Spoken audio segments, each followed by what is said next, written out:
ಭಾಗ್ಯಮ್ಮ, ನನ್ನ ಧ್ವನಿ ಕೇಳ್ತಾ ಇದೆ?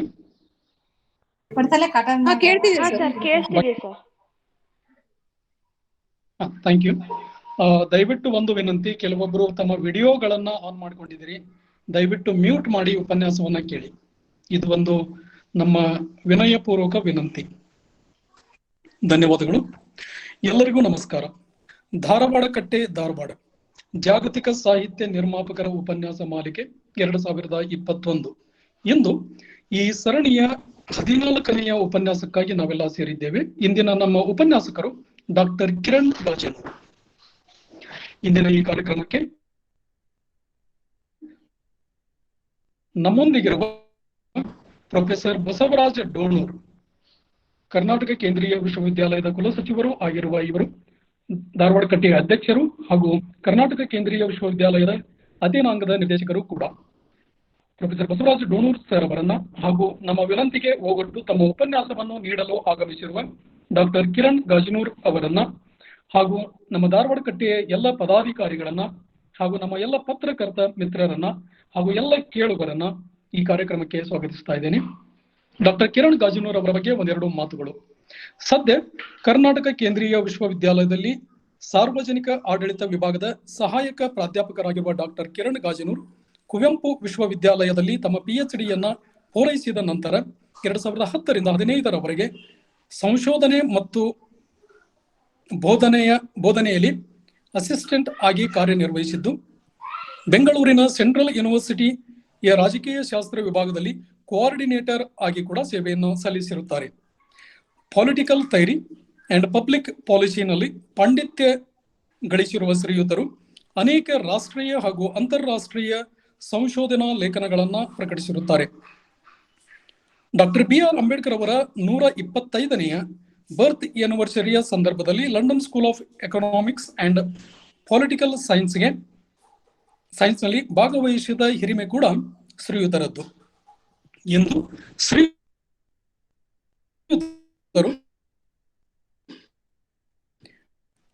ಆಂಟೋನಿಯೋ ಗ್ರಾಮ್ಸಿ ಕುರಿತು ತಮ್ಮ ಉಪನ್ಯಾಸವನ್ನ ನೀಡಲಿದ್ದಾರೆ. ಉಪನ್ಯಾಸಕ್ಕಿಂತ ಮೊದಲು ಎಲ್ಲ ಕೇಳುಗರಲ್ಲಿ ಒಂದು ವಿನಂತಿ, ಉಪನ್ಯಾಸದ ನಂತರ ನಮ್ಮ ಧಾರವಾಡ ಕಡೆ ಅಧ್ಯಕ್ಷರು ಕೆಲವೊಂದು ಪೂರಕವಾದ ಮಾತುಗಳನ್ನು ಆಡುತ್ತಾರೆ. ಆ ನಂತರದಲ್ಲಿ ಚರ್ಚೆ ಮತ್ತು ಪ್ರಶ್ನೋತ್ತರಗಳಿಗೆ ಅವಕಾಶವಿರುತ್ತದೆ. ಅಲ್ಲಿಯವರೆಗೂ ಎಲ್ಲ ಕೇಳುಗರು ದಯವಿಟ್ಟು ತಮ್ಮ ಆಡಿಯೋ ಮತ್ತು ವಿಡಿಯೋವನ್ನು ಡಾಕ್ಟರ್ ಕಿರಣ್ ಗಾಜನೂರ್ ಅವರದ್ದು. Sir please.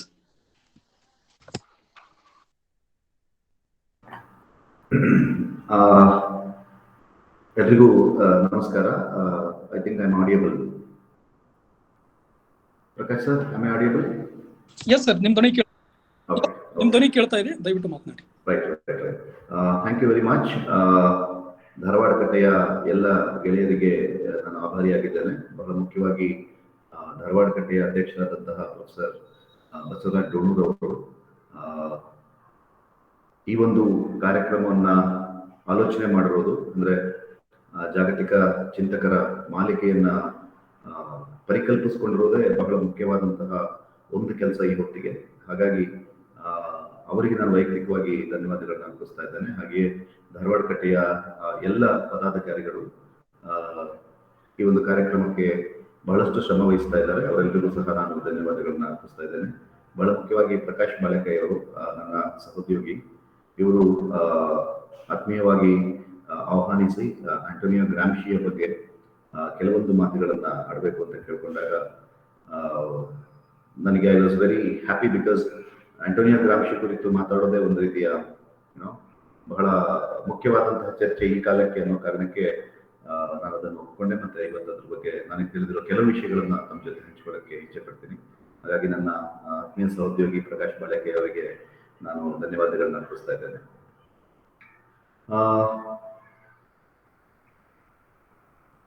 ಆಂಟೋನಿಯೋ ಗ್ರಾಮ್ಶಿ ಬಗ್ಗೆ ನಾವು ಚರ್ಚೆ ಮಾಡಬೇಕು ಅಂತ ಹೇಳಿದ್ರೆ ಯಾವ ದೃಷ್ಟಿಕೋನದಲ್ಲಿ ಚರ್ಚೆ ಮಾಡಬೇಕು ಅನ್ನೋದೇ ಬಹಳ ಮುಖ್ಯವಾದ ಪ್ರಶ್ನೆ.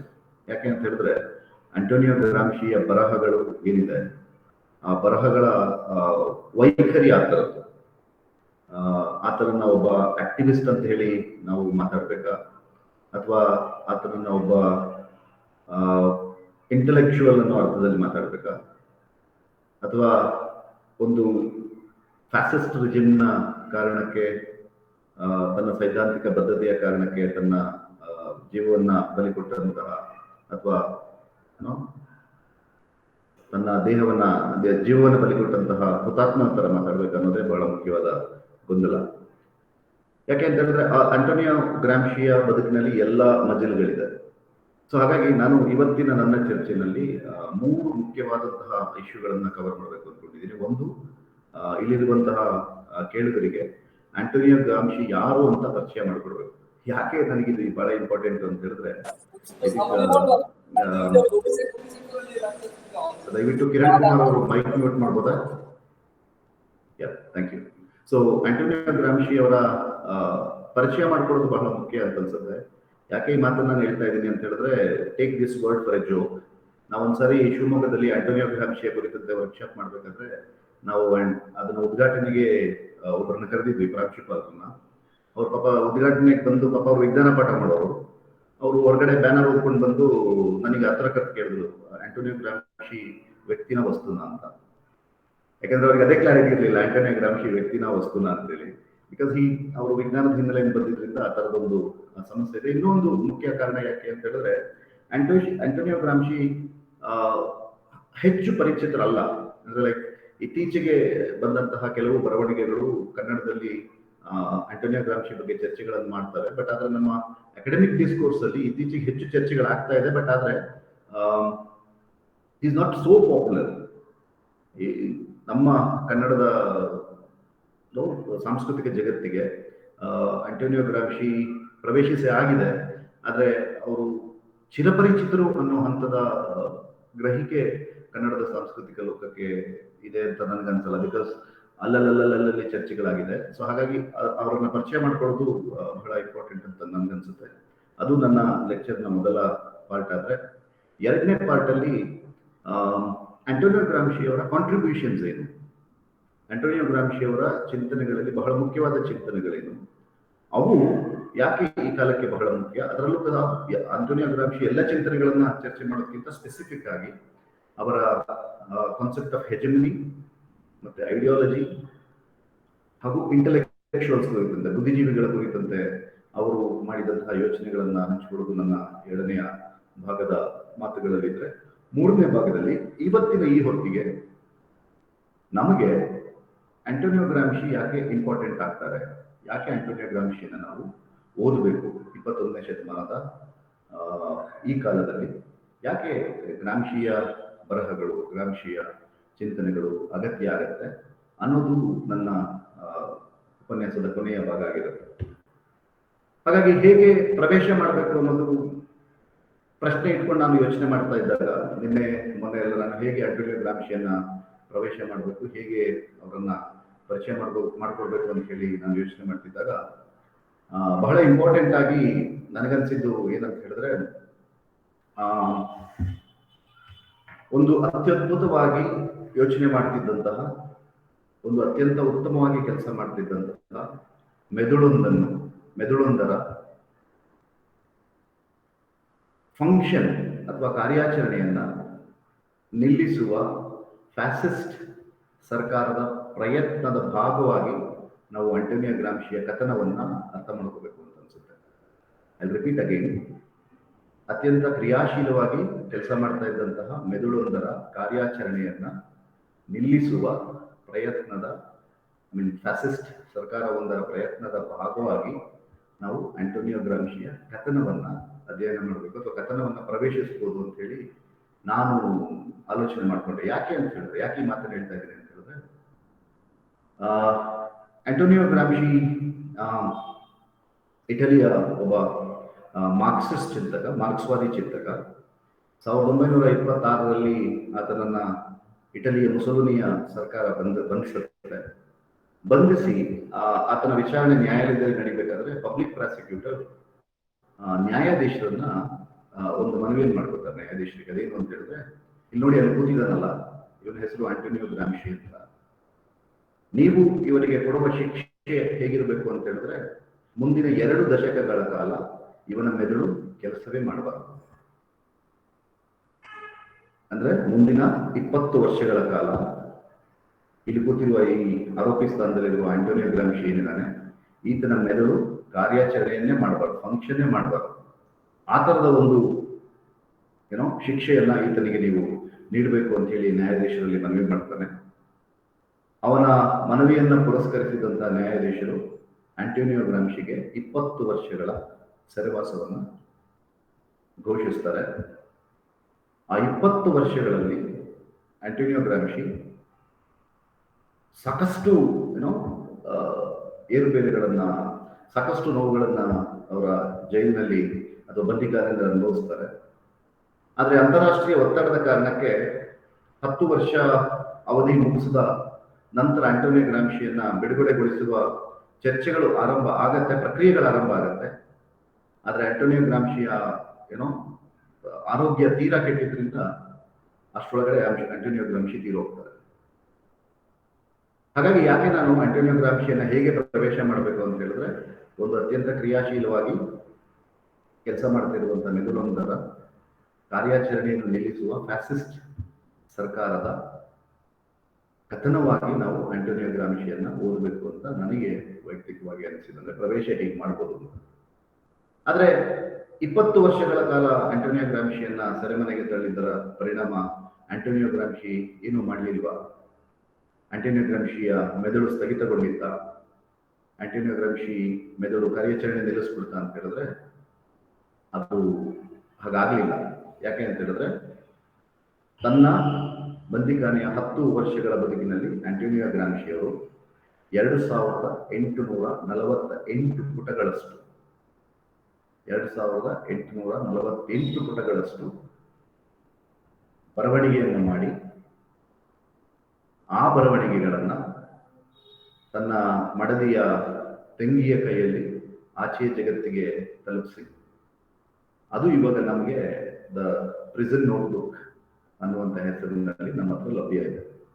ಸೊ ಯಾವ ಫ್ಯಾಸಿಸ್ಟ್ ಸರ್ಕಾರ ಅವರ ಮೆದುಳನ್ನ ಕಾರ್ಯಾಚರಣೆಯನ್ನೇ ಸ್ಥಗಿತ ಮಾಡಬೇಕು ಅನ್ನೋ ಉದ್ದೇಶದಿಂದ ಅವರನ್ನ ಕಾರಾಗೃಹಕ್ಕಾಗಿತ್ತು, ಆದರೆ ಆಂಟೋನಿಯೋ ಗ್ರಾಮ್ಶಿ ಆ 10 ವರ್ಷಗಳಲ್ಲಿ ಸುಮಾರು 2848 ಪುಟಗಳಷ್ಟು ಸಾಹಿತ್ಯವನ್ನು ರಚನೆ ಮಾಡಿದರು. ಸೊ ಆ ಕಾರಣಕ್ಕೆ ಆಂಟೋನಿಯೋ ಗ್ರಾಮ್ಶಿ ಬಹಳ ಮುಖ್ಯ ಆಗ್ತಾರೆ. ಯಾಕೆ ಮುಖ್ಯ ಆಗ್ತಾರೆ ಅಂತ ಹೇಳಿದ್ರೆ, ಒಬ್ಬ ಹೋರಾಟಗಾರನಿಗೆ, ಒಬ್ಬ ಚಳುವಳಿಗಾರನಿಗೆ ಅವನೆಲ್ಲಿದ್ರೂ ಸ್ವತಂತ್ರನೇ, ಅವನೆಲ್ಲಿದ್ರೂ ಕೆಲಸ ಮಾಡ್ತಾನೆ. ಸೊ ಆ ಅರ್ಥದಲ್ಲಿ ಆಂಟೋನಿಯೋ ಗ್ರಾಮ್ಶಿ ಬಹಳ ಇಂಪಾರ್ಟೆಂಟ್ ಆದಂತಹ ಒಬ್ಬ ಆಕ್ಟಿವಿಸ್ಟ್ ಆಗಿ ನಾವು ನೋಡ್ಬೋದು. ಯಾಕೆ ಅಂತ ಹೇಳಿದ್ರೆ, ಅವನ ದೇಹಾರೋಗ್ಯ ಅಷ್ಟು ಹದಗೆಟ್ಟಿದ್ರೂ ಸಹ ಅವನು ಸಮಾಜದ ಬಗ್ಗೆ ಯೋಚನೆ ಮಾಡ್ತಾ ಇದ್ದ ಮತ್ತು ಸಮಾಜವನ್ನ ಒಟ್ಟಾಗಿಸುವ ಬಗೆ ಏನು ಅಂತ ಯೋಚನೆ ಮಾಡ್ತಾ ಇದ್ದ. ಒಂದು ಹೋರಾಟವನ್ನ ರೂಪಿಸುವ ಕ್ರಮ ಯಾವುದು ಅಂತ ಯೋಚನೆ ಮಾಡ್ತಾ ಇದ್ದ. ಇಡೀ ಮಾರ್ಕ್ಸ್ವಾದಿ ಚಿಂತನೆ ನಡ್ಕೊಂಡು ಬಂದಿರುವ ಹಾದಿಯಲ್ಲಿರುವಂತಹ ಮಿತಿಗಳೇನು ಅನ್ನೋದ್ರ ಬಗ್ಗೆ ಬಹಳ ಗಂಭೀರವಾದ ಯೋಚನೆಗಳನ್ನು ಮಾಡ್ತಾ ಇದ್ದ. ಸೊ ಅದೆಲ್ಲದರ ಪರಿಣಾಮ ಆತ ಆ ಥರದ ಒಂದು ಕಂಡೀಷನ್ ಅಲ್ಲೂ ಸಹ ಸುಮಾರು 2000 ಚಿಲ್ಲರೆ 800 ಪುಟಗಳಷ್ಟು ಸಾಹಿತ್ಯವನ್ನು ಬರೆಯೋಕ್ಕೆ ಸಾಧ್ಯ ಆಯಿತು. ಸೊ ಅದು ನಂತರದಲ್ಲಿ ಹೊರ ಜಗತ್ತಿಗೆ ಬಂದು ಅದು ಪ್ರಕಟ ಆದಾಗ ಇಡೀ ಜಗತ್ತಿನಲ್ಲಿ ಒಂದು ಅಲ್ಲೋಲ ಸೃಷ್ಟಿಯಾಯಿತು. ಹೊಸ ಬಗೆಯ ದೃಷ್ಟಿಕೋನವೊಂದನ್ನು ಆಂಟೋನಿಯೋ ಗ್ರಾಮ್ಶಿ ನಮಗೆ ಒದಗಿಸಿ ಹೊರಟೋಗಿದ್ರು. ಸೊ ಹಾಗಾಗಿ ಪ್ರೊಫೆಸರ್ ಆಂಡರ್ಸನ್ ಅವರು ಒಂದ್ಸರಿ ಏನ್ ಹೇಳ್ತಾರೆ ಅಂತ ಹೇಳಿದ್ರೆ, 20ನೇ ಶತಮಾನದ ಇಟಲಿಯ ನೆಲೆಯಿಂದ ನಾವು ಯೋಚನೆ ಮಾಡೋದಾದ್ರೆ ಅತ್ಯಂತ ಪ್ರಭಾವ ಬೀರಿದ ವ್ಯಕ್ತಿಗಳಲ್ಲಿ ಯಾರು ಪ್ರಮುಖರು ಅಂತ ನಾವು ಯೋಚನೆ ಮಾಡಿದ್ರೆ, after Machiavelli it is Antonio ಗ್ರಾಮ್ಶಿ ಎನ್ನುವಂತ ಒಂದು ವಿಮರ್ಶೆಯನ್ನ ಅವರು ಮಾಡಿದ್ದಾರೆ. ಸೊ ಆ ಕಾರಣಕ್ಕೆ ನಮಗೆ ಆಂಟೋನಿಯೋ ಗ್ರಾಮ್ಶಿ ಮುಖ್ಯ ಆಗ್ತಾನ ಅಂದ್ರೆ, ಒಬ್ಬ ಆಕ್ಟಿವಿಸ್ಟ್ ಆದ ಕಾರಣಕ್ಕೆ ನಮಗೆ ಆಂಟೋನಿಯೋ ಗ್ರಾಮ್ಶಿ ಮುಖ್ಯ ಆಗ್ತಾನ, ಅಥವಾ ಕಮ್ಯುನಿಸ್ಟ್ ಪಕ್ಷದ ನಾಯಕನಾಗಿದ್ರು, ಕಮ್ಯುನಿಸ್ಟ್ ಪಕ್ಷದ ಒಡನಾಟ ಹೊಂದಿದ್ರು, ಅಥವಾ ಅಂತಾರಾಷ್ಟ್ರೀಯ ಕಮ್ಯುನಿಸ್ಟ್ ಸಂಘದ ಸದಸ್ಯರಾಗಿದ್ರು ಮತ್ತು ವಿರೋಧ ಪಕ್ಷದ ನಾಯಕರಾಗಿದ್ರು ಇಟಲಿನಲ್ಲಿ. ಸೊ ಎಲ್ಲ ಕಾರಣಕ್ಕೆ ಅವರಿಗೆ ಫೈನಲಿ ಹಿ ವಾಸ್ ಇಂಪ್ರಿಸನ್ಡ್. ಈ ಇಷ್ಟೇ ಕಾರಣಕ್ಕೆ ಆಂಟೋನಿಯೋ ಗ್ರಾಮ್ಶಿ ನಮಗೆ ಇಂಪಾರ್ಟೆಂಟ್ ಆಗ್ತಾನ ಅಂತ ಹೇಳಿದ್ರೆ ಮೇ ಬಿ ನಾಟ್. ಯಾಕಂತ ಹೇಳಿದ್ರೆ, ನೀವು ಜಗತ್ತಿನ ದೃಷ್ಟಿಕೋನಗಳನ್ನ ಬದಲು ಮಾಡಿದಂತಹ ಯಾವುದೇ ಹೋರಾಟಗಾರರ ಬದುಕನ್ನು ನೋಡಿದ್ರು ನಿಮ್ಗೆ ಈ ತರದ ಒಂದು ರೀತಿಯ ಕಷ್ಟಕರವಾದಂತ ಜೀವನ ನಮ್ಗೆ ಕಣ್ಣಿಗೆ ರಾಚನ್ನು ಕಾಣುತ್ತೆ. ಅದರ ಆಚೆಗೆ ಆಂಟೋನಿಯೋ ಗ್ರಾಮ್ಶಿ ನಮಗೆ ಯಾಕೆ ಮುಖ್ಯ ಅಂತ ಹೇಳಿದ್ರೆ ಬಿಕಾಸ್ ಆಫ್ ಹಿಸ್ ಕಾಂಟ್ರಿಬ್ಯೂಷನ್. ಅವರು ನಮ್ಮ ಬೌದ್ಧಿಕ ಜಗತ್ತಿಗೆ ಕೊಟ್ಟಂತಹ ಕೊಡುಗೆಗಳು ಮತ್ತು ಅದನ್ನ ಬೌದ್ಧಿಕ ಜಗತ್ತು ಅನ್ನೋದಕ್ಕಿಂತ ಹೆಚ್ಚಾಗಿ ಜನಚಳುವಳಿಯನ್ನು ನಾವು ಹೇಗೆ ಗ್ರಹಿಸಬೇಕು ಮತ್ತು ಜನಚಳುವಳಿಯನ್ನು ನಾವು ಹೇಗೆ ಕಟ್ಟಬೇಕು ಅನ್ನುವ ಕುರಿತಂತೆ ಆಂಟೋನಿಯೋ ಗ್ರಾಮ್ಶಿ ಕೊಟ್ಟಂತಹ ಒಳನೋಟುಗಳಿದ್ದಾವಲ್ಲ, ಆ ಕಾರಣಕ್ಕೆ ನನಗೆ ಆಂಟೋನಿಯೋ ಗ್ರಾಮ್ಶಿ ಬಹಳ ಮುಖ್ಯವಾದಂತಹ ಚಿಂತಕರಾಗಿ ಕಾಣ್ತಾರೆ. ಸೊ ಬಿಫೋರ್ ಗೋಯಿಂಗ್ ಟು ದಾಟ್, ಅಂದ್ರೆ ಅವರ ಕೊಡುಗೆಗಳನ್ನ ಚರ್ಚೆ ಮಾಡೋಕ್ಕಿಂತ ಬಹಳ ಮುಖ್ಯವಾಗಿ ಮೊದಲು ಅವ್ರನ್ನ ಸಣ್ಣದಾಗಿ ಒಂದು ರೀತಿಯ ಪರಿಚಯವನ್ನ ಮಾಡ್ಬೇಕು ಅಂತ ಅನ್ಸುತ್ತೆ. That is very important. I felt ಅದು ಬಹಳ ಮುಖ್ಯ ಅಂತ ನನಗೆ ಅನ್ಸುತ್ತೆ ಈ ಕಾಲಕ್ಕೆ. ಸೊ ನಾನು ಮೊದಲೇ ಹೇಳಿದಾಗೆ ಆಂಟೋನಿಯೋ ಗ್ರಾಮ್ಶಿ ಒಬ್ಬ ಮಾರ್ಕ್ಸ್ವಾದಿ ಚಿಂತಕ. ಅವನನ್ನ ನಿಯೋ ಮಾರ್ಕ್ಸ್ವಾದಿ ಅಂತ ಗುರುತಿಸಲಾಗುತ್ತೆ ಈಗ. ಆತ ಇಟಲಿಯಲ್ಲಿ ತನ್ನ ಕೆಲಸಗಳನ್ನ ಮಾಡ್ತಾ ಇದ್ದ, ತನ್ನ ಆಕ್ಟಿವಿಟಿಗಳನ್ನ ಇಟಲಿಯಲ್ಲಿ ಮಾಡ್ತಾ ಇದ್ದಂತಹ ಒಬ್ಬ ವ್ಯಕ್ತಿ. ನಾನು ಅವಾಗಲೇ ಹೇಳಿದಂಗೆ ಆತನಿಗೆ ಮುಸೋಲಿನಿಯ ಫ್ಯಾಸಿಸ್ಟ್ ಸರ್ಕಾರ 20 ವರ್ಷಗಳ ಕಾರಾಗೃಹ ಶಿಕ್ಷೆಯನ್ನು ವಿಧಿಸುತ್ತೆ. ಆದ್ರೆ 20 ವರ್ಷಗಳಲ್ಲಿ 10 ವರ್ಷ ಮಾತ್ರ ಅವರು ಬದುಕೋಕ್ ಸಾಧ್ಯ ಆಗುತ್ತೆ. 46ನೇ ವರ್ಷದಲ್ಲಿ ಆಂಟೋನಿಯೋ ಗ್ರಾಮ್ಶಿ ತೀರ್ಕೊಳ್ತಾರೆ. ತನ್ನ 46ನೇ ವರ್ಷದಲ್ಲಿ ತೀರ್ಕೊಳ್ತಾರೆ. ಆಂಟೋನಿಯೋ ಗ್ರಾಮ್ಶಿ ಅವರು ಇಟಲಿಯ ಅಲೆಸ್ ಅನ್ನುವ ಊರಿನಲ್ಲಿ ಜನಿಸ್ತಾರೆ. ಅದು ಸಾರ್ಡೇನಿಯಾ ಅನ್ನುವಂತಹ ಐಸ್ಲ್ಯಾಂಡ್ನ ಭಾಗವಾಗಿರುತ್ತೆ ಮತ್ತು ಅದು ದಕ್ಷಿಣ ಇಟಲಿಗೆ ಸೇರಿರುತ್ತೆ. ಆಂಟೋನಿಯೋ ಗ್ರಾಮ್ಶಿಯ ತಂದೆಯ ಹೆಸರು ಫ್ರಾನ್ಸಿಸ್ಕೋ ಗ್ರಾಮ್ಶಿ ಅಂತ. ಅವನು he belongs to a city of Naples ಅನ್ನುವ ನಗರದಿಂದ ಅವನು ಬಿಲಾಂಗ್ ಮಾಡ್ತಿರ್ತಾನೆ. ಅವರ ತಂದೆ ಆಕ್ಚುಲಿ ಲಾಯರ್ ಆಗ್ಬೇಕು ಅಂತ ಯೋಚನೆ ಮಾಡ್ತಿರ್ತಾರೆ. ಬಟ್ ಆದ್ರೆ ಅವರ ಕೌಟುಂಬಿಕ ಸಮಸ್ಯೆಗಳ ಕಾರಣಕ್ಕೆ ಅವರು ಒಬ್ಬ ಕ್ಲರ್ಕ್ ಆಗಿ ಸರ್ಕಾರದಲ್ಲಿ ಕೆಲಸ ಮಾಡ್ತಾ ಇರ್ತಾರೆ. ಆಂಟೋನಿಯೋ ಗ್ರಾಮ್ಶಿಯ ಮದರ್ ತಾಯಿಯ ಹೆಸರು ಗ್ಯೂಸ್ಪಿನಾ ಮಾರ್ಷಿಯಸ್ ಅಂತೇಳಿ. ಆಂಟೋನಿಯೋ ಗ್ರಾಮ್ಶಿಯ ಬದುಕಿನ ಮೇಲೆ ಬಹಳ ದೊಡ್ಡ ಪರಿಣಾಮ ಬೀರುವವರಲ್ಲಿ ಅವರ ತಾಯಿನೂ ಒಬ್ಬರು. ಆಂಟೋನಿಯೋ ಗ್ರಾಮ್ಶಿಯ ಬಾಲ್ಯ ಅಷ್ಟೊಂದು ಹ್ಯಾಪಿ ಆದಂತ ಬಾಲ್ಯ ಆಗಿರಲ್ಲ. ಯಾಕೆ ಅಂತ ಹೇಳಿದ್ರೆ ಅವರ ತಂದೆ ಒಂದು ಪ್ರಕರಣದಲ್ಲಿ ಬಂಧನಕ್ಕೊಳಗಾಗೋಗ್ತಾರೆ. ಓದ್ತಾ ಇದ್ದಂತ ಆಂಟೋನಿಯೋ ಗ್ರಾಮ್ಶಿ ತನ್ನ ಓದನ್ನು ನಿಲ್ಲಿಸಬೇಕಾಗತ್ತೆ. 11ನೇ ವರ್ಷದಲ್ಲೇ ಆತ ದುಡಿಮೆಗೆ ಹೋಗ್ಬೇಕಾಗತ್ತೆ. ಅವನು ಒಂದು ಕಡೆ ಅವರೇ ಆಂಟೋನಿಯೋ ಗ್ರಾಮ್ಶಿಯೇ ಬರ್ಕೊಂಡಂಗೆ ಅವರು ದಿನದ 16 ಗಂಟೆಗಳ ಕಾಲ ಕೆಲಸ ಮಾಡುವಂತ ಒತ್ತಡಕ್ಕೆ ಸಿಲುಕಿರ್ತಾರೆ ಆ ಏಜ್ನಲ್ಲಿ. ಅವರ ತಂದೆ ಜೈಲಿಂದ ಬಿಡುಗಡೆ ಆದ ನಂತರದಲ್ಲಿ ಆಂಟೋನಿಯೋ ಗ್ರಾಮ್ಶಿಗೆ ಮತ್ತೆ ಓದುವಂತ ಒಂದು ಅವಕಾಶ ಸಿಗುತ್ತೆ. ಆಂಟೋನಿಯೋ ಗ್ರಾಮ್ಶಿ ಮೂಲತಃ ಅಂದ್ರೆ ಆರಂಭದಿಂದಲೇ ಅವರು ಒಂದು ರೀತಿಯ ಕುಬ್ಜತನ ಅಂತ ಕರಿಬಹುದು ಅನ್ಸುತ್ತೆ, ಕನ್ನಡಕ್ಕೆ ಸರಿಯಾಗಿ ಟ್ರಾನ್ಸ್ಲೇಟ್ ಮಾಡೋದಾದ್ರೆ. ಅವರು ತೀರಾ ಎತ್ತರವಾದಂತಹ ವ್ಯಕ್ತಿಯಾಗಿರ್ಲಿಲ್ಲ. ಒಂದು ರೀತಿಯ ಫಿಸಿಕಲ್ ಆದಂತಹ ಒಂದು ಸಮಸ್ಯೆಯನ್ನು ಎದುರಿಸ್ತಾ ಇರ್ತಾರೆ. ಅತ್ಯಂತ ಕೊಳ್ಳಗಿರುವ ವ್ಯಕ್ತಿ ಮತ್ತು ಕುಬ್ಜತನ ಮತ್ತು ಬೆನ್ನು ಬಾಗುವಿಕೆ ಅಂತ ಕರಿಬಹುದು ಅನ್ಸುತ್ತೆ. ಈ ಅವರ ಬೆನ್ನು ಬಾಗಿರುತ್ತೆ, ಬೆಂಡಾಗಿರುತ್ತೆ. ಸೊ ಆ ತೀವ್ರ ನೋವಿಂದ ಅವರು ಬಳಲ್ತಾ ಇರ್ತಾರೆ since from his childhood days. So ಈ ತರದ ಬಾಲ್ಯದ ಬದುಕನ್ನ ಹೊಂದಿದಂತ ಆಂಟೋನಿಯೋ ಗ್ರಾಮ್ಶಿ ಬದುಕು ಅತ್ಯಂತ ಮುಖ್ಯವಾದ ಪರಿವರ್ತನೆಗೆ ಒಳಗಾಗೋದು ಯಾವಾಗ ಅಂತ ಹೇಳಿದ್ರೆ, ಅವರ ತಂದೆ ಜೈಲಿನಿಂದ ವಾಪಸ್ ಬಂದಾಗ ಆಂಟೋನಿಯೋ ಗ್ರಾಮ್ಶಿ ತನ್ನ ವಿದ್ಯಾಭ್ಯಾಸವನ್ನ ಮುಂದುವರಿಸೋದಕ್ಕೆ ಅವನು ಯೂನಿವರ್ಸಿಟಿ ಆಫ್ ಟ್ಯೂರಿಂಗ್ಗೆ ಹೋಗ್ತಾನೆ 1911ರಲ್ಲಿ.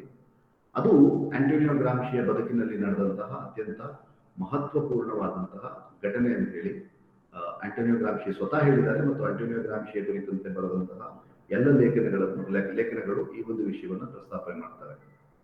ಯಾಕೆ ಅಂತ ಹೇಳಿದ್ರೆ ಆತ ಯೂನಿವರ್ಸಿಟಿ ಆಫ್ ಟೆರೈನಿಗೆ ಹೋಗಿರ್ಲಿಲ್ಲ, ಟ್ಯೂರಿನ್ಗೆ ಹೋಗಿರ್ಲಿಲ್ಲ ಅಂತಿದ್ದಂತೆ. ಅಲ್ಲಿ ಇದ್ದಂತಹ ಆ ಕಾಲದ ಬಹಳ ಪ್ರಮುಖವಾದಂತಹ ವಿದ್ವತ್ ಲೋಕದ ಪರಿಚಯ ಆಗಿರ್ಲಿಲ್ಲ ಅಂತ ಹೇಳಿದ್ರೆ ಅಥವಾ ಆ ಯೂನಿವರ್ಸಿಟಿಯ ಕ್ಯಾಂಪಸ್ ಅಲ್ಲಿ ನಡೀತಾ ಇದ್ದಂತಹ ಆಕ್ಟಿವಿಸಮ್ ಚಳುವಳಿಗಳ ಭಾಗ ಆಂಟೋನಿಯೋ ಗ್ರಾಮ್ಶಿ ಆಗಿರಲಿಲ್ಲ ಅಂತ ಹೇಳಿದ್ರೆ ಮೇ ಬಿ ನಾವಿವತ್ತು ಆಂಟೋನಿಯೋ ಗ್ರಾಮ್ಶಿಯನ್ನ ಇಷ್ಟು ಸೀರಿಯಸ್ ಆಗಿ ಅಧ್ಯಯನ ಮಾಡೋ ಸ್ಥಿತಿ ಬರ್ತಿರ್ಲಿಲ್ಲ. ಯಾಕಂದ್ರೆ that is one of the important turning point in Antonio Gramsci's life ಅಂತೇಳಿ ಸ್ವತಃ ಆಂಟೋನಿಯೋ ಗ್ರಾಮ್ಶಿನೇ ಹೇಳ್ಕೊತಾರೆ. ಯಾಕೆಂದ್ರೆ ಅಲ್ಲಿ ಬಹಳ ಇಂಪಾರ್ಟೆಂಟ್ ಆದ ಇಂಟೆಲೆಕ್ಚುವಲ್ ಆ ಕಾಲಕ್ಕಿತ್ತು 1911ರಲ್ಲಿ. ಅದರಲ್ಲಿ ಬಹಳ ಮುಖ್ಯವಾಗಿ ಬೆನೆಡಿಕ್ಟೋ ಕ್ರೋಸ್, ಇವರು ಗರಡಿನಲ್ಲಿ ಮತ್ತು ಇವ್ರ ಜೊತೆ ಸಂವಾದ ಮಾಡ್ಕೋತಾ, ಇವ್ರ ಜೊತೆ ಚರ್ಚೆಗಳನ್ನ ಮಾಡ್ಕೋತಾ ಆಂಟೋನಿಯೋ ಗ್ರಾಮ್ಶಿ ಒಬ್ಬ ಸ್ಕಾಲರ್ ಆಗಿ ಬೆಳೆದಂತಹ ಬೆಳೆಯೋಕೆ ಸಿಕ್ಕಂತ ಅವಕಾಶ ಅವರಿಗೆ ಯೂನಿವರ್ಸಿಟಿ ಆಫ್ ಟ್ಯೂರಿನಲ್ಲಿ. ಆದ್ರೆ 1915ರ ಹೊತ್ತಿಗೆ ಆಂಟೋನಿಯೋ ಗ್ರಾಮ್ಶಿ ತನ್ನ ಶಿಕ್ಷಣವನ್ನ ಮೊಟಕುಗೊಳಿಸಿ ಸಂಪೂರ್ಣವಾಗಿ ಆತ ಮಾರ್ಕ್ಸ್ವಾದಿ ಚಟುವಟಿಕೆಗಳಿಗೆ ತೊಡಗುತ್ತಾನೆ. ಅವನು ಇಟಲಿಯ ಕಮ್ಯುನಿಸ್ಟ್ ಪಾರ್ಟಿಯ ಆರಂಭಿಕ ಮೆಂಬರ್ ಆಗ್ತಾನೆ. ನಂತರದಲ್ಲಿ ಅದನ್ನ ಬಹಳ ಉಚ್ಛ್ರಾಯ ಸ್ಥಿತಿಗೆ ತಗೊಂಡು ಹೋಗ್ತಾನೆ. ಅವನ ಇಡೀ ಬದುಕಿನ ಕೊನೆಯ ಹಂತದ ತನಕ ಅವನು ಕಮ್ಯುನಿಸ್ಟ್ ಪಾರ್ಟಿಯ ಭಾಗ ಆಗಿ ತನ್ನ ಕಾರ್ಯಾಚರಣೆಗಳನ್ನ ಮಾಡ್ತಾ ಇರ್ತಾನೆ. ಅದರ ಭಾಗವಾಗಿನೇ ಆತ ಮುಸೋಲಿನಿಯ ಸರ್ಕಾರದಲ್ಲಿ, ಮುಸೋಲಿನಿ ನಿಮಗೆಲ್ಲ ಗೊತ್ತಿರುತ್ತೆ, ಮುಸೋಲಿನಿ ಎನ್ನುವಂತಹ ಒಬ್ಬ ಫ್ಯಾಸಿಸ್ಟ್, ಅವನು ಡೆಮೊಕ್ರೆಟಿಕ್ ವೇನಲ್ಲೇನೆ ಆತ ಬಂದು ನಂತರ ಫ್ಯಾಸಿಸ್ಟ್ ಆಗಿ ಬದಲಾದದ್ದು. ಸೊ ಮುಸೋಲಿನಿಯ ಸರ್ಕಾರದಲ್ಲಿ ವಿರೋಧ ಪಕ್ಷದ ನಾಯಕನಾಗಿ ಆಂಟೋನಿಯೋ ಗ್ರಾಮ್ಶಿ ಕೆಲಸ ಮಾಡ್ತಾ ಇರ್ತಾನೆ. ಅಂಡ್ ಹಿ ಇಸ್ ಅವನು ಆ ಕಾಲಕ್ಕೆ ಇಟಲಿಯ ಮಾರ್ಕ್ಸ್ವಾದಿ ಪಕ್ಷವನ್ನ ಪ್ರತಿನಿಧಿಸ್ತಾ ಇರ್ತಾನೆ. ಸೊ ಇಷ್ಟು ಅಂಶಗಳು ಅಂದ್ರೆ ಆತ ಯೂನಿವರ್ಸಿಟಿ ಆಫ್ ಟ್ಯುರೈನಿಗೆ ಹೋದದ್ದು ಮತ್ತು ಆತ ಇಟಲಿಯ ಮಾರ್ಕ್ಸ್ವಾದಿ ಪಕ್ಷದ ಸದಸ್ಯನಾಗಿ, ಇಟಲಿಯ ವಿರೋಧ ಪಕ್ಷದ ನಾಯಕನಾಗಿ ಪಾರ್ಲಿಮೆಂಟ್ ಅಲ್ಲಿ ಆತ ಮಂಡಿಸಿದಂತಹ ವಾದಗಳು ಅವು ಆಂಟೋನಿಯೋ ಗ್ರಾಮ್ಶಿಯ ಬದುಕಿನಲ್ಲಿ ಬಹಳ ಮುಖ್ಯವಾದ ಟರ್ನಿಂಗ್ ಪಾಯಿಂಟ್ ಅಂತ ಹೇಳಿ ಚಿಂತಕರು ಗುರುತಿಸ್ತಾರೆ. ಆಂಟೋನಿಯೋ ಗ್ರಾಮ್ಶಿಯ ವ್ಯಕ್ತಿತ್ವದಲ್ಲಿ ಅಥವಾ ಆಂಟೋನಿಯೋ ಗ್ರಾಮ್ಶಿಯ ವ್ಯಕ್ತಿತ್ವದ ಮೇಲೆ ಪ್ರಭಾವ ಬೀರಿದಂತಹ ಬಹಳ ಮುಖ್ಯ ಸಂಗತಿಗಳು ಯಾವುದು ಅಂತ ಹೇಳಿದ್ರೆ, ಒಂದು ಆಸ್ ಐ ಸೆಡ್ ಆತ ಯೂನಿವರ್ಸಿಟಿಯ ಒಳಗಡೆ ಬಂದದ್ದು. ಇನ್ನೊಂದು ಮುಖ್ಯವಾಗಿ ಆತನ ಮೇಲೆ ಪ್ರಭಾವ ಬೀರಿದ್ದೇನು ಅಂತ ಹೇಳಿದ್ರೆ ಆತನ ಎಲ್ಡರ್ ಬ್ರದರ್ ಗ್ರೆನೆರೋ ಆತ ಗ್ರಾಮ್ಶಿಯ ಬದುಕಿನ ಮೇಲೆ ಬಹಳ ದೊಡ್ಡ ಪ್ರಭಾವವನ್ನು ಬೀರ್ತಾನೆ. ಯಾಕಂದ್ರೆ he was working in the military services in the main land. Who sent him ಅಂದ್ರೆ ಮೊದಲ ಬಾರಿಗೆ ಈ ಸೋಷಿಯಲಿಸ್ಟ್ ಪಾಂಪ್ಲೆಟ್ಗಳನ್ನ ಆಂಟೋನಿಯೋ ಗ್ರಾಮ್ಶಿಗೆ ಕಳಿಸ್ತಾ ಇದ್ದವನು ಮತ್ತು ಆ ಮೂಲಕ ಆಂಟೋನಿಯೋ ಗ್ರಾಮ್ಶಿಯ ಚಿಂತನೆ ಬೆಳೆಯೋದಕ್ಕೆ ಸಹಕಾರ ಆದವನು ಅವನ ಬ್ರದರ್ ಗ್ರೆನೆರೋ ಆಗಿರ್ತಾನೆ. ಆತ ಆಂಟೋನಿಯೋ ಗ್ರಾಮ್ಶಿಯ ರಾಜಕೀಯ ನಿಲುವುಗಳು ರೂಪುಗೊಳ್ಳೋದ್ರಲ್ಲಿ ಬಹಳ ಮುಖ್ಯವಾದಂತಹ ಪಾತ್ರವನ್ನು ವಹಿಸ್ತಾನೆ. ಆ ನಂತರದಲ್ಲಿ ಗ್ರಾಮ್ಶಿ ಯೂನಿವರ್ಸಿಟಿ ಆಫ್ ಟೊರೆನಲ್ಲಿ ವಿದ್ಯಾರ್ಥಿಯಾಗಿ ಅಲ್ಲಿ ಕಲಿಯುವಂತಹ ಚರ್ಚೆ, ಅಲ್ಲಿ ಮಾಡುವಂತಹ ಡಿಬೇಟು, ಅಲ್ಲಿರುವಂತಹ ಟೀಚರ್ಸ್ಗಳ ಜೊತೆಗಿನ ಸಂವಾದ, ಇವೆಲ್ಲವೂ ಸಹ ಆಂಟೋನಿಯೋ ಗ್ರಾಮ್ಶಿಯ ರಾಜಕೀಯ ನಿಲುವುಗಳು ರೂಪುಗೊಳ್ಳೋದಕ್ಕೆ ಮುಖ್ಯವಾದ ಪರಿಣಾಮಗಳನ್ನು ಬೀರ್ತವೆ. ಮತ್ತೆ ಆ ಕಾಲೇಜಿನಲ್ಲಿ ಆತ ಮಾಡಿದಂತಹ ಬಹಳ ಮುಖ್ಯವಾದಂತಹ ಸೋಷಿಯಲ್ ಮೂವ್ಮೆಂಟ್ಸ್, ಸಾಮಾಜಿಕ ಚಳುವಳಿಗಳೇನಿದೆ, ಆ ಚಳುವಳಿಗಳು ಆಂಟೋನಿಯೋ ಗ್ರಾಮ್ಶಿಯ ರಾಜಕೀಯ ನಿಲುವುಗಳು ಪಕ್ವಗೊಳ್ಳೋದಕ್ಕೆ, ಆತ ಒಬ್ಬ ಎಡಪಂಥೀಯ ಚಿಂತಕನಾಗೋದಕ್ಕೆ ಬಹಳ ಮುಖ್ಯವಾದಂತಹ ಕಾಂಟ್ರಿಬ್ಯೂಷನ್ ಅನ್ನ ಮಾಡ್ತವೆ. ಇದಿಷ್ಟು ಆಂಟೋನಿಯೋ ಗ್ರಾಮ್ಶಿಯ ಬದುಕಿನ ಕುರಿತಂತೆ. ಆಂಟೋನಿಯೋ ಗ್ರಾಮ್ಶಿಗಿದ್ದಂತಹ ಬಹಳ ಮೂಲಭೂತವಾದ ಪ್ರಶ್ನೆ ಏನು ಅಂತ ಹೇಳಿದ್ರೆ, ಇಟಲಿ ಆ ಕಾಲಕ್ಕೆ ಎರಡು ಭಾಗದಿಂದ ಗುರುತಿಸ್ತಾ ಇತ್ತು. ಒಂದು ಸದರ್ನ್ ಇಟಲಿ, ಇನ್ನೊಂದು ನಾರ್ದರ್ನ್ ಇಟಲಿ ಅಂತ, ಉತ್ತರ ಇಟಲಿ ಮತ್ತು ದಕ್ಷಿಣ ಇಟಲಿ. ಆಂಟೋನಿಯೋ ಗ್ರಾಮ್ಶಿ ದಕ್ಷಿಣ ಇಟಲಿಯ ಸಾರ್ಡಿನಿಯಾದ ಪ್ರದೇಶದಿಂದ ಬಂದಿದ್ರು. ಅವನು ಯೂನಿವರ್ಸಿಟಿ ಆಫ್ ಟೊರೈನ್ ಇದ್ದಿದ್ದು ನಾರ್ದರ್ನ್ ಭಾಗದ ಇಟಲಿಯಲ್ಲಿ. ಆದ್ರೆ ಅಲ್ಲಿನ ಕಲ್ಚರ್ ಹೇಗಿತ್ತು ಅಂತ ಹೇಳಿದ್ರೆ, ಈ ದಕ್ಷಿಣ ಭಾಗದ ಇಟಲಿ ಏನಿತ್ತು, ಇಲ್ಲಿ ರೈತರು ಹೆಚ್ಚು ಸಂಖ್ಯೆಯಲ್ಲಿ ಇದ್ರೆ ಉತ್ತರ ಭಾರತದ ಇಟಲಿನಲ್ಲಿ ಉತ್ತರ ಇಟಲಿನಲ್ಲಿ ಹೆಚ್ಚು ಇಂಡಸ್ಟ್ರಿಯಲೈಸೇಷನ್ ಕೈಗಾರಿಕೀಕರಣಕ್ಕೆ ಒಳಗಾದಂತಹ ಒಂದು ಸಮಾಜ ಅಲ್ಲಿ ನಿರ್ಮಾಣ ಆಗಿದ್ರೆ, ಇಲ್ಲಿ ರೈತರು ಕೃಷಿ ಚಟುವಟಿಕೆ ಹೆಚ್ಚಿದ್ದಂಥದ್ದು ದಕ್ಷಿಣ ಇಟಲಿಯ ಬಹಳ ಮುಖ್ಯ ಗುಣಲಕ್ಷಣ ಆಗಿರುತ್ತೆ. ಬಟ್ ಆಂಟೋನಿಯೋ ಗ್ರಾಮ್ಶಿಗೆ ಮೊದಲಿಂದಲೂ ಇದ್ದಂತಹ ಬಹಳ ಮುಖ್ಯವಾದಂತಹ ಇಂಟೆನ್ಷನ್ ಏನು ಅಂತ ಹೇಳಿದ್ರೆ, ಈ ಉತ್ತರ ಮತ್ತು ದಕ್ಷಿಣ ಇಟಲಿಯ ಕಾರ್ಮಿಕರನ್ನ ಅಥವಾ ಉತ್ತರ ಮತ್ತು ದಕ್ಷಿಣ ಇಟಲಿಯ ಎಲ್ಲ ಹೋರಾಟಗಾರರನ್ನ ಅಥವಾ ಎಲ್ಲ ಕಾರ್ಮಿಕರನ್ನ ಒಂದಾಗಿಸುವ ಬಗೆ ಯಾವುದು, ಅವರನ್ನು ಒಟ್ಟಿಗೆ ತರುವಂತ ಬಗೆ ಯಾವುದು, ಅವ್ರನ್ನ ಒಟ್ಟಿಗೆ ತರೋದ್ರ ಮೂಲಕ ಹೇಗೆ ನಾವು ಈ ಒಂದು ಫ್ಯಾಸಿಸ್ಟ್ ರೆಜಿಮ್ ಅನ್ನ ಎದುರಿಸಬಹುದು, ಅದನ್ನ ಎದುರಿಸೋದಕ್ಕಿರುವಂತಹ ತಂತ್ರಗಳೇನು ಅನ್ನೋದ್ರ ಬಗ್ಗೆ ಆಂಟೋನಿಯೋ ಗ್ರಾಮ್ಶಿ ಬಹಳ ಗಂಭೀರವಾಗಿ ಯೋಚನೆಗಳನ್ನ ಮಾಡ್ತಾ ಇರ್ತಾರೆ.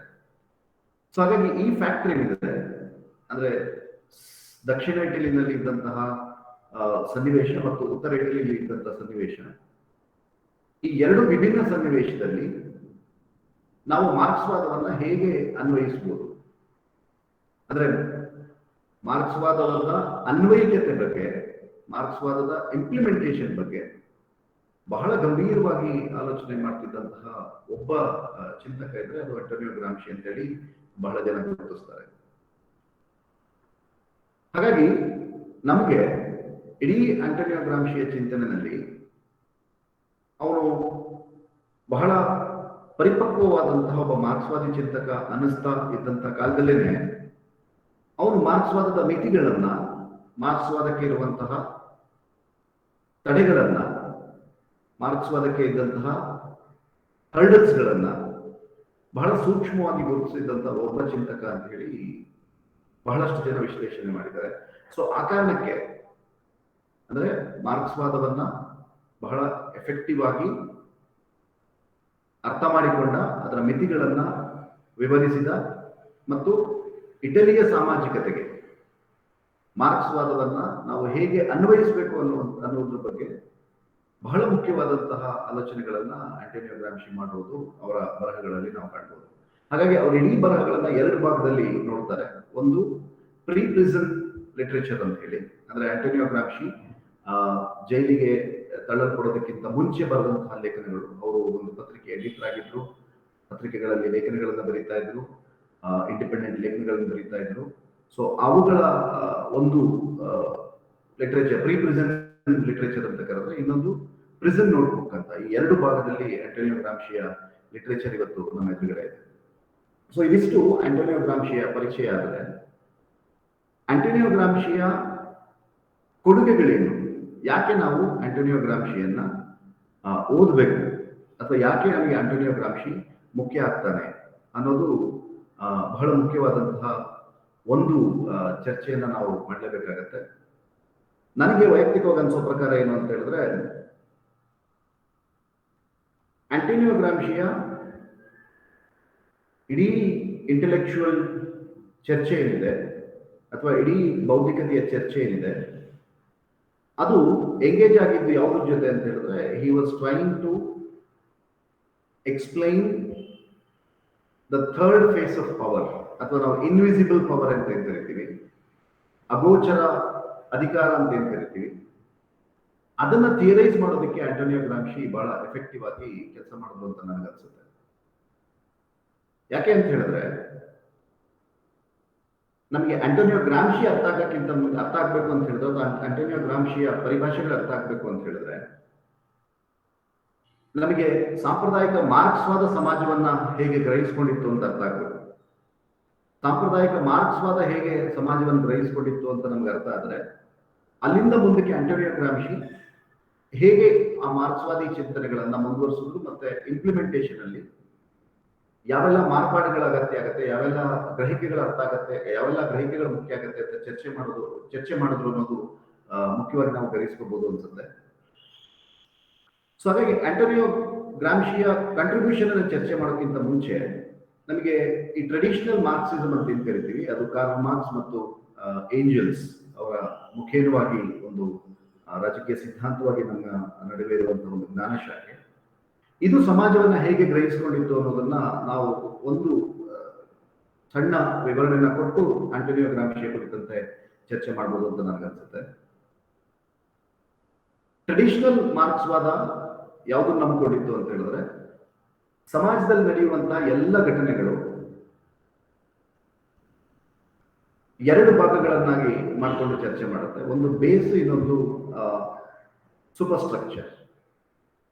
ಬೇಸ್ ಅಂತ ಹೇಳಿದ್ರೆ ಆರ್ಥಿಕ ಸಂಬಂಧಗಳು, ಅಂದ್ರೆ ಸಮಾಜದಲ್ಲಿ ನಡೆಯುವಂತಹ ಎಲ್ಲ ಘಟನೆಗಳೇನಿದೆ, ಅದು ಶೋಷಣೆ ಇರಲಿ, ಅನ್ಯಾಯ ಇರಲಿ, ಎಕ್ಸ್ಪ್ಲಾಯಿಟೇಷನ್ ಇರಲಿ, ಯಾವುದಾದ್ರೂ ಇರಲಿ, ಯಾವುದೇ ರೀತಿಯ ಘಟನೆಗಳು ನಡೆದ್ರೆ ಅವೆಲ್ಲವೂ ಸಹ ಏನಾಗಿರುತ್ತೆ ಅಂತ ಹೇಳಿದ್ರೆ ಈ ಉತ್ಪಾದನಾ ಸಂಬಂಧಗಳು, ಈ ಎಕನಾಮಿಕ್ ರಿಲೇಶನ್ಶಿಪ್ ಅನ್ನ ಆಧರಿಸಿರ್ತವೆ. ಹಾಗಾಗಿ ಈ ಎಕನಾಮಿಕ್ ಸಿಸ್ಟಮ್ ಏನಿದೆ ಇದು ಕ್ಯಾಪಿಟಲಿಸ್ಟ್ಗಳ ಕಂಟ್ರೋಲ್ ಇರುತ್ತೆ. ಅದನ್ನ ಕ್ಯಾಪಿಟಲಿಸಮ್ ಅಂತ ಕರ್ಕೋತಾರೆ. ಈ ಕ್ಯಾಪಿಟಲಿಸಮ್ ಒಳಗಡೆನೆ ಒಂದು ಕಾಂಟ್ರಡಿಕ್ಷನ್ ಇದೆ. ಆ ಕಾಂಟ್ರಡಿಕ್ಷನ್ ಏನು ಅಂತ ಹೇಳಿದ್ರೆ, ಕ್ಯಾಪಿಟಲಿಸಮ್ ಯಾವಾಗಲೂ ಉಳ್ಳವರು ಮತ್ತು ಇಲ್ಲದವರ ನಡುವೆ ಒಂದು ಗ್ಯಾಪ್ ಅನ್ನ ಸೃಷ್ಟಿ ಮಾಡುತ್ತೆ, ಅಥವಾ ಗ್ಯಾಪ್ ಅನ್ನ ಹೆಚ್ಚಿಸುತ್ತೆ. ಅಂದ್ರೆ ಇನ್ನೂ ಸರಳವಾಗಿ ಹೇಳ್ಬೋದು ಅಂತ ಹೇಳಿದ್ರೆ, ಕ್ಯಾಪಿಟಲಿಸಮ್ ಯಾವಾಗಲೂ ಕ್ಯಾಪಿಟಲಿಸ್ಟ್ಗಳ ಲಾಭದ ಭಾಗವಾಗಿ ತನ್ನ ವಾದಗಳನ್ನ ಮುಂದೆ ಇಡ್ತಾ ಇರುತ್ತೆ, ಮತ್ತು ಅದು ಸಮಾಜದಲ್ಲಿ ಒಂದು ಅಸಮಾನತೆಯನ್ನು ಸೃಷ್ಟಿ ಮಾಡುತ್ತೆ. ಈ ಅಸಮಾನತೆ ಎಷ್ಟು ಹಿಗ್ಗತ್ತೆ ಅಂತಂದ್ರೆ, ಒಂದು ಹಂತಕ್ಕೆ ಅದು ಇಡೀ ಸಮಾಜ ಎರಡು ಕ್ಲಾಸ್ಗಳಾಗಿ ಬದಲಾಗೋಗುತ್ತೆ. ಕ್ಲಾಸ್ ಕಾನ್ಶಿಯಸ್ ಅನ್ನೋದು ಡೆವಲಪ್ ಆಗ್ತಾ ಒಂದು ಉಳ್ಳವರ ವರ್ಗ, ಇನ್ನೊಂದು ಇಲ್ಲದವರ ವರ್ಗ, ಅಥವಾ ಶೋಷಕ ವರ್ಗ ಮತ್ತು ಶೋಷಿತರ ವರ್ಗ ಅಂತ ಸೃಷ್ಟಿಯಾಗುತ್ತೆ. ಈ ಶೋಷಿತರ ವರ್ಗ ಒಂದು ಹಂತಕ್ಕೆ ತಮಗೆ ಯಾಕೆ ಶೋಷಣೆ ಆಗ್ತಾ ಇದೆ, ತಮ್ಮ ದುಡಿಮೆಯ ನಿಜವಾದ ಪಾಲು ನಮಗೆ ಯಾಕೆ ಸಿಗ್ತಾ ಇಲ್ಲ ಅನ್ನುವಂತ ಆಲೋಚನೆಗಳನ್ನು ಮಾಡೋದ್ರ ಮೂಲಕ ಅದು ಇನ್ನವಿಟಬಲ್ ಆಗಿ ಒಂದು ಕ್ರಾಂತಿಯನ್ನ ಮಾಡುತ್ತೆ. ಕ್ರಾಂತಿಯನ್ನ ಮಾಡೋದ್ರ ಮೂಲಕ ಈ ಕ್ಯಾಪಿಟಲಿಸ್ಟ್ ಸಮಾಜವನ್ನ ಕಿತ್ತೊಗೆಯುತ್ತೆ ಅನ್ನೋದು ಟ್ರೆಡಿಷನಲ್ ಆದಂತಹ ಮಾರ್ಕ್ಸ್ವಾದಿ ಚಿಂತನೆಯ ಗ್ರಹಿಕೆ. ನಾನು ಬಹಳ ವೇಗಾಗಿ ಎಕ್ಸ್ಪ್ಲೇನ್ ಮಾಡ್ತಾ ಇದ್ದೀನಿ, ಬಟ್ ಬೈ ಅಂಡ್ ಲಾರ್ಜ್ ಅದು ಆಲೋಚನೆ ಮಾಡುವಂತಹ ಕ್ರಮ ಆ ತರ ಇದೆ. ಹಾಗಾಗಿ ಈ ಉಳ್ಳವರು ಮತ್ತು ಇಲ್ಲದವರು ಅಂತ ಏನ್ ಕರಿತೀವಿ, ಅಥವಾ ಶೋಷಕ ಮತ್ತು ಶೋಷಿತ ಅಂತ ಏನ್ ಕರಿತೀವಿ, ಇವರುಗಳ ಸಂಬಂಧವನ್ನು ನಿರ್ಧಾರ ಮಾಡೋದು ಯಾವುದು ಅಂತ ಹೇಳಿದ್ರೆ ಈ ಬೇಸ್ ಎಕನಾಮಿಕ್ ರಿಲೇಶನ್ಶಿಪ್, ಉತ್ಪಾದನೆಯ ಸಂಬಂಧಗಳು, ಆರ್ಥಿಕ ಸಂಬಂಧಗಳೇನಿರುತ್ತಲ್ಲ, ಇದು ಬಹಳ ಪ್ರಿಡಾಮಿನೇಟ್ ಆದ ಒಂದು ರೋಲ್ ಅನ್ನ ಪ್ಲೇ ಮಾಡುತ್ತೆ ಅಂತ ಹೇಳಿ ಕ್ಲಾಸಿಕಲ್ ಮಾರ್ಕ್ಸ್ ಅದನ್ನು ನಂಬ್ಕೊಳ್ಳುತ್ತೆ. ಮತ್ತೆ ಕ್ಯಾಪಿಟಲಿಸಂ ಒಳಗಡೆನೆ ಒಂದು ಈ ತರ ಕಾಂಟ್ರಡಿಕ್ಷನ್ ಇರೋದ್ರಿಂದ ಅದು ಫೈನಲಿ ಒಂದು ಕ್ರಾಂತಿಯೆಡೆಗೆ ಸಮಾಜವನ್ನ ತಗೊಂಡು ಹೋಗುತ್ತೆ. ಯಾಕಂತ ಹೇಳಿದ್ರೆ ಅದು ಅದು ಅದು ಕ್ಯಾಪಿಟಲಿಸಂನ ಒಳಗೆ ಇರುವಂತಹ ಮಿತಿ. ಹಾಗಾಗಿ ಕ್ರಾಂತಿ ಅನ್ನೋದು ಆಗಬೇಕಾದದ್ದಲ್ಲ, ಕ್ರಾಂತಿ ಅನ್ನೋದು ಕ್ಯಾಪಿಟಲಿಸಂ ಸಿಸ್ಟಮ್ನ ಭಾಗವಾಗಿ ಹಾಗೆ ಆಗತ್ತೆ. ಬಿಕಾಸ್ ಇಟ್ ಈಸ್ ಇನ್ಹರೆಂಟ್, ಅದ್ರ ಒಳಗೆ ಇರುವಂತಹ ಅದು ಗುಣಲಕ್ಷಣ ಆಗಿರೋದ್ರಿಂದ ಅದು ಸಮಾಜವನ್ನ ಕ್ರಾಂತಿಯೆಡೆಗೆ ತಗೊಂಡೋಗುತ್ತೆ. ಸಮಾಜದಲ್ಲಿ ಕ್ರಾಂತಿಯಾಗಿ ಆಳುವ ವರ್ಗ ಬದಲಾಗಿ ಕಾರ್ಮಿಕರ ಸರ್ಕಾರ ಅಸ್ತಿತ್ವಕ್ಕೆ ಬರುತ್ತೆ. ಸೊ ಈ ತರದ ಒಂದು ಟ್ರೆಡಿಷನಲ್ ಆದಂತಹ ಗ್ರಹಿಕೆ ಕ್ಲಾಸಿಕಲ್ ಮಾರ್ಕ್ಸಿಸಂನ ಚಿಂತನೆಯಲ್ಲಿದೆ. ಆದ್ರೆ ಆಂಟೋನಿಯೋ ಗ್ರಾಂಶಿಗಿದ್ದಂತಹ ಬಹಳ ಮುಖ್ಯ ಸಮಸ್ಯೆ ಏನು ಅಂತ ಹೇಳಿದ್ರೆ, ಅಥವಾ ಅವನು ಎತ್ತಿದ ಮುಖ್ಯ ಸಮಸ್ಯೆ ಏನು ಅಂತ ಹೇಳಿದ್ರೆ, ನೀವು ಈ ತರದಲ್ಲಿ ಬೈನರಿ ಅಪೋಸಿಷನ್ಗಳ ಮೂಲಕ ನೀವು ಆಳುವ ವರ್ಗ ಮತ್ತು ಆಳಿಸಿಕೊಳ್ಳುವ ವರ್ಗ ಅಂತ ಚರ್ಚೆ ಮಾಡೋಕೆ ಸಾಧ್ಯ ಆಗಲ್ಲ.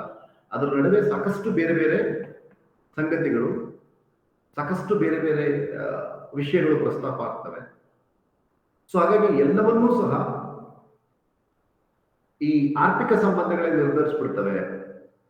ಸಮಾಜದ ಎಲ್ಲ ಘಟನಾವಳಿಗಳನ್ನ ನೀವು ಅರ್ಥ ಮಾಡ್ಕೊಳ್ಳೋದು ಈ ಆರ್ಥಿಕ ಸಂಬಂಧದ ಮೂಲಕವೇ ಅರ್ಥ ಮಾಡ್ಕೋಬೇಕು, ಅಥವಾ ಕ್ಲಾಸ್ ರಿಲೇಷನ್ ಮೂಲಕವೇ ಅರ್ಥ ಮಾಡ್ಕೋಬೇಕು ಅನ್ನುವಂತಹ ಈ ಒಂದು ಗ್ರಹಿಕೆ ಏನಿತ್ತು, ಈ ಗ್ರಹಿಕೆಯನ್ನ ಆಂಟೋನಿಯೋ ಗ್ರಾಂಶಿ ತನ್ನ ಬರಹಗಳಲ್ಲಿ ವಿಮರ್ಶೆ ಮಾಡ್ಕೊಂಡು ಹೋಗ್ತಾರೆ.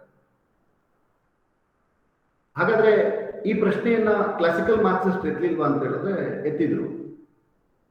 ಕ್ಲಾಸಿಕಲ್ ಮಾರ್ಕ್ಸಿಸ್ಟ್ ನಲ್ಲಿ ಬಹಳ ಮುಖ್ಯವಾಗಿ ಈ ಪ್ರಶ್ನೆಯನ್ನ ಎತ್ಕೊಂಡು ಚರ್ಚೆ ಮಾಡ್ತಾ, ಮಾರ್ಕ್ಸ್ ಮತ್ತು ಏಂಜಲ್ಸ್ಗೆ ಚರ್ಚೆ ಮಾಡ್ತಾ, ಅವರು ಫಾಲ್ಸ್ ಕಾನ್ಶಿಯಸ್ನೆಸ್ ಅಂತ ಹೇಳಿ ಒಂದು ಪರಿಭಾಷೆಯನ್ನ ಚರ್ಚೆ ಮಾಡಿದ್ರು. ಏನ್ ಫಾಲ್ಸ್ ಕಾನ್ಶಿಯಸ್ನೆಸ್ ಅಂದ್ರೆ, ನೋಡಿ, ಆಳುವ ವರ್ಗ ಕಾರ್ಮಿಕರನ್ನ ಶೋಷಣೆ ಮಾಡ್ತಾ ಇದೆ. ಆದರೆ ಕಾರ್ಮಿಕರಿಗೆ ತಮ್ಮ ಶೋಷಣೆ ತಮ್ಮದೇ ಅರಿವಿಗೆ ಬರದಂತೆ ಕೆಲವೊಂದು ಐಡಿಯಾಲಜಿಗಳನ್ನ ಸೃಷ್ಟಿ ಮಾಡೋದ್ರ ಮೂಲಕ ತಮಗಾಗ್ತಾ ಇರುವ ಶೋಷಣೆ ತಮ್ಮ ಅರಿವಿಗೆ ಬರದೇ ಇರುವಂತೆ ಅವರನ್ನ ಫಾಲ್ಸ್ ಕಾನ್ಶಿಯಸ್ನೆಸ್ ಅಲ್ಲಿ ಇಟ್ಟಿದೆ. ಹಾಗಾಗಿ ಕಾರ್ಮಿಕರಿಗೆ ಏನಾಗುತ್ತೆ ಅಂತ ಹೇಳಿದ್ರೆ ತಮಗೆ ಶೋಷಣೆ ಆಗ್ತಾ ಇದೆ ಅಂತ ಅರ್ಥವೇ ಆಗಲ್ಲ. ಸೊ ಅವ್ರು ಫಾಲ್ಸ್ ಕಾನ್ಶಿಯಸ್ನೆಸ್ ಅಲ್ಲಿ ಇರ್ತಾರೆ. ಸೊ ಆದ್ರೆ ಅದು ಒಂದು ಹಂತಕ್ಕೆ ಮಾತ್ರ ಸಕ್ಸಸ್ ಆಗುತ್ತೆ. ಬಟ್ ಆದ್ರೆ ಶೋಷಣೆಯ ಪ್ರಮಾಣ ಅಧಿಕ ಆಗ್ತಾ ಆಗ್ತಾ ಆಗ್ತಾ ಹೋದಾಗೆ ಅವರು ಒಗ್ಗಟ್ಟಾಗ್ತಾರೆ ಮತ್ತು ಆ ಭ್ರಮೆಯಿಂದ ಆಚೆ ಬಂದು ಕ್ರಾಂತಿ ಮಾಡ್ತಾರೆ ಅನ್ನುವಂಥ ಚರ್ಚೆಯನ್ನು ನಾವು ಮಾರ್ಕ್ಸ್ ಮತ್ತು ಲೆನಿನ್ನ ಚರ್ಚೆಯಲ್ಲಿ ನೋಡ್ತೀವಿ. ಅವ್ರು ಏನ್ ಹೇಳ್ತಾರೆ ಅಂತ ಹೇಳಿದ್ರೆ ಫಾಲ್ಸ್ ಕಾನ್ಶಿಯಸ್ ಅನ್ನೋದ್ರ ಬಗ್ಗೆ ಮಾತಾಡ್ತಾರೆ. ಅಂದ್ರೆ ಇನ್ವಿಸಿಬಲ್ ಪವರ್ ಅಂತ ಯಾವ್ದ್ರ ಬಗ್ಗೆ ಗ್ರಾಮ್ಶಿ ಚರ್ಚೆ ಮಾಡ್ತಾನೋ ಅದ್ರ ಬಗ್ಗೆ ಟ್ರೆಡಿಷನಲ್ ಮಾರ್ಕ್ಸಿಸಮ್ ಅಲ್ಲೂ ಒಂದು ಚರ್ಚೆ ಇದೆ. ಅದನ್ನ ಅವರು ಫಾಲ್ಸ್ ಕಾನ್ಶಿಯಸ್ನೆಸ್ ಅಂತೇಳಿ ಗುರುತಿಸ್ತಾರೆ. ಮತ್ತದು ಅದರ ಮುಖ್ಯ ಕೆಲಸ ಏನು ಅಂತ ಹೇಳಿದ್ರೆ ಒಬ್ಬ ಕಾರ್ಮಿಕನಿಗೆ ತನಗಾಗ್ತಾ ಇರುವಂತ ಶೋಷಣೆ ಅಥವಾ ತನ್ನ ಶ್ರಮದ ಅಧಿಕ ಉತ್ಪನ್ನ ಏನಿದೆ ಅದರನ್ನ ಬಂಡವಾಳಶಾಹಿ ದೋಚಿಸ್ತಾ ಇರುವಂತಹ ಬಗೆಗಳು ಅರ್ಥವಾಗದೇ ಇರೋ ತರ ಕೆಲವೊಂದು ಐಡಿಯಾಲಜಿಗಳನ್ನ ಸೃಷ್ಟಿ ಮಾಡಿ ಆ ಮೂಲಕ ಆತನನ್ನ ನಿಯಂತ್ರಿಸುವಂತ ಒಂದು ಕೆಲಸವನ್ನ ಕ್ಯಾಪಿಟಲಿಸಮೇ ಮಾಡ್ತಾ ಇರುತ್ತೆ. ಸೊ ಹಾಗಾಗಿ ಕಾರ್ಮಿಕ ವರ್ಗ ಏನಾಗಿರುತ್ತೆ ಅಂತ ಹೇಳಿದ್ರೆ ಫಾಲ್ಸ್ ಕಾನ್ಶಿಯಸ್ನೆಸ್ ಇರುತ್ತೆ ಅನ್ನುವಂಥ ಚರ್ಚೆಯನ್ನ ಮಾರ್ಕ್ಸ್ ಮತ್ತು ಏಂಜಲ್ಸ್ ಅವರ ಚರ್ಚೆನಲ್ಲೇ ನಾವು ಗುರುತಿಸ್ತೀವಿ. ಇದನ್ನ ಇನ್ನೂ ಡೀಪ್ ಆಗಿ ಚರ್ಚೆ ಮಾಡಿದವರು ಲೆನಿನ್ ನಂತರದಲ್ಲಿ ಇನ್ನೂ ವಿಸ್ತಾರವಾಗಿ ಚರ್ಚೆ ಮಾಡ್ತಾರೆ. ಬಟ್ ಆದ್ರೆ ಅವರೆಲ್ಲರ ಗ್ರಹಿಕೆ ಏನಾಗಿರುತ್ತೆ ಅಂತ ಹೇಳಿದ್ರೆ ಅದು ಟೆಂಪರರಿ ಆಗಿರುತ್ತೆ. ಗ್ರಾಜುಯಲಿ ಏನಾಗುತ್ತೆ ಕ್ಯಾಪಿಟಲಿಸಮ್ ನ ಎಕ್ಸ್ಪ್ಲಾಯ್ಟೇಷನ್ ಜಾಸ್ತಿ ಆಗ್ತಾ ಆಗ್ತಾ ಆಗ್ತಾ ಈ ಫಾಲ್ಸ್ ಕಾನ್ಶಿಯಸ್ ಅನ್ನೋದು ಬ್ರೇಕ್ ಆಗಿ automatically the capitalism leads to a revolution. ಅಂದ್ರೆ ಈ ಬಂಡವಾಳಶಾಹಿ ಅನ್ನೋದು ಇನ್ನವಿಟಬಲ್ ಆಗಿ ಕ್ರಾಂತಿಯ ಹಾದಿಗೆ ಹೋಗುತ್ತೆ. ಬಿಕಾಸ್ ಆ ಮೆಕ್ಯಾನಿಸಮ್ ಅಲ್ಲಿರುವಂತಹ ಮಿತಿನೇ ಹಾಗಿದೆ, ಆ ಮೆಕ್ಯಾನಿಸಮ್ ನ ರಚನೆಯೇ ಹಾಗಿದೆ ಅನ್ನುವಂತಹ ವಾದಗಳನ್ನ ಅವರು ಮಾಡ್ತಾರೆ. ಇದು ನಮಗೆ ಕ್ಲಾಸಿಕಲ್ ಮಾರ್ಕ್ಸಿಸಮ್ ಯೋಚನೆ ಮಾಡುವ ಬಗೆ. ಬಟ್ ಯಾಕೆ ನಾವು ಆಂಟೋನಿಯೋ ಗ್ರಾಮ್ಶಿಯನ್ನ ನಿಯೋ ಮಾರ್ಕ್ಸಿಸ್ಟ್ ಅಂತ ಕರಿತೀವಿ, ನವ ಮಾರ್ಕ್ಸ್ವಾದಿ ಚಿಂತಕ ಅಂತ ಕರಿತೀವಿ ಅಂತ ಹೇಳಿದ್ರೆ ಆಂಟೋನಿಯೋ ಗ್ರಾಮ್ಶಿ ಮಾರ್ಕ್ಸ್ ಹೇಳುವಂತಹ ಈ ಚರ್ಚೆ ಏನಿದೆ ಅಂದ್ರೆ ಕ್ಯಾಪಿಟಲಿಸಮ್ ಅನ್ನೋದು ವರ್ಗ ಸಂಘರ್ಷಕ್ಕೆ ಹಾದಿ ಮಾಡಿಕೊಡುತ್ತೆ, ಕ್ಯಾಪಿಟಲಿಸಮ್ ಅನ್ನೋದು ಉಳ್ಳವರು ಮತ್ತು ಇಲ್ಲದವರ ವರ್ಗಗಳನ್ನ ಸೃಷ್ಟಿ ಮಾಡುತ್ತೆ. ಸೊ ಈ ತರದ ಚರ್ಚೆ ಬಗ್ಗೆ ಆಂಟೋನಿಯೋ ಗ್ರಾಮ್ಶಿಗೆ ಯಾವುದೇ ರೀತಿಯ ಅಬ್ಜೆಕ್ಷನ್ ಇರಲಿಲ್ಲ.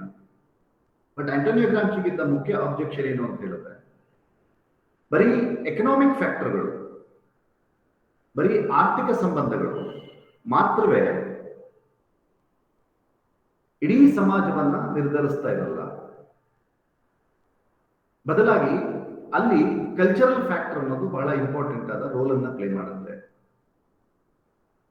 ಹಾಗಾಗಿ ಆಳುವ ವರ್ಗ ಯಾವಾಗಲೂ ಕೇವಲ ಫೋರ್ಸ್ನ ಮೂಲಕ, ಬಲದ ಮೂಲಕ, ಅದು ಫಿಸಿಕಲ್ ಫೋರ್ಸ್ ಇರ್ಬೋದು ಅಥವಾ ಬೇರೆ ಮಾದರಿಯ ಫೋರ್ಸ್ ಇರ್ಬೋದು, ಈ ಫೋರ್ಸ್ನ ಮೂಲಕವೇ ಕಾರ್ಮಿಕ ವರ್ಗವನ್ನು ಹಿಡಿತದಲ್ಲಿ ಇಟ್ಕೊಂಡಿರಲ್ಲ, ಬದಲಾಗಿ ಕನ್ಸೆಂಟ್ನ ಮೂಲಕವೂ ಹಿಡಿತದಲ್ಲಿ ಇಟ್ಕೊಂಡಿರುತ್ತೆ. ಇದನ್ನು ಅವನೇಂತ ಕರೀತಾನೆ ಅಂತ ಹೇಳಿದ್ರೆ ಮ್ಯಾನುಫ್ಯಾಕ್ಚರಿಂಗ್ ಕನ್ಸೆಂಟ್ ಅಂತ ಕರೀತಾನೆ, ಒಪ್ಪಿಗೆಗಳ ಉತ್ಪಾದನೆ ಅಂತ ನಾವು ಕನ್ನಡಕ್ಕೆ ಟ್ರಾನ್ಸ್ಲೇಟ್ ಮಾಡ್ಬೋದು. ಅಂದ್ರೆ ಯಾವುದೇ ಒಂದು ಆಳುವ ವರ್ಗ ಜನರನ್ನ ಕೇವಲ ಬಲದಿಂದಾಗ್ಲಿ ಫೋರ್ಸ್ ಇಂದಾಗ್ಲಿ ನಿಯಂತ್ರಿಸಕ್ ಸಾಧ್ಯ ಇರಲ್ಲ. ಬದಲಾಗಿ ಅದೇನ್ ಮಾಡ್ಕೊತಾ ಇರುತ್ತೆ ಅಂತ ಹೇಳಿದ್ರೆ ಕಾಲದಿಂದ ಕಾಲಕ್ಕೆ ತನ್ನ ಆಳ್ವಿಕೆಗೆ ಬೇಕಾದ ಒಪ್ಪಿಗೆಗಳನ್ನು ಉತ್ಪಾದನೆ ಮಾಡ್ಕೊತಾ ಇರುತ್ತೆ. ಆ ಕನ್ಸೆಂಟ್ ಅನ್ನ ಮ್ಯಾನುಫ್ಯಾಕ್ಚರ್ ಮಾಡ್ಕೊಳ್ತಾ ಇರುತ್ತೆ. ಆ ಕನ್ಸೆಂಟ್ ಅನ್ನ ಮ್ಯಾನುಫ್ಯಾಕ್ಚರ್ ಮಾಡ್ಕೊಳ್ಳುವ ಮೂಲಕ ತನ್ನ ಆಳ್ವಿಕೆಗೆ ಒಂದು ಲೆಜಿಟಿಮಸಿಯನ್ನ ಕೊಟ್ಕೋತಾ ಇರುತ್ತೆ. ಸೊ ಹಾಗಾಗಿ ಯಾವಾಗಲೂ ಕ್ಯಾಪಿಟಲಿಸಮ್ ಫೋರ್ಸ್ ಅನ್ನೇ ಬಳಸೋದಿಲ್ಲ, ಬದಲಾಗಿ ಕನ್ಸೆಂಟ್ ಅನ್ನು ಬಳಸುತ್ತೆ ಟು ಲೆಜಿಟಿಮೈಸ್ ಇಟ್ಸ್ ಪವರ್. ಹಾಗಾಗಿ ಈ ಕನ್ಸೆಂಟ್ ಅನ್ನು ಉತ್ಪಾದನೆ ಮಾಡೋದ್ರಲ್ಲಿ ಕಲ್ಚರ್ ಅನ್ನೋದು ಬಹಳ ಇಂಪಾರ್ಟೆಂಟ್ ಆದಂತಹ ರೋಲ್ ಅನ್ನ ಪ್ಲೇ ಮಾಡುತ್ತೆ ಅನ್ನೋದು ಆಂಟೋನಿಯೋ ಗ್ರಾಮ್ಶಿಯ ಬಹಳ ಮುಖ್ಯವಾದಂತಹ ಆರ್ಗ್ಯುಮೆಂಟ್. ಅಂದ್ರೆ ಸಂಸ್ಕೃತಿ ಅನ್ನೋದು ಈ ಆಳುವ ವರ್ಗಕ್ಕೆ ಬೇಕಾದಂತಹ ಕನ್ಸೆಂಟ್ ಅನ್ನ ಉತ್ಪಾದನೆ ಮಾಡೋದಕ್ಕೆ ಬೇಕಾಗುವಂತಹ ಬಹಳ ಮುಖ್ಯವಾದಂತಹ ಎಲಿಮೆಂಟ್ ಅಂತ ಹೇಳಿ ಆಂಟೋನಿಯೋ ಗ್ರಾಮ್ಶಿ ಗುರುತಿಸ್ತಾನೆ. ಇದನ್ನೇ ಅವನೇನಂತ ಕರೀತಾರೆ ಅಂತ ಹೇಳಿದ್ರೆ ಕಲ್ಚರಲ್ ಹೆಜಮನಿ ಅಂತ ಕರೀತಾರೆ. ಅಂದ್ರೆ ಆಳುವ ವರ್ಗ ಈ ಕಲ್ಚರಲ್ ನೆರೆಟಿವ್ಗಳನ್ನ ಬಳಸೋದ್ರ ಮೂಲಕ ಒಂದು ಹೆಜಮನಿಯನ್ನ ಕ್ರಿಯೇಟ್ ಮಾಡುತ್ತೆ. ಆ ಹೆಜಮನಿಯ ಮೂಲಕ ಜನರ ಕನ್ಸೆಂಟ್ ಅನ್ನ, ಜನರ ಒಪ್ಪಿಗೆಗಳನ್ನು ಉತ್ಪಾದನೆ ಮಾಡಿಕೊಂಡು ತನ್ನ ಆಳ್ವಿಕೆಗೆ ಒಂದು ಲೆಜಿಟಿಮಸಿಯನ್ನ ಕೊಟ್ಕೊಳ್ಳುತ್ತೆ.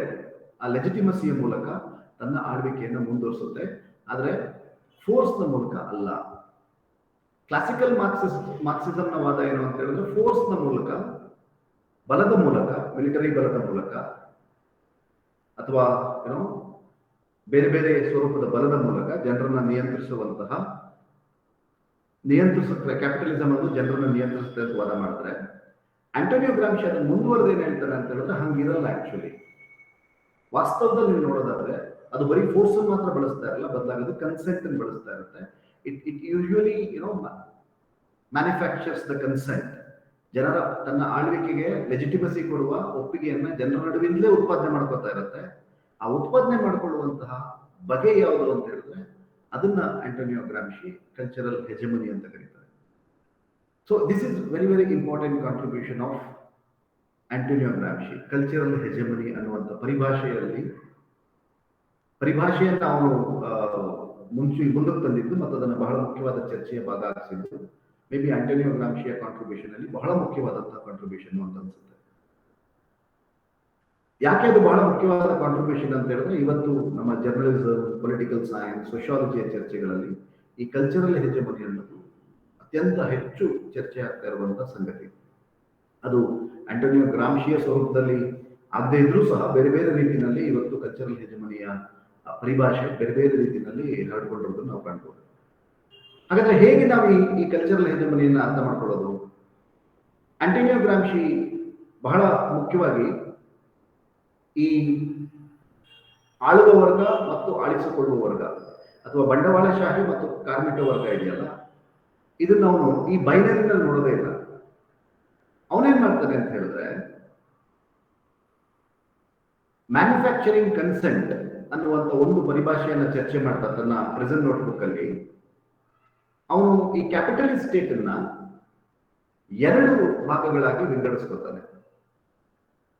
ಒಂದನ್ನ ಪೊಲಿಟಿಕಲ್ ಸೊಸೈಟಿ ಅಂತ ಕರೀತಾನೆ, ಇನ್ನೊಂದನ್ನ ಸಿವಿಲ್ ಸೊಸೈಟಿ ಅಂತ ಕರೀತಾನೆ. ಅಂದ್ರೆ ನಾವು ಯಾವುದನ್ನ ಬಂಡವಾಳಶಾಹಿ ರಾಜ್ಯ ಅಂತ ಕರೀತಾ ಇದ್ದೀವಿ, ಅದು ಕ್ಲಾಸಿಕಲ್ ಮಾರ್ಕ್ಸಿಸ್ಟ್ ವಾದ ಮಾಡೋ ಥರದಲ್ಲಿ ಅದು ಒಂದಾಗಿರಲ್ಲ. ಅದರಲ್ಲಿ 2 ಭಾಗ ಇದೆ. ಆ 2 ಭಾಗ ಯಾವುದು ಅಂತ ಹೇಳಿದ್ರೆ, ಒಂದು ಪೊಲಿಟಿಕಲ್ ಸೊಸೈಟಿ, ಇನ್ನೊಂದು ಸಿವಿಲ್ ಸೊಸೈಟಿ. ಈ ಪೊಲಿಟಿಕಲ್ ಸೊಸೈಟಿ ಯಾವುದು?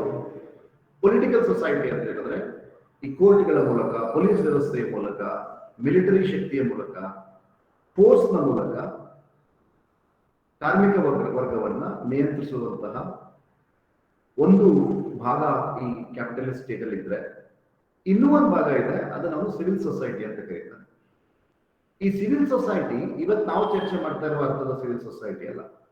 ಆಂಟೋನಿಯೋ ಗ್ರಾಮ್ಶಿಯ ಪ್ರಕಾರ ಈ ಸಿವಿಲ್ ಸೊಸೈಟಿ ಯಾವುದು ಅಂತ ಹೇಳಿದ್ರೆ, ಈ ಸಿವಿಲ್ ಸೊಸೈಟಿ ಕಲ್ಚರಲ್ ಹೆಜಮನಿಯನ್ನ ಅಥವಾ ಕ್ಯಾಪಿಟಲಿಸ್ಟ್ ಸ್ಟೇಟ್ಗೆ ಬೇಕಾದಂತಹ ಲೆಜಿಟಿಮಸಿಯನ್ನ ತಂದುಕೊಡುವಂತಹ ಬಹಳ ಮುಖ್ಯವಾದಂತಹ ಕೆಲಸವನ್ನ ಈ ಸಿವಿಲ್ ಸೊಸೈಟಿ ನಿರ್ವಹಿಸ್ತಾ ಇರುತ್ತೆ.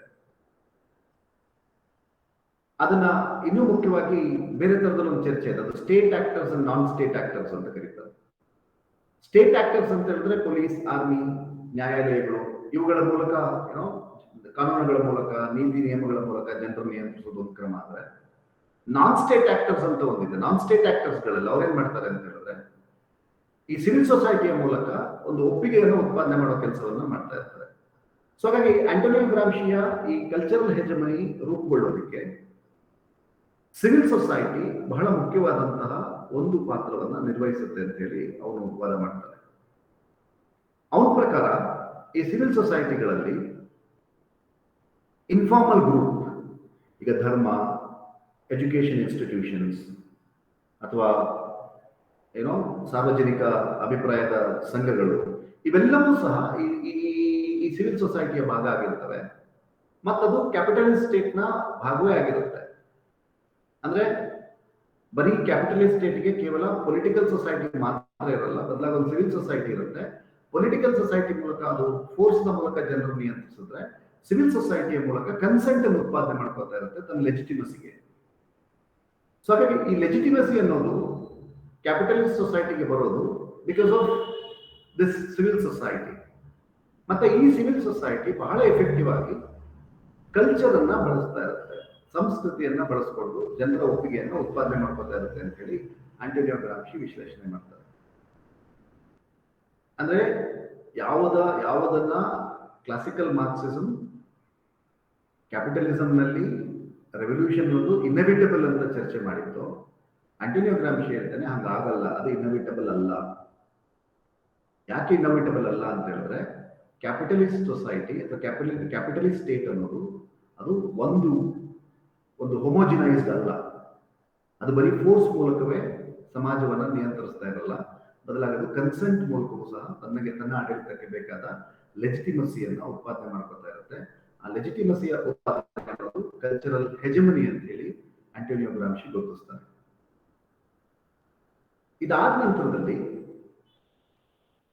ಗ್ರಾಮ್ಶಿ ಏನ್ ಹೇಳ್ತಾನೆ ಅಂತ ಹೇಳಿದ್ರೆ ಈ ಕಲ್ಚರಲ್ ಹೆಜಮನಿಯನ್ನ ಒಂದು ಸಮಾಜದಲ್ಲಿ ಉತ್ಪಾದನೆ ಮಾಡೋದಕ್ಕೆ ಅಥವಾ ಅದನ್ನ ಸಮಾಜದ ನಾರ್ಮ್ನ ಭಾಗ ಹಾಕ್ಸೋದಕ್ಕೆ ಸಿವಿಲ್ ಸೊಸೈಟಿ ಬಹಳ ಇಂಪಾರ್ಟೆಂಟ್ ಆದ ರೋಲ್ ಅನ್ನು ಪ್ಲೇ ಮಾಡುತ್ತೆ. ಅದು ಬಹಳ ಮುಖ್ಯವಾಗಿ ಅದೇನ್ ಮಾಡ್ತಾ ಇರುತ್ತೆ ಅಂತ ಹೇಳಿದ್ರೆ ಐಡಿಯಾಲಜಿಗಳನ್ನ ಉತ್ಪಾದನೆ ಮಾಡ್ತಾ ಬೇರೆ ಬೇರೆ ಐಡಿಯಾಲಜಿಗಳನ್ನ ಉತ್ಪಾದನೆ ಮಾಡ್ತಾ ಈ ಕ್ಯಾಪಿಟಲಿಸ್ಟ್ ಸಮಾಜಕ್ಕೆ ಬೇಕಾದಂತಹ, ಕ್ಯಾಪಿಟಲಿಸ್ಟ್ ರಾಜ್ಯಕ್ಕೆ ಬೇಕಾದಂತಹ ಒಂದು ಸಿಸ್ಟಮ್ ಆಫ್ ಐಡಿಯಾಲಜಿಯನ್ನ ಸಿವಿಲ್ ಸೊಸೈಟಿ ಜನರೇಟ್ ಮಾಡುತ್ತೆ. ಸಿವಿಲ್ ಸೊಸೈಟಿಯ ಅಂದ್ರೆ ಒಂದು ಬಂಡವಾಳಶಾಹಿ ರಾಜ್ಯದಲ್ಲಿ ಸಿವಿಲ್ ಸೊಸೈಟಿಯ ಬಹಳ ಮುಖ್ಯ ಕೆಲಸ ಏನು ಅಂತ ಹೇಳಿದ್ರೆ ಅದು ಆಯಾ ಸಮುದಾಯಕ್ಕೆ ಬೇಕಾದಂತಹ ಐಡಿಯಾಲಜಿಗಳನ್ನ ಚರ್ಚೆ ಮಾಡ್ತಾ ಅಂತಿಮವಾಗಿ ಕ್ಯಾಪಿಟಲಿಸ್ಟ್ ಸಮಾಜಕ್ಕೆ ಬೇಕಾದಂತಹ ಒಂದು ಸಿಸ್ಟಮ್ ಆಫ್ ಐಡಿಯಾಲಜಿಯನ್ನು ರೂಪಿಸ್ಕೊಡುತ್ತೆ.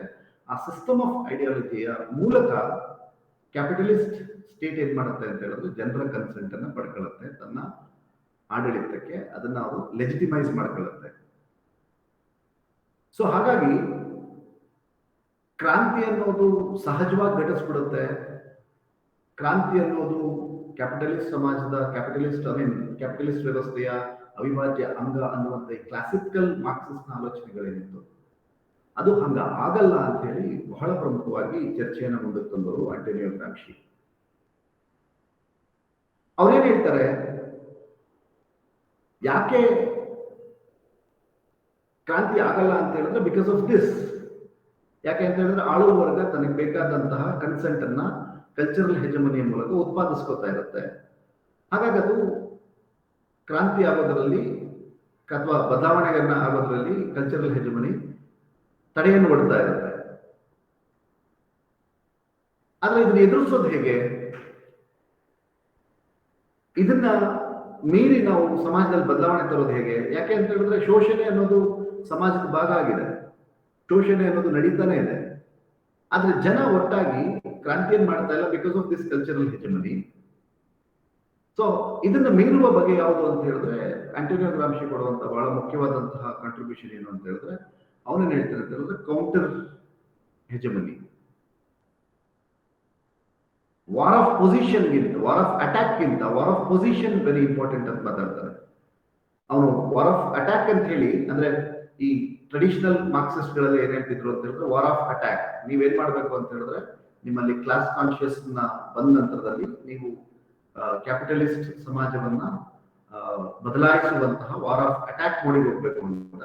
ಬಟ್ ಆಂಟೋನಿಯೋ ಗ್ರಾಮ್ಶಿ ಏನ್ ಹೇಳ್ತಾನೆ ಅಂತ ಹೇಳಿದ್ರೆ ವಾರ್ ಆಫ್ ಅಟ್ಯಾಕ್ ಗಿಂತ ಪೂರ್ವವಾಗಿ ನಿಮಗೆ ವಾರ್ ಆಫ್ ಪೊಸಿಷನ್ ಬೇಕು. ಏನು ವಾರ್ ಆಫ್ ಪೊಸಿಷನ್? ಯಾವ ಬಂಡವಾಳಶಾಹಿ ರಾಜ್ಯ, ಯಾವ ಬಂಡವಾಳಶಾಹಿ ವ್ಯವಸ್ಥೆ ತನ್ನ ಪೊಲಿಟಿಕಲ್ ಮತ್ತು ಸಿವಿಲ್ ಸೊಸೈಟಿಗಳ ಮೂಲಕ ಒಪ್ಪಿಗೆಯನ್ನು ಉತ್ಪಾದಿಸ್ಕೊತಾ ಇದೆ ಕಲ್ಚರಲ್ ಹೆಜಮನಿಯ ಮೂಲಕ, ಅದಕ್ಕೆ ಕೌಂಟರ್ ಆಗಿ ಒಂದು ಕಲ್ಚರಲ್ ನೆರೆಟಿವ್ ಅನ್ನ ತರೋದು ಬಹಳ ಮುಖ್ಯ.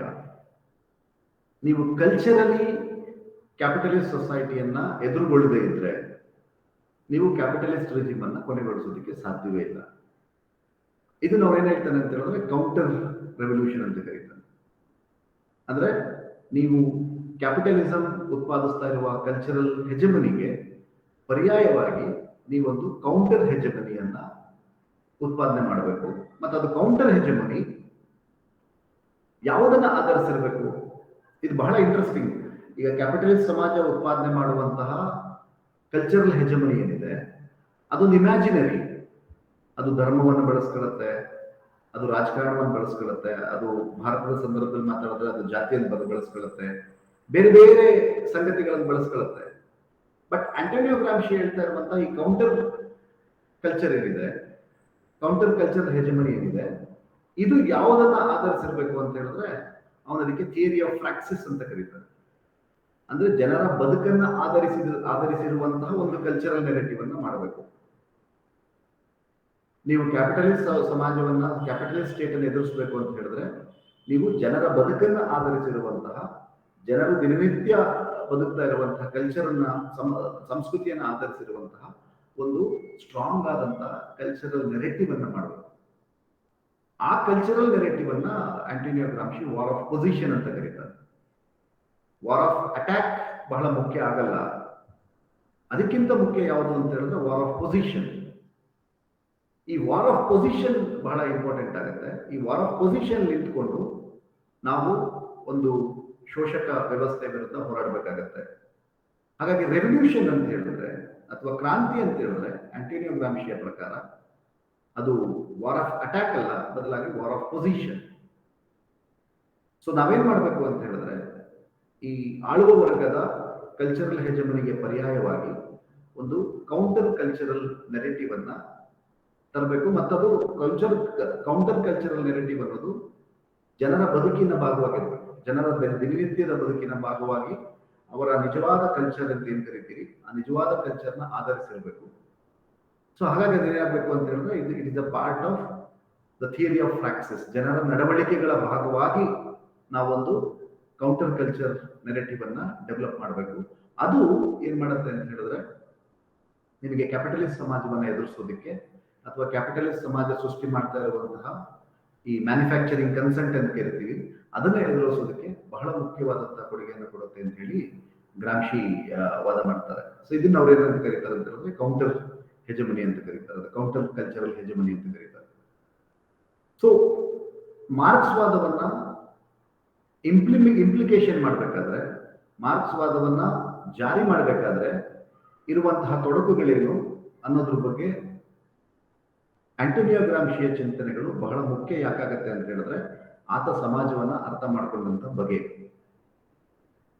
ಮಾರ್ಕ್ಸ್ವಾದಿ, ಕ್ಲಾಸಿಕಲ್ ಮಾರ್ಕ್ಸ್ವಾದಿಗಳಿಗೆ ಇದು ಅರ್ಥ ಆಗಿರಲಿಲ್ಲ ಅಂತ ಆಂಟೋನಿಯೋ ಗ್ರಾಮ್ಶಿಯ ವಿಶ್ಲೇಷಣೆಗಳಲ್ಲಿ ಬಹಳ ಸ್ಪಷ್ಟವಾಗಿ ಗೊತ್ತಾಗುತ್ತೆ. ಅವ್ರೇನ್ ಅನ್ಕೊಂಡಿದ್ರು ಅಂತ ಹೇಳಿದ್ರೆ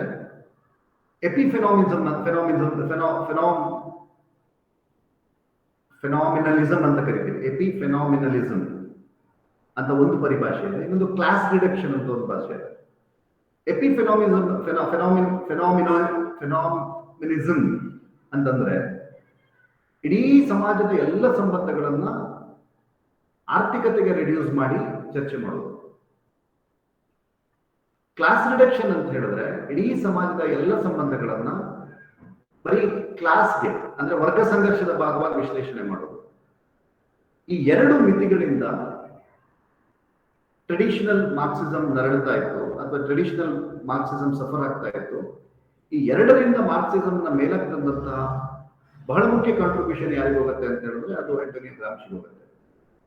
He rejects that epiphenomenalism and he also rejects class reduction of Marxism.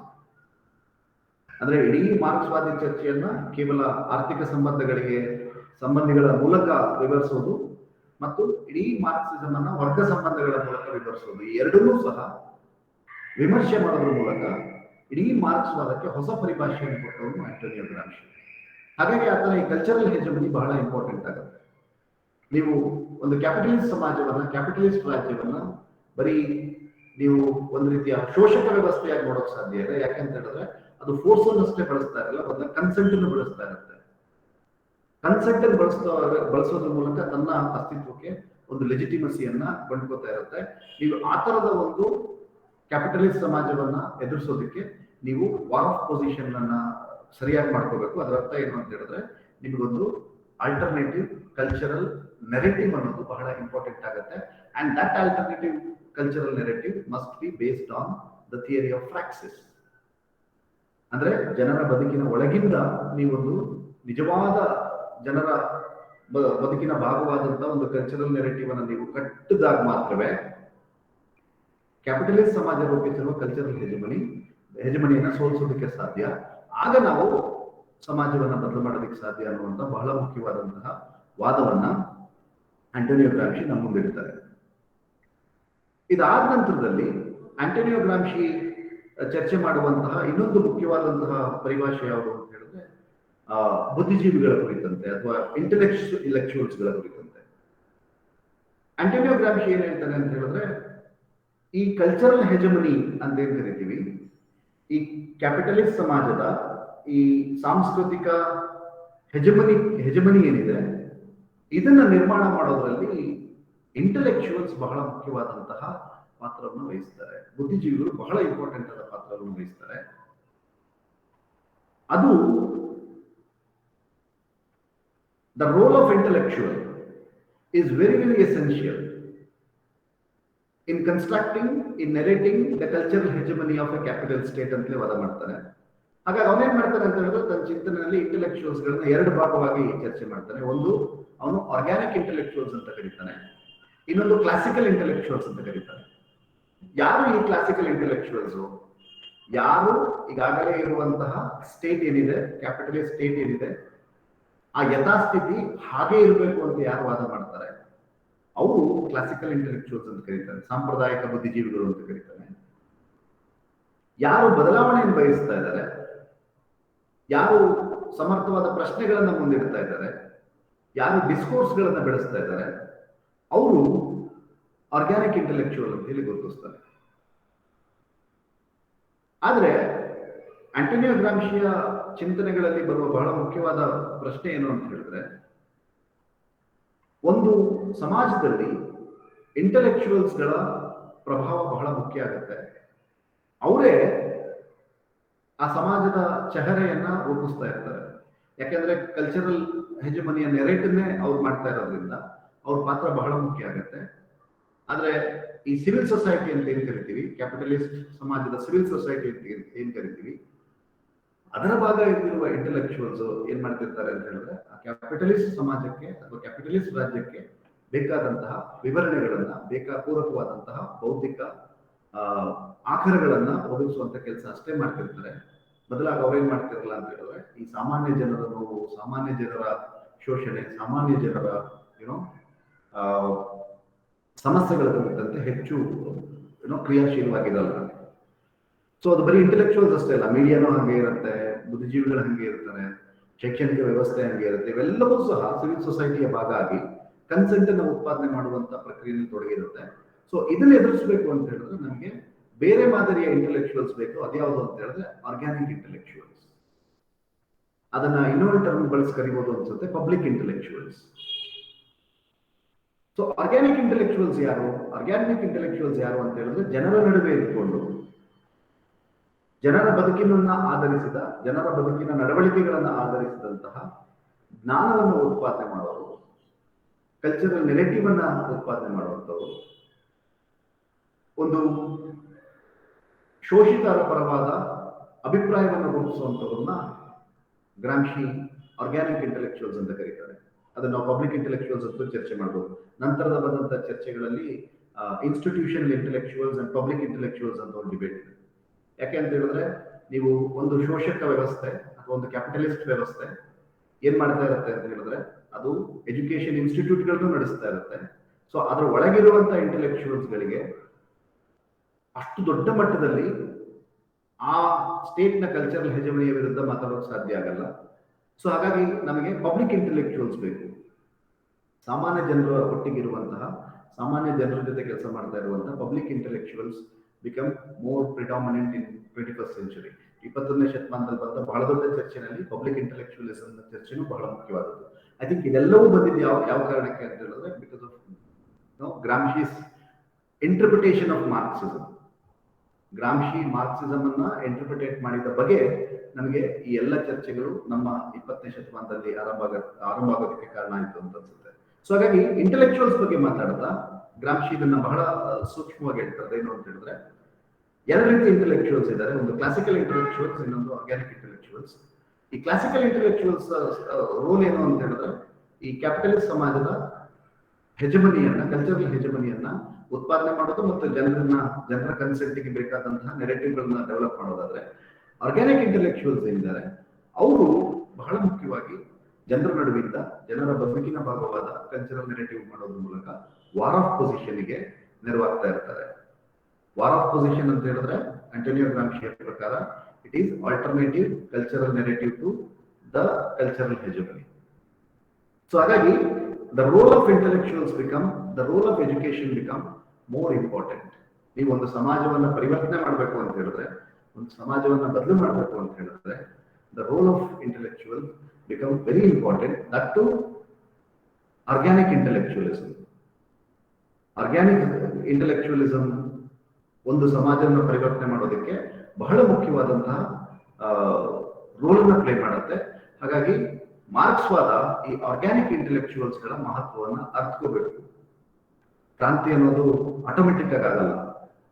ಕ್ರಾಂತಿ ಅನ್ನೋದು ಕ್ಯಾಪಿಟಲಿಸಂ ವ್ಯವಸ್ಥೆಯ ಇನ್ನೋವೇಟಬಲ್ ಆದಂತಹ ಪರಿಣಾಮ ಆಗಿರಲ್ಲ. ಯಾಕೆಂತಂದ್ರೆ ಅದು ಕ್ಯಾಪಿಟಲಿಸಂ ವ್ಯವಸ್ಥೆ ಬರೀ ಫೋರ್ಸ್ ಅಷ್ಟೇ ಬಳಸ್ತಾ ಇರಲ್ಲ, ಕನ್ಸೆಂಟ್ ಬಳಸ್ತಾ ಇರುತ್ತೆ. ಆ ಕನ್ಸೆಂಟ್ಗೆ ಒಂದು ಆಲ್ಟರ್ನೇಟಿವ್ ನೆರೇಟ್ ಮಾಡೋದಕ್ಕೆ ನಿಮಗೆ ಆರ್ಗ್ಯಾನಿಕ್ ಇಂಟೆಲೆಕ್ಚುಯಲ್ಸ್ ಗಳ ಅಗತ್ಯ ಬಹಳ ಇದೆ.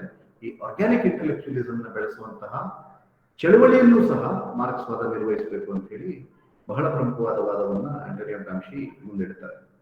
ಸೊ ಇದಿಷ್ಟು ಆಂಟೋನಿಯೋ ಗ್ರಾಮ್ಶಿಯ ಚಿಂತನೆಗಳಲ್ಲಿ ಇದ್ದಂತಹ ಬಹಳ ಪ್ರಮುಖವಾದಂತಹ ಅಂಶಗಳು. ಒಂದು ಐಡಿಯಾಲಜಿ, ಇನ್ನೊಂದು ಸಿವಿಲ್ ಸೊಸೈಟಿ, ಇನ್ನೊಂದು ಆರ್ಗ್ಯಾನಿಕ್ ಇಂಟೆಲೆಕ್ಚುಯಲಿಸಂ.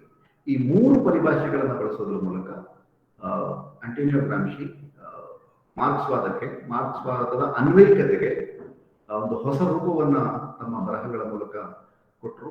ಸೊ ಅವರು ಕೊಟ್ಟಂತಹ ಈ ಕಾಂಟ್ರಿಬ್ಯೂಷನ್ ಏನಿದೆ, ಈ ಕಾಂಟ್ರಿಬ್ಯೂಷನ್ ನಂತರದಲ್ಲಿ ಮಾರ್ಕ್ಸ್ವಾದದಲ್ಲಿ ಸಾಕಷ್ಟು ಬದಲಾವಣೆಗೆ, ಸಾಕಷ್ಟು ಚೇಂಜಸ್ಗೆ ಕಾರಣ ಆಗಿ ಇವತ್ತು ಮಾರ್ಕ್ಸ್ವಾದ ಕಲ್ಚರಲ್, ಕೌಂಟರ್ ಕಲ್ಚರಲ್ ನೆರೆಟಿವ್ಸ್ಗಳ ಬಗ್ಗೆ, ಆರ್ಗ್ಯಾನಿಕ್ ಇಂಟೆಲೆಕ್ಚುಯಲ್ಸ್ ಅಂಡ್ ಆರ್ಗ್ಯಾನಿಕ್ ಇಂಟೆಲೆಕ್ಚುಯಲಿಸಮ್ ನ ಬೆಳವಣಿಗೆ ಬಗ್ಗೆ ಮತ್ತು ದ ಇಂಪಾರ್ಟೆನ್ಸ್ ಆಫ್ ಐಡಿಯಾಲಜಿ ಬಗ್ಗೆ ಹೆಚ್ಚು ಹೆಚ್ಚು ಚರ್ಚೆಗಳನ್ನು ನಿರ್ವಹಿಸುವಂತಕ್ಕೆ ಇವತ್ತು ಬಂದಿದ್ದಿದೆ. ಹಾಗಾಗಿ ಹೆಚ್ಚು ಹೆಚ್ಚು ಚರ್ಚೆಗಳು ಆ ದಿಕ್ಕಿನಲ್ಲಿ ಮಾರ್ಕ್ಸ್ವಾದದಲ್ಲಿ ನಡೀತಾ ಇದೆ. ಸೊ ಈ ಎಲ್ಲ ಹಿನ್ನೆಲೆ ಒಳಗಡೆ ನಮಗೆ ಆಂಟೋನಿಯೋ ಗ್ರಾಮ್ಶಿ ಬಹಳ ಮುಖ್ಯವಾದಂತಹ ಒಬ್ಬ ಚಿಂತಕಾಗಿ ನಮ್ಮ ಎದುರುಗಡೆ ಇದ್ದಾರೆ. ಸೊ ಇವತ್ತು ನಾವು ಇವತ್ತಿನ ಸ್ಟೇಟ್ ನ ಸ್ವರೂಪವನ್ನ ನೋಡ್ತಾ ಹೋದ್ರೆ ಅದು it's a global phenomena. The state become more and more authoritative ನಾವು, ಹೆಚ್ಚು ಅಥಾರಿಟೇಟಿವ್ ಆಗ್ತಾ ಇರುವಂತಹ ಈ ಕಾಲದಲ್ಲಿ. ಸೊ ನಮಗಿವತ್ತು ಆತರ ಒಂದು ಬಲಯುತವಾದಂತಹ ಫೋರ್ಸ್ ಅನ್ನು ಬಳಸೋದ್ರ ಮೂಲಕ ಜನರನ್ನ ನಿಯಂತ್ರಿಸಬಹುದು ಅನ್ನುವಂತಹ ಸ್ಟೇಟ್ ನ ವಿರುದ್ಧ, ಅಥವಾ ಸ್ಟೇಟ್ ಅನ್ನ ನಾವು ಎದುರಿಸಬೇಕು ಅಂದ್ರೆ ಡೆಮೋಕ್ರೆಟಿಕ್ ಮೀನಲ್ಲಿ ಪ್ರಜಾತಾಂತ್ರಿಕವಾಗಿ ನಾವು ಸ್ಟೇಟ್ ಅನ್ನ ಎದುರಿಸಬೇಕು ಅಂತ ಹೇಳಿದ್ರೆ, ಅಥವಾ ಸ್ಟೇಟ್ ಅನ್ನು ನಾವು ಹೆಚ್ಚು ಡೆಮೋಕ್ರೇಟ್ ಮಾಡಬೇಕು ಅಂತ ಹೇಳಿದ್ರೆ, ಮೇ ಬಿ ನಮಗಿರುವಂತಹ ಬಹಳ ದೊಡ್ಡ ಸೋರ್ಸ್ ಆಫ್ ಮಟೀರಿಯಲ್ ಅಂತ ಹೇಳಿದ್ರೆ ಅದು ಆಂಟೋನಿಯೋ ಗ್ರಾಮ್ಶಿಯ ಚಿಂತನೆಗಳು ಅಂತ ನನಗನ್ಸುತ್ತೆ. ಅಂಡ್ ಮುಖ್ಯವಾಗಿ ಇವತ್ತು ನಮ್ಮ 21ನೇ ಶತಮಾನದಲ್ಲಿ ಇರುವ ಬಹಳ ಮುಖ್ಯ ಚರ್ಚೆ ಏನು ಅಂತ ಹೇಳಿದ್ರೆ ಮಾರ್ಕೆಟ್ ಡೆಮೋಕ್ರಟೈಸೇಷನ್, ಮಾರುಕಟ್ಟೆಯನ್ನ ಪ್ರಜಾತಾಂತ್ರಿಕಗೊಳಿಸಬೇಕು ಅನ್ನುವಂಥ ಚರ್ಚೆ ಏನಿದೆ, ಅಥವಾ ಮಾರುಕಟ್ಟೆಯನ್ನ ನೀವು ಪ್ರಜಾಪ್ರಭುತ್ವದ ಮೌಲ್ಯಗಳ ಭಾಗ ಮಾಡಬೇಕಾಗಿದೆ ಅನ್ನುವಂಥ ಚರ್ಚೆ ಏನಿದೆ, ಈ ಚರ್ಚೆಯೂ ಸಹ ಆಂಟೋನಿಯೋ ಗ್ರಾಮ್ಶಿ ಕೊಟ್ಟಂತ ಇನ್ಸೈಟ್ ಏನಿದೆ ಅದು ಕೌಂಟರ್ ಕಲ್ಚರಲ್ ಹೆಜಮನಿಯ ಚರ್ಚೆಯ ಭಾಗವಾಗಿ ಇವತ್ತು ನೋಡ್ತಾ ಇದ್ದೀವಿ. ಅದೇನು ಅಂತ ಹೇಳಿದ್ರೆ ಮಾರುಕಟ್ಟೆ ಏನಿದೆ ಅದು ದಿನದಿಂದ ದಿನ ಪ್ರಬಲಗೊಳ್ತಾ ಇದೆ, ಬಟ್ ಆದ್ರೆ ಅದು ಡೆಮೋಕ್ರೆಟಿಕ್ ಆಗಿಲ್ಲ. ಸೊ ಮಾರುಕಟ್ಟೆ ಸಹ ಡೆಮೋಕ್ರೆಟಿಕ್ ನಿಯಮಗಳಿಗೆ ಬದ್ಧವಾಗಿರಬೇಕು ಮತ್ತು ಡೆಮೋಕ್ರಸಿಯ ಮೌಲ್ಯಗಳನ್ನ ಅದು ಎತ್ತಿಳಿಬೇಕು, ಆ ಪ್ರಿನ್ಸಿಪಲ್ಗಳನ್ನ ತನ್ನ ಕಾರ್ಯಾಚರಣೆಯಲ್ಲಿ ಒಳಗೊಳ್ಬೇಕು ಅನ್ನುವಂಥ ಚರ್ಚೆಗಳು ನಾವೇನು ನೋಡ್ತಾ ಇದ್ದೀವಿ. ಅದು ಎಲ್ಲ ಚರ್ಚೆಗಳು ಬಂದಿರೋದು ಮೇ ಬಿ ಆಂಟೋನಿಯೋ ಗ್ರಾಮ್ಶಿ ಮಾರ್ಕ್ಸ್ವಾದಕ್ಕೆ ಕೊಟ್ಟಂತಹ ಹೊಸ ದೃಷ್ಟಿಕೋನಗಳ ಕಾರಣಕ್ಕೆ, ಹೊಸ ಇನ್ಸೈಟ್ ನ ಕಾರಣಕ್ಕೆ ಅಂತ ನನಗನ್ಸುತ್ತೆ. ಸೊ ಇಷ್ಟು ನಾನು ನಿಮ್ಗಳ ಜೊತೆ ಹಂಚ್ಕೋಬೇಕು ಅಂತ ಅನ್ಕೊಂಡೆ. ಸೊ ಇನ್ನೂ ಮಿಕ್ಕಂತ ವಿಷಯಗಳ ಬಗ್ಗೆ ನಾವು ಚರ್ಚೆ ಮಾಡ್ಬೋದು. ಬಹಳ ಮುಖ್ಯವಾಗಿ ನಾವು ಸಬಾಲ್ಟರ್ನ್ ಅಂತ ಏನ್ ಕರಿತೀವಿ, ಸಬಾಲ್ಟರ್ನ್ ಅನ್ನುವ ಕಾನ್ಸೆಪ್ಟ್ ಏನಿದೆ ಅದು ಮೊಟ್ಟ ಮೊದಲು ಬಳಸಿದವರು ಆಂಟೋನಿಯೋ ಗ್ರಾಮ್ಶಿ. ಸೊ ಕನ್ನಡದಲ್ಲಿ ನನಗೆ ಗೊತ್ತಿರಂಗೆ ಹಂಪಿ ವಿಶ್ವವಿದ್ಯಾನಿಲಯದ ವಿಜಯ್ ತಮ್ಮಂಡ ಪುಣಾಚಾರ್ ಅವರು ಒಂದು ಲೇಖನ ಬರೆದಿದ್ರು, ಚರಿತ್ರೆ ಅನ್ನುವಂಥ ಒಂದು ಸಂಪುಟದಲ್ಲಿ. ಮೇ ಬಿ ನಾನು ಓದಿದ ಮೊದಲ ಸಬಾಲ್ಟರ್ನ್ ಆಲೋಚನೆಗಳ ಕುರಿತ ಲೇಖನ ಅದು. ಅದಾದ ನಂತರದಲ್ಲಿ ಬಹಳಷ್ಟು ಲೇಖನಗಳು ಬಂದಿದೆ. ಸ್ಪೆಷಲಿ ಮೆಟಿ ಮಲ್ಲಿಕಾರ್ಜುನ್ ಸರ್ ಅವರು ಒಂದು ಎಡಿಷನ್ನೇ ತಂದಿದ್ದಾರೆ. 80ರ ದಶಕದಲ್ಲಿ ಬಂದಂತಹ ಈ ಸಬಾಲ್ಟರ್ನ್ ಚಿಂತನೆಗಳನ್ನ ಭಾರತದಲ್ಲಿ ರಂಜಿತ್ ಗುಹಾ ಮತ್ತು ಅವರ ಜೊತೆಗಾರರು ಮಾಡಿದಂತಹ ಸುದೀರ್ಘ ಅಕಾಡೆಮಿಕ್ ಡಿಸ್ಕೋರ್ಸ್ ಅನ್ನ ಕನ್ನಡಕ್ಕೆ ಮೆಟಿ ಮಲ್ಲಿಕಾರ್ಜುನ್ ಸರ್ ಅವರೇ ತಂದಿದ್ದಾರೆ. ಸೊ ಹಾಗಾಗಿ ಇದು ಸಹ it is also a contribution of Antonio Gramsci. But ಆದ್ರೆ ಭಾರತದಲ್ಲಿ ಚರ್ಚೆಯಾದ ಸಬಾಲ್ಟರ್ನ್ ಮಾದರಿಯ ಸ್ವರೂಪ ಬೇರೆ, ಬಟ್ ಆಂಟೋನಿಯೋ ಗ್ರಾಮ್ಶಿ ಚರ್ಚೆ ಮಾಡಿದಂತ ಸಬಾಲ್ಟರ್ನ್ ಸ್ವರೂಪ ಬೇರೆ. But the very term subaltern, which is first used by Antonio Gramsci as an academic term ಆಗಿ subaltern ಅನ್ನುವ ಪರಿಭಾಷೆಯನ್ನ ಮೊದಲು ಚರ್ಚೆಗೆ ಎತ್ಕೊಂಡವರು ಆಂಟೋನಿಯೋ ಗ್ರಾಮ್ಶಿ. ಹಾಗಾಗಿ ಅದು ಸಹ ಆಂಟೋನಿಯೋ ಗ್ರಾಮ್ಶಿಯ ಬಹಳ ಮುಖ್ಯವಾದ ಕಾಂಟ್ರಿಬ್ಯೂಷನ್ ಅನ್ಸುತ್ತೆ. ಸೊ ದಟ್ ಇವತ್ತಿನ ಈ ಹೊತ್ತಿಗೆ ನಾವು ಆಂಟೋನಿಯೋ ಗ್ರಾಮ್ಶಿ ಯಾಕೆ ಇಂಪಾರ್ಟೆಂಟ್ ಆಗ್ತಾರೆ ಅಂತ ಹೇಳಿದ್ರೆ, ಬಿಕಾಸ್ ಆಫ್ ಅವರ ಈ ಸಾಂಪ್ರದಾಯಿಕ ಮಾರ್ಕ್ಸ್ವಾದವನ್ನ ಅವರು ವಿಮರ್ಶೆ ಮಾಡುವ ಕ್ರಮದ ಕಾರಣಕ್ಕೆ, ಕಲ್ಚರಲ್ ಹೆಜಮನಿ ಅನ್ನುವಂಥ ಒಂದು ಮುಖ್ಯವಾದ ಪರಿಭಾಷೆಯನ್ನು ನೀಡಿದ ಕಾರಣಕ್ಕೆ, ಮತ್ತೆ ರೋಲ್ ಆಫ್ ಇಂಟೆಲೆಕ್ಚುವಲ್ಸ್ ಏನಿರಬೇಕು ಇವತ್ತಿನ ಅನ್ಈಕ್ವಲ್ ಸೊಸೈಟಿ, ಇವತ್ತಿನ ಅಸಮಾನ ಸೊಸೈಟಿಯಲ್ಲಿ ಬುದ್ಧಿಜೀವಿಗಳ ಪಾತ್ರ ಏನಾಗಿರ್ಬೇಕು ಮತ್ತು ಅವರು ಹೇಗಿರ್ಬೇಕು ಅನ್ನೋದ್ರ ಕುರಿತಂತೆ ಆಂಟೋನಿಯೋ ಗ್ರಾಮ್ಶಿ ಮಾಡಿದಂತ ಚಿಂತನೆಯ ಕಾರಣಕ್ಕೆ, ಈ ಎಲ್ಲ ಕಾರಣಕ್ಕೆ ಇವತ್ತು ಕ್ಯಾಪಿಟಲಿಸ್ಟ್ ಸೊಸೈಟಿ ಅಂತ ಏನ್ ಕರಿತೀವಿ ಅಥವಾ ಬಂಡವಾಳಶಾಹಿ ರಾಜ್ಯ ವ್ಯವಸ್ಥೆ ಅಂತ ಏನ್ ಕರಿತೀವಿ, ಅದರ ವಿರುದ್ಧ ಇವತ್ತು ಮಾರ್ಕ್ಸ್ವಾದ ಹೊಸ ಪ್ರಶ್ನೆಗಳನ್ನ ಇಡ್ತಾ ಇದೆ ಅಂತ ಹೇಳಿದ್ರೆ, ಹೊಸ ರೀತಿಯ ಡಿಸ್ಕೋರ್ಸ್ ಅನ್ನ ಎದುರು ಬದುರು ಮಾಡ್ತಾ ಇದೆ ಅಂತ ಹೇಳಿದ್ರೆ, ಅದರಲ್ಲಿ ಆಂಟೋನಿಯೋ ಗ್ರಾಮ್ಶಿ ಅವರ ಕೊಡುಗೆ ಬಹಳಷ್ಟು ಇದೆ ಅಂತ ಹೇಳ್ತಾ ನನ್ನ ಮಾತುಗಳನ್ನು ಮುಗಿಸ್ತೀನಿ. ಸೊ ಇನ್ನೂ ಹೆಚ್ಚು ಚರ್ಚೆಗಳಿದ್ರೆ ಅದನ್ನ ಡಿಸ್ಕಷನ್ ಅಲ್ಲಿ ಮಾಡ್ಬೋದು ಅಂತ ಅನ್ಕೊಂಡಿದ್ದೀನಿ. Thank you. ಧನ್ಯವಾದಗಳು ಸರ್. ಈಗ ನಮ್ಮ ಧಾರವಾಡ ಕಟ್ಟೆಯ ಅಧ್ಯಕ್ಷರು ಪ್ರೊಫೆಸರ್ ಬಸವರಾಜ ಡೋಣೂರ್ ಸರ್ ಉಪನ್ಯಾಸಕ್ಕೆ ಪೂರಕವಾಗಿ ಕೆಲವೊಂದು ಮಾತುಗಳನ್ನು ಆಡಬೇಕಂತ ವಿನಂತಿ. Sir please.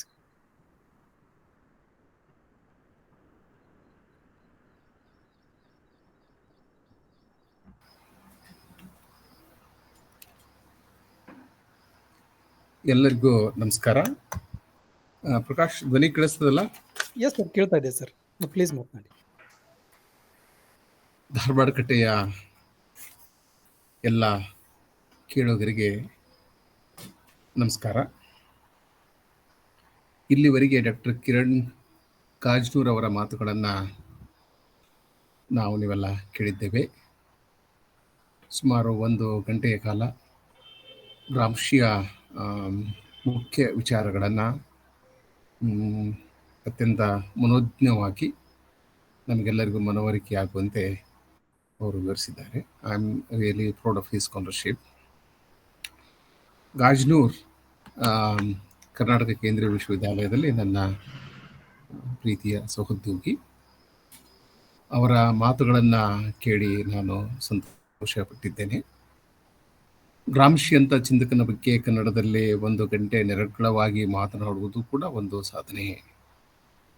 ಏಕೆಂದರೆ ಆತನ ಅನೇಕ ವಿಚಾರಗಳನ್ನು ನಾವು ವಿಶ್ಲೇಷಣೆ ಮಾಡಲಿಕ್ಕೆ ಕನ್ನಡದಲ್ಲಿ ತಕ್ಕುದಾದ ಪಾರಿಭಾಷಿಕ ಪದಗಳು ಕೂಡ ಸಿಗುವುದಿಲ್ಲ. ನಾನು ಗ್ರಾಮ್ಶಿ ಬರಹವನ್ನು ಬಹಳ ಗಂಭೀರವಾಗಿ ಬಹಳ ಓದಿದವನಲ್ಲ, ಓದಲಿಕ್ಕೆ ಸಾಧ್ಯ ಆಗಿಲ್ಲ. ನಿನ್ನೆ ಮಹೇಂದ್ರನಿಗೆ ನಾನು ವಿನಂತಿ ಮಾಡಿಕೊಂಡೆ, ಯಾವುದಾದ್ರೂ ಒಂದು ಪುಸ್ತಕ ಕಳಿಸಿ ಅಂತ. ಅವರು 1-2 ಪುಸ್ತಕಗಳನ್ನು 1-2 ಲೇಖನಗಳನ್ನು ನನಗೆ ಕಳಿಸಿದರು. ಒಂದು ಲೇಖನ ಮಾತ್ರ ಓದಲಿಕ್ಕೆ ನನಗೆ ಸಾಧ್ಯ ಆಯಿತು. ಗ್ರಾಮ್ಶಿ ಆ್ಯಂಡ್ ದಿ ಥಿಯರಿ ಆಫ್ ಹೆಜಮನಿ ಅಂತ ಥಾಮಸ್ ಆರ್ ಬೇಟ್ಸ್ ಅನ್ನೋರು ಬರೆದಂಥ ಒಂದು ಲೇಖನ. ಇದು ಸುಮಾರು 20 ಪುಟಗಳ ಒಂದು ಲೇಖನ. ಈ ಲೇಖನ ಓದಿದರೆ ನಿಮಗೆ ಗ್ರಾಮ್ಶಿಯ ಪ್ರಮುಖ ವಿಚಾರಗಳು, ಅವನ ವಿಚಾರಧಾರೆ, ಅವನು ತನ್ನ ಜೀವನದಲ್ಲಿ ಎದುರಿಸಿದ ಅನೇಕ ಸಂಕಷ್ಟಗಳು, ಅವನು ಕಟ್ಟಿಕೊಟ್ಟ ಸಿದ್ಧಾಂತ ಇತ್ಯಾದಿಯ ಬಗ್ಗೆ ಒಂದು ಸಮಗ್ರವಾದ ಪರಿಚಯ ನಿಮಗೆ ಆಗ್ತದೆ.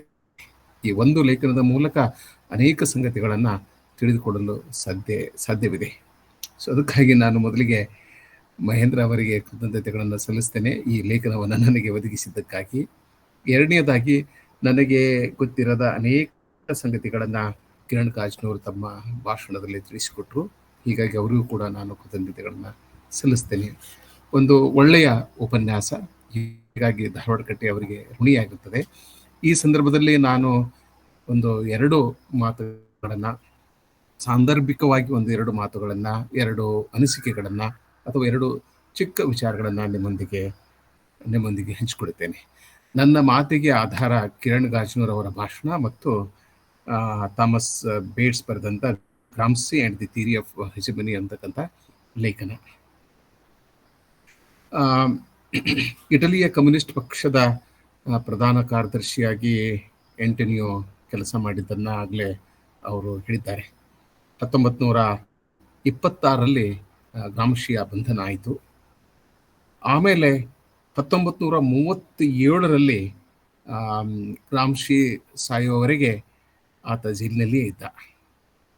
ಈ 26ರಿಂದ 37 ಸುಮಾರು 13 ವರ್ಷಗಳ ಕಾಲ ಆತ ಜೈಲಿನಲ್ಲಿ ಏನು ಮಾಡಿದ ಅನ್ನೋದು ಬಹಳ ಮುಖ್ಯ. ಇದು ನನಗೆ ಬಹಳ ಮಹತ್ವದ ಸಂಗತಿ ಅಂತ ಅನಿಸ್ತು.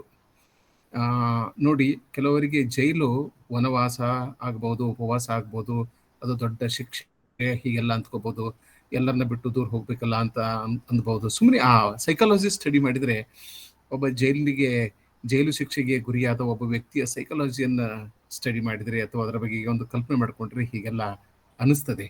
ಆದರೆ ಒಬ್ಬ ಸೃಜನಶೀಲ ವ್ಯಕ್ತಿ, ಒಬ್ಬ ಕ್ರಿಯಾಶೀಲ ವ್ಯಕ್ತಿ, ಒಬ್ಬ ಚಿಂತಕ, ಒಬ್ಬ ತತ್ವಜ್ಞಾನಿ, ನಿಜವಾದ ತತ್ವಜ್ಞಾನಿ, ಚಿಂತಕ, ಲೇಖಕ, ಈತನಿಗೆ ಜೈಲು ಶಿಕ್ಷೆ ಆದರೆ ಬಹಳ ಚಿಂತೆ ಮಾಡಬೇಕಾಗಿಲ್ಲ. ಇನ್ನು ಕುಟುಂಬದವರ ಬಗ್ಗೆ ಚಿಂತೆ ಮಾಡಬಹುದು, ತನ್ನ ಬಗ್ಗೆ ಚಿಂತೆ ಮಾಡಬೇಕಾದ ಅಗತ್ಯ ಇಲ್ಲ. ಯಾಕಂದ್ರೆ ಒಂದು ಜೈಲಿನಲ್ಲಿ ಅಧ್ಯಯನ ಮಾಡಲಿಕ್ಕೆ ಸಾಧ್ಯ ಇದೆ, ಬರಲಿಕ್ಕೆ ಸಾಧ್ಯ ಇದೆ ಅನ್ನೋ ಕಾರಣಕ್ಕಾಗಿ. ಈ ಅವಧಿಯಲ್ಲಿ 20ನೇ ಶತಮಾನದ ಮಾರ್ಕ್ಸ್ವಾದಕ್ಕೆ, ಆ ಪ್ರಾಬಲ್ಯ ಸಿದ್ಧಾಂತಕ್ಕೆ, ಅಂದ್ರೆ ಥಿಯರಿ ಆಫ್ ಹೆಜಮನಿ, ಕನ್ನಡದಲ್ಲಿ ಈ ಪದಗಳಿಲ್ಲ, ಸುಮ್ಮನೆ ನಾನು ಅದ್ರ ಬಗ್ಗೆ ವಿಚಾರ ಮಾಡಿ ಈ ಪದವನ್ನು ಬಳಸ್ತಾ ಇದ್ದೇನೆ. I am not sure about this word. ಪ್ರಾಬಲ್ಯ ಸಿದ್ಧಾಂತ, ದ ಥಿಯರಿ ಆಫ್ ಹೆಜಮನಿ. ಈ ಪ್ರಾಬಲ್ಯ ಸಿದ್ಧಾಂತಕ್ಕೆ ಮತ್ತು ಮಾರ್ಕ್ಸ್ವಾದಕ್ಕೆ ಅವನು ಗಣನೀಯ ಕೊಡುಗೆಯನ್ನ ನೀಡಿದ. ಆದರೆ ಅವನಿಗೆ ತನ್ನ ವಿಚಾರಗಳನ್ನ ಒಂದು ಸುಸಂಬದ್ಧವಾದ ಸೂತ್ರದಲ್ಲಿ ಹಿಡಿದಿಡ್ಲಿಕ್ಕೆ ಸಾಧ್ಯ ಆಗಲಿಲ್ಲ. ಯಾಕಂದ್ರೆ ಆ ಪ್ರೆಷರ್ ಇದ್ದೇ ಇರ್ತದೆ. ಆಮೇಲೆ ಫ್ರೈಲ್ ಬಾಡಿ, ಆ ಶಬ್ದ ಆತನೇ ಈ ಲೇಖನದಲ್ಲಿದೆ. ಫ್ರೈಲ್ ಬಾಡಿ, ಡಿಕೇಯಿಂಗ್ ಬಾಡಿ ಅಥವಾ ಫೇಲಿಂಗ್ ಹೆಲ್ತ್. ಒಂದು ಕಡೆ ಆರೋಗ್ಯ ಕೈ ಕೊಡ್ತಾ ಇರ್ತದೆ, ಬೇರೆ ಬೇರೆ ಶಾರೀರಿಕ ಮತ್ತು ಮಾನಸಿಕ ತೊಂದರೆಗಳು, ಕಾಯಿಲೆಗಳು, ಚಿಂತೆಗಳು ಅವೆಲ್ಲ ಇರ್ತವೆ. ಜೈಲು ಅನ್ನೋದು ಒಂದು ಪ್ಯಾರಡೈಸ್ ಅಲ್ಲ, ಅದು ಎನ್ನುವುದು ಒಂದು 5 ಸ್ಟಾರ್ ಹೋಟೆಲ್ ಅಲ್ಲ. ಎಲ್ಲ ಐಷಾರಾಮಿ ವಸ್ತುಗಳು ಈ ಸದ್ಯನೇ ಜೈಲುಗಳು 5 ಸ್ಟಾರ್ ಹೋಟೆಲ್ಗಳಾಗಿವೆ. ಯಾಕಂದ್ರೆ ಜೈಲಿಗೆ ಹೋಗುವವರು ಸ್ಥಾನಮಾನ ಬಹಳ ದೊಡ್ಡದು ಇರೋದರಿಂದ ಅದಕ್ಕೆ ತಕ್ಕಂತ ಒಂದು ಸಿದ್ಧತೆಯನ್ನ ಜೈಲಿನಲ್ಲಿ ಮಾಡಲಾಗಿದೆ. ಮುಂದಿನ ದಿನಗಳಲ್ಲಿ ಜೈಲಿಗೆ ಹೋಗ್ಲಿಕ್ಕೆ ಜನರು ಪೈಪೋಟಿಗೆ ನಿಲ್ಬಹುದೇನೋ, ಅಷ್ಟೆಲ್ಲ ಸೌಕರ್ಯಗಳಿವೆ ಅಂತ ಕೆಲವರು ಹೇಳ್ತಾರೆ, ನನಗೆ ಗೊತ್ತಿಲ್ಲ. ಸೊ ಯಾಕೆ ಆಗ್ಲಿಲ್ಲ ಅಂದ್ರೆ ಅನಾರೋಗ್ಯದ ಕಾರಣಕ್ಕಾಗಿ ಅದು ಸಾಧ್ಯ ಆಗ್ಲಿಲ್ಲ ಅಂತ. ಇನ್ನೊಂದು, ತನ್ನ ಸಿದ್ಧಾಂತವನ್ನ ಬಹಳ ತಾರ್ಕಿಕವಾಗಿ ಬೆಳೆಸಲಿಕ್ಕೂ ಕೂಡ ಅವನಿಂದ ಸಾಧ್ಯ ಆಗ್ಲಿಲ್ಲ. ಅನಾರೋಗ್ಯದ ಕಾರಣದಿಂದಾಗಿ ಅವನಿಗೆ ಒಂದು ಸುಭದ್ರವಾದ, ಸದೃಢವಾದ ಸಿದ್ಧಾಂತ ಕಟ್ಟಿಕೊಳ್ಳಲಿಕ್ಕೆ ಸಾಧ್ಯ ಆಗಲಿಲ್ಲ ಅನ್ನೋದು ಒಂದು.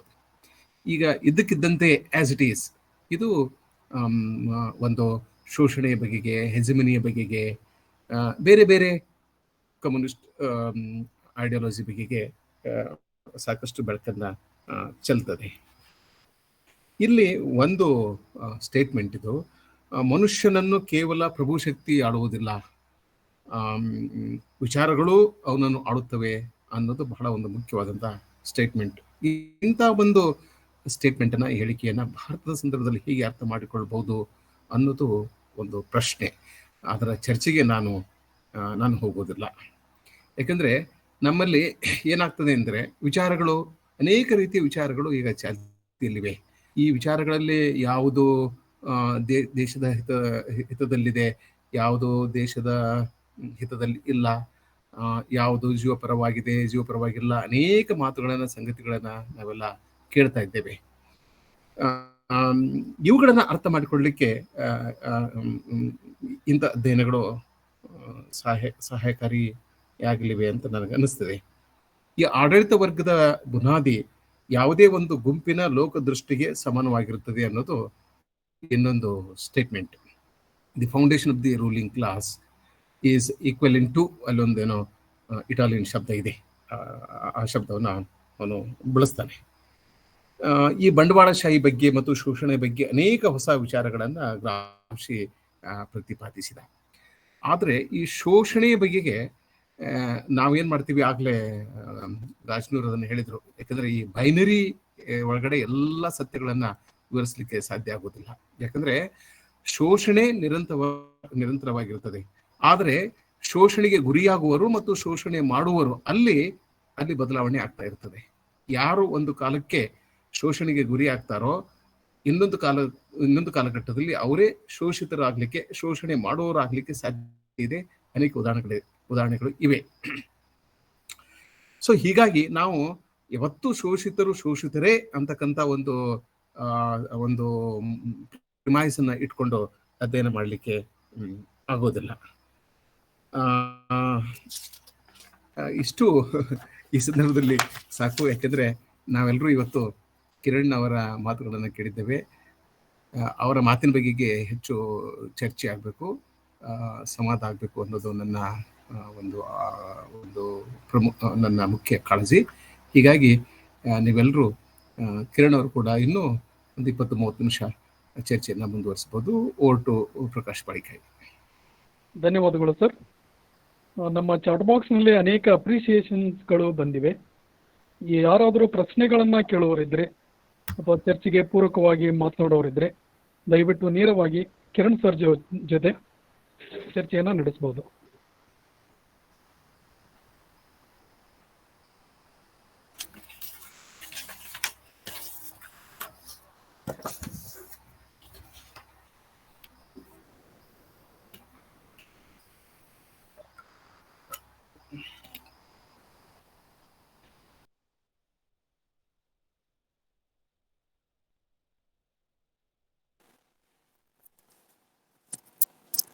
ಸರ್ ನಮಸ್ತೆ.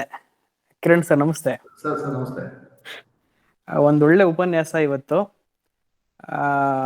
ದೋಂಡ್ರು ಸರ್ ಕೂಡ ಅದಕ್ಕೆ ಪೂರಕವಾಗಿ ತುಂಬಾ ವಿಷಯಗಳನ್ನ ನಮ್ಮ ಜೊತೆ ಹಂಚ್ಕೊಂಡ್ರು. ನನ್ನ ಪ್ರಶ್ನೆ ಏನಂತಂದ್ರೆ, ಈಗ ಆಂಟೋನಿಯೋ ಗ್ರಾಮ್ಸಿಯ ಈ ಎಡಪಂಥೀಯ ಚಿಂತನೆಗಳು, ಹಾಗೆ ನೀವು ಭಾಷಣದ ಮೂಲಕ ಹೇಳ್ತಾ ಇದ್ದೀರಿ ಏನು ಆಂಟೋನಿಯೋ ಗ್ರಾಮ್ಸಿ ತುಂಬಾ ಮ್ಯಾಕಿವೆಲ್ಲಿಯನ ಚಿಂತನೆಗಳಿಂದ ತುಂಬಾ ಪ್ರಭಾವಿತನಾದ ಅಂತ. ಈಗ ರಾಜಕೀಯ ಸಿದ್ಧಾಂತಗಳನ್ನ ನೋಡೋದಾದ್ರೆ ಅಥವಾ ರಾಜಕೀಯ ತತ್ವಶಾಸ್ತ್ರಗಳನ್ನ ನೋಡ್ಲಿಕ್ಕೆ ಹೋದ್ರೆ ಮ್ಯಾಕಿವೆಲ್ಲಿ ಮತ್ತೆ ಹಾಗೆ ಅದ್ರ ಜೊತೆಗೆ ತೆಗೆದುಕೊಳ್ಳೋದಾದ್ರೆ ಥಾಮಸ್ ಹೋಬ್ಸ್ನ ಲಿವಿಯಥಾನ್, ಈ ಎರಡು ಚಿಂತನೆಗಳು ಬಹಳ ನಮ್ಮನ್ನ ಚಿಂತನೆಗಳು ಒಳಪಡಿಸ್ತವೆ. ಹಾಗೆ ನಾವು ಮ್ಯಾಕಿವೆಲ್ನ ದ ಪ್ರಿನ್ಸ್ ಅಥವಾ ಥಾಮಸ್ ಹಾಬ್ಸ್ನ ದ ಲಿವಿಯಥಾನ್ ಓದೋದಾದ್ರೆ ಐ ಥಿಂಕ್ ಅದು ಡೆಮೊಕ್ರೆಟಿಕ್ ಪ್ರಿನ್ಸಿಪಲ್ಸ್ಗಳಿಗೆ ವಿರುದ್ಧವಾಗಿ ಬರೆದಂತಹ ಒಂದಷ್ಟು ಪುಸ್ತಕಗಳು ಅಂತ ನನ್ನ ಅನಿಸಿಕೆ. ಯಾಕೆಂತಂದ್ರೆ ನಾನೀಗ ಒಂದು ರಾಜಕೀಯ ಸಿದ್ಧಾಂತಗಳನ್ನ ನಾನು ಒಂದಷ್ಟು ವಿದ್ಯಾರ್ಥಿಗಳಿಗೆ ಕಳಿಸ್ತಾ ಇದ್ದೀನಿ. ನನಗೆ ಈ ಲೆವಿಯಥಾನ್ ಮತ್ತೆ ಮ್ಯಾಕಿವೆಲ್ಲಿನ ದ ಪ್ರಿನ್ಸ್ ಟೀಚ್ ಮಾಡ್ಬೇಕಾದ್ರೆ ಆ ತರದ ಒಂದು ಭಾವನೆಗಳು ನನಗೆ ಬರ್ತವೆ. ಆಂಟೋನಿಯೋ ಗ್ರಾಮ್ಸಿ ಇವರಿಬ್ಬರಿಂದ, ಫಾರ್ ಎಕ್ಸಾಂಪಲ್ ಮ್ಯಾಕಿವೆಲ್ಲಿ ಇಂದ ಮೊದಲನೇಯಾಗಿ ಮತ್ತು ಥಾಮಸ್ ಹಾಬ್ಸ್ನಿಂದ ಯಾವ ಸಿದ್ಧಾಂತವನ್ನ ಆತ ತೆಗೆದುಕೊಂಡ, ಮತ್ತೆ ಅದು ಹೇಗೆ ಈ ಎಡಪಂಥೀಯ ಸಿದ್ಧಾಂತಗಳಿಗೆ ಅದನ್ನ ಹೆಚ್ಚಾಗಿ ಓಲೈಸ್ಲಿಕ್ಕೆ ಅಂತಕ್ಕಿಂತ ಹೆಚ್ಚಾಗಿ ಈ ಎಡಪಂಥೀಯ ಚಿಂತನೆಗಳನ್ನ ಪ್ರಚಾರ ಮಾಡಲಿಕ್ಕೆ ಈ ಎರಡು ಸಿದ್ಧಾಂತಗಳನ್ನ ಉಪಯೋಗಿಸ್ಕೊಂಡಂತ ನನ್ನ ಒಂದು ಕ್ವಶನ್. ಇದನ್ನ ನೀವು ಬಹುಶಃ ಲೆವಿಯಥಾನ್ ಮತ್ತೆ ದ ಪ್ರಿನ್ಸ್ ಇಟ್ಕೊಂಡು ನೀವು ಮಾತಾಡ್ಬೋದು. ಅದ್ರ ಬಗ್ಗೆ ನನಗೆ ಒಂದ್ ಸ್ವಲ್ಪ ಕ್ಲಾರಿಟಿ ಬೇಕು ಸರ್. ಯಾಕೆಂತಂದ್ರೆ ನನಗೆ ಓದಿದಾಗ, ನಾನೊಬ್ಬ ಸ್ವಲ್ಪ ಲಿಬರಲಿಸ್ಟ್ ಆಗಿ ಯೋಚನೆ ಮಾಡಿದಾಗ, ನೀವು ಹೇಳ್ತಿರಲ್ಲ ಇದು ಒಂದ್ ಸ್ವಲ್ಪ ಈ ಒಂದು ತುಂಬಾ ರಿಜಿಡ್ ಆದಂತಹ ಒಂದು ಕನ್ಸರ್ವೇಟಿವ್ ಆದಂತಹ ಒಂದು ಸಿದ್ಧಾಂತಗಳಿಗೆ ಒಳಪಡದಂತಹ ಒಂದು ಕೆಟಗರಿಯಿಂದ ನಾನು ಇದನ್ನ ಈ ಎರಡನ್ನ ನೋಡಿದ್ದೀನಿ. ಆ ಬಹುಶಃ ನೀವ್ ಯಾವ ತರ ಇದನ್ನ ಅರ್ಥ ಮಾಡ್ಕೊಂತೀರಾ? ಆಂಟೋನಿ ಗ್ರಾಮ್ಸಿಗೆ ಏನು ಇವರಿಂದ ಇಬ್ಬರಿಂದ ಮ್ಯಾಕಿವೆಲಿಂದ ಮತ್ತೆ ಥಾಮಸ್ ಹಾಬ್ಸ್ನಿಂದ ಏನ್ ಕಲಿಲಿಕ್ಕಾಯ್ತು? ಅದು ನನ್ನ ಒಂದು ಕ್ವೆಶ್ಚನ್ ಅಷ್ಟೇ. Thank you. ಒಂದು ಒಳ್ಳೆ ಭಾಷಣ ಇವತ್ತು ಕೇಳಿದ್ದು, ತುಂಬಾ ಇಷ್ಟ ಆಯ್ತು ನನಗೆ. Thank you sir. ಒಂದು ಫಸ್ಟ್ ಪಾಯಿಂಟ್ ಏನು ಅಂತ ಹೇಳಿದ್ರೆ, ನೀವು ಕೇಳಿದ ಪ್ರಶ್ನೆ ಬಹಳ ಇಂಟ್ರೆಸ್ಟಿಂಗ್ ಪ್ರಶ್ನೆ. ಯಾಕೆ ಅಂತ ಹೇಳಿದ್ರೆ, ನಿಮಗೆ ಮೆಕವೆಲಿ ಆಗ್ಲಿ ಅಥವಾ ಥಾಮಸ್ ಹಾಬ್ಸ್ ಆಗ್ಲಿ, ಇಬ್ರು ಪ್ರಜಾಪ್ರಭುತ್ವದ ಪ್ರವರ್ತಕರಲ್ಲ ಅಥವಾ ಪ್ರಜಾಪ್ರಭುತ್ವದ ಪ್ರತಿಪಾದಕರಲ್ಲ. ಮೆಕವೆಲಿ ಪ್ರಿನ್ಸ್ ನಲ್ಲಿ ಅವನು ಒಂದು ಪೊಲಿಟಿಕಲ್ ಸೊಸೈಟಿ ಹೇಗಿರ್ಬೇಕು ಅನ್ನೋದ್ರ ಬಗ್ಗೆ ಚರ್ಚೆ ಮಾಡಿದ್ರೆ, ಥಾಮಸ್ ಹಾಬ್ಸ್ ಅವನ ಲೆವಿಯಥಾನ್ ನಲ್ಲಿ ಕಂಪ್ಲೀಟ್ ಆಗಿ ಒಂದು ಸರ್ವಾಧಿಕಾರತ್ವದಕ್ಕೆ ಅವನು ಬೆಂಬಲ ಕೊಟ್ಟೆ ಮಾತಾಡ್ತಾನೆ. ಅಂದ್ರೆ ಈ ಸ್ಟೇಟ್ ಆಫ್ ನೇಚರ್ ಅಲ್ಲಿ ಮನುಷ್ಯ ಹೇಗಿರ್ತಾರೆ ಅಂತ ಹೇಳಿದ್ರೆ, ಅವ್ನು ಮೂಲತಃ ಕ್ರೂರಿಯಾಗಿರ್ತಾನೆ, ಮನುಷ್ಯ ಮೂಲತಃ ಸ್ವಾರ್ಥಿಯಾಗಿರ್ತಾನೆ, ಮನುಷ್ಯ ಮೂಲತಃ ಕ್ರೂರಿಯಾಗಿರ್ತಾನೆ. ಸೊ ಅವನನ್ನ ಆಳ್ಬೇಕು ಅಂತ ಹೇಳಿದ್ರೆ ಒಂದು ಸ್ಟ್ರಾಂಗ್ ಆಗಿರುವಂತಹ ಒಂದು ಸರ್ವಾಧಿಕಾರಿಯ ಅಗತ್ಯ ಇದೆ ಅಂತ ಹೇಳಿ ಥಾಮಸ್ ಹಾಬ್ಸ್ ವಾದ ಮಾಡ್ತಾನೆ. ಹಾಗಾಗಿ ನಾವು ಥಾಮಸ್ ಹಾಬ್ಸ್ ಅನ್ನೋದು ಮೊದಲ ಬಾರಿಗೆ ಈ ಸರ್ವಾಧಿಕಾರತ್ವ ರಾಜ್ಯ ವ್ಯವಸ್ಥೆಯನ್ನ ಚರ್ಚೆ ಮಾಡಿದ ಮುಖ್ಯ ಚಿಂತಕ ಅಂತ ನೋಡ್ತೀವಿ. ಮೆಕವೆಲಿಯ ಪ್ರಿನ್ಸ್ ಏನು ಅಂತ ಹೇಳಿದ್ರೆ, ಅದು the morality of political society. ಅಂದ್ರೆ ಒಂದು ರಾಜಕೀಯ ಸಮಾಜ ಹೇಗಿರ್ಬೇಕು, ರಾಜ್ಯ ಹೇಗಿರ್ಬೇಕು, ರಾಜ್ಯದ ಆಡಳಿತ ಹೇಗಿರ್ಬೇಕು, ರಾಜನಿಗೆ ಯಾವೆಲ್ಲ ಗುಣಗಳಿರ್ಬೇಕು, ಈ ತರದ ಚರ್ಚೆಯನ್ನು ಮಾಡುವಂತಹ ಕೃತಿ ಅದು. ಹಾಗಾಗಿ ಈ ಎರಡೂ ಕೃತಿಗಳು ಸಹ ಪ್ರಜಾಪ್ರಭುತ್ವವನ್ನು ಪ್ರತಿಪಾದಿಸಲಿಲ್ಲ. ಪ್ರಜಾಪ್ರಭುತ್ವದ ಪ್ರತಿಪಾದನೆ ಬರೋದು ನಮಗೆ ಥಾಮಸ್ ಹಾಬ್ಸ್ನ ನಂತರದಲ್ಲಿ JS ಮಿಲ್ ಮತ್ತೆ ರೂಸೋ ಬರ್ತಾರೆ. ಸೊ ಅಲ್ಲಿಂದ ಶುರುವಾಗುತ್ತೆ. JS ಮಿಲ್ ಥಾಮಸ್ ಹಾಬ್ಸ್ನ ಕ್ರಿಟಿಸೈಸ್ ಮಾಡ್ತಾ ಹಿ ಬ್ರಾಟ್ ಸರ್ಟನ್ ಬೆಟರ್ ಐಡಿಯಾಸ್. ಆಮೇಲೆ ರೂಸೋ ಬಂದಿದ ತಕ್ಷಣನೇ ಅದು ಕಂಪ್ಲೀಟ್ ಆಗಿ ಒಂದು ಡೆಮೊಕ್ರೆಟಿಕ್ ಆದಂತಹ ಚರ್ಚೆ ಆರಂಭ ಆಗುತ್ತೆ. ಸೊ ಹಾಗಾಗಿ ಥಾಮಸ್ ಹಾಬ್ಸ್ ಮತ್ತು ಮೆಕವೆಲಿ ಫಂಡಮೆಂಟಲಿ ಅವರು ಡೆಮೋಕ್ರಸಿ ಎನ್ನುವ ಸಿದ್ಧಾಂತದ ಪ್ರತಿಪಾದಕರಾಗಿರ್ಲಿಲ್ಲ. ಇದು ನನ್ನ ಓದಿನ ಮಿತಿನಲ್ಲಿ ನಾನು ಅರ್ಥ ಮಾಡ್ಕೊಂಡಿರೋದು. ಇವರಿಬ್ರು ಆಂಟೋನಿಯೋ ಗ್ರಾಮ್ಶಿಗೆ ಹೇಗೆ ಪ್ರಭಾವಿಸಿದ್ರು ಅಂತ ಹೇಳಿದ್ರೆ, ನಾನು ಹೇಳಿದ್ದೇನು ಅಂತ ಹೇಳಿದ್ರೆ, ಮೆಕವೆಲಿಗೆ ಇರುವಂತಹ ಪಾಪ್ಯುಲಾರಿಟಿ ಏನಿದೆ, ಆ ಪಾಪ್ಯುಲಾರಿಟಿ ಆಂಟೋನಿಯೋ ಗ್ರಾಮ್ಶಿಗೆ 20ನೇ ಶತಮಾನದಲ್ಲಿ ದೊರಕಿದೆ ಅನ್ನುವಂತಹ ವಿಮರ್ಶೆಯನ್ನ ಆಂಡರ್ಸನ್ ಮಾಡ್ತಾರೆ. ಅವರೆಲ್ಲೂ ಸಹ ಮೆಕವೆಲಿಯಿಂದ ಗ್ರಾಮ್ಶಿ ಇನ್ಫ್ಲುಯೆನ್ಸ್ ಆದ್ರು ಅಂತ ಹೇಳಲ್ಲ. ಬಟ್ ಇಟಲಿಯ ಮೆಕವೆಲಿಗೆ ಯಾವ ತರದ ಒಂದು ಇನ್ಫ್ಲುಯೆನ್ಸ್ ಇತ್ತು ಪೊಲಿಟಿಕಲ್ ಡಿಸ್ಕೋರ್ಸ್ ಅಲ್ಲಿ, ಅಷ್ಟೇ ಪ್ರಮುಖವಾದಂತಹ ಪ್ರಭಾವವನ್ನ ಬೀರುವಂತಹ ಶಕ್ತಿ ಇದ್ದಂತಹ ಮತ್ತೊಬ್ಬ ಚಿಂತಕ ಅಂತ ಹೇಳಿದ್ರೆ 20ನೇ ಶತಮಾನದಲ್ಲಿ ಆಂಟೋನಿಯೋ ಗ್ರಾಮ್ಶಿ ಅನ್ನುವಂಥ ಒಂದು ವಿಮರ್ಶೆಯನ್ನು ಮಾಡ್ತಾರೆ. ಗ್ರಾಮ್ಶಿಗೆ ಹೀಗೆ ಯಾಕೆ ಇವರಿಬ್ರು ಇನ್ಫ್ಲುಯೆನ್ಸ್ ಮಾಡಿದ್ರ ಅಂತ ಹೇಳಿದ್ರೆ, ನೇರವಾಗಿ ಎಲ್ಲೂ ರೆಫರೆನ್ಸ್ ಇಲ್ಲ. ಅಂದ್ರೆ ಥಾಮಸ್ ಹಾಬ್ಸ್ ಆಗಲಿ ಅಥವಾ ಮೆಕವೆಲಿ ಆಗಲಿ, ಇವರಿಬ್ರು ಗ್ರಾಮ್ಶಿಯ ಆಲೋಚನೆಗಳ ಮೇಲೆ ಪ್ರಭಾವ ಬೀರಿದ ಅನ್ನೋದಕ್ಕೆ ನೇರವಾದ ರೆಫರೆನ್ಸಸ್ ಎಲ್ಲೂ ಇಲ್ಲ. ಬಟ್ ಆದ್ರೆ ನೀವು ಒಂದು ಪೊಲಿಟಿಕಲ್ ಸೊಸೈಟಿಯ ಚರ್ಚೆಯನ್ನ ಗಮನಿಸ್ತಾ ಬಂದ್ರೆ, ನೀವು ಅರಿಸ್ಟಾಟಲ್, ಪ್ಲೇಟೋ, ಮೆಕವೆಲಿ, ಅರಿಸ್ಟಾಟಲ್, ಪ್ಲೇಟೋ, ನಂತರ ರೂಸೋ, ನಂತರ ಮಾರ್ಕ್ಸ್, ನಂತರ ಗ್ರಾಮ್ಶಿ. ಸೊ ಈ ಒಂದು ಕ್ರೊನಾಲಜಿನಲ್ಲಿ ನೀವು ಒಂದು ಪೊಲಿಟಿಕಲ್ ಇನ್ಸ್ಟಿಟ್ಯೂಷನ್ಗಳ ಅಥವಾ ರಾಜಕೀಯ ಸಂಸ್ಥೆಗಳ ಕುರಿತಾದ ಚರ್ಚೆಗಳನ್ನು ಗಮನಿಸ್ತಾ ಬಂದ್ರೆ, ಇಂಡೈರೆಕ್ಟ್ಲಿ ಸರ್ಟನ್ಲಿ ಇಂಡೈರೆಕ್ಟ್ ಆಗಿ ಗ್ರಾಮ್ಶಿಯ ಮೇಲೆ ಇವರಿಬ್ಬರ ಪ್ರಭಾವ ಇದ್ದಿರ್ಬೋದು. ಬಟ್ ಅದು ಡೈರೆಕ್ಟ್ ಆಗಿ ಎಲ್ಲೂ ಸಹ ಗ್ರಾಮ್ಶಿಯ ಮೇಲೆ ಮೆಕವೆಲಿ ಮತ್ತು ಹಾಬ್ಸ್ನ ಪ್ರಭಾವ ಇದೆ ಅಂತ ಅನ್ಸಲ್ಲ. ಬಟ್ ಆದ್ರೆ ಆಸ್ ಎ ಪೊಲಿಟಿಕಲ್ ಥಿಯರಿ, ಒಂದು ಅಂದ್ರೆ ಈಗ ನೀವು ಪೊಲಿಟಿಕಲ್ ಥಿಯರಿಯ ಸಿದ್ಧಾಂತದ ಚರಿತ್ರೆಯನ್ನ ನೋಡ್ತಾ ಬಂದ್ರೆ, ಇವರೆಲ್ಲರೂ ಒಂದು ಕ್ರೊನಾಲಜಿಲೇ ಬರ್ತಾರೆ. ಒಂದು ಹಿಸ್ಟಾರಿಕಲಿ ಒಂದು ಲೈನ್ ಇದೆ. Certainly one or other way ಇವರಿಬ್ಬರು ಥಾಟ್ಸ್ ಅವರಿಗೆ ಇನ್ಫ್ಲುಯೆನ್ಸ್ ಮಾಡಿರ್ಬೋದ್ರ, but there is no reference for it. ಇವರಿಬ್ಬರು ಗ್ರಾಮ್ಶಿಗೆ ಇನ್ಫ್ಲುಯೆನ್ಸ್ ಮಾಡಿದ್ರು ಅನ್ನೋದಕ್ಕೆ ನನಗೆ ನನ್ನ ಓದಿನ ಮಿತಿನಲ್ಲಿ ಯಾವುದೇ ರೆಫರೆನ್ಸಸ್ ಇಲ್ಲ. I think I answered your question. yes Kiran sir, thank you very much sir. Kiran, ಒಂದು yes sir, ಮೇಟಿ ಸರ್ ದಯವಿಟ್ಟು ಒಂದು ಸ್ಮಾಲ್ ಇಂಟರ್ವೆನ್ಷನ್ ಆಗ್ಬೋದಾ? yes sir please sir. ಈಗ ಇವರು ಯಾರು ಮಹೇಂದ್ರ ಅವರು ಕೇಳಿದ್ರಲ್ಲ ಪ್ರಶ್ನೆಗೆ, ಅಂದರೆ ನೀವು ಅದನ್ನು ಅಡ್ರೆಸ್ ಮಾಡಿದ್ರಿ. ನಾನು ಹೇಳ್ತಾ ಇರೋದೇನು ಅಂದರೆ, ಈ ಗ್ರಾಮ್ಸಿಯ ಇಂಪಾರ್ಟೆನ್ಸನ್ನು ನಾವು ಹೇಗೆ ಗುರುತಿಸ್ಬೇಕು ಅನ್ನೋದ್ರ ಬಗೆಗೆ ನಾನೊಂದು 2 ಮಾತನ್ನು ಹೇಳಬೇಕಂತ ಅನ್ನಿಸ್ತಾರೆ.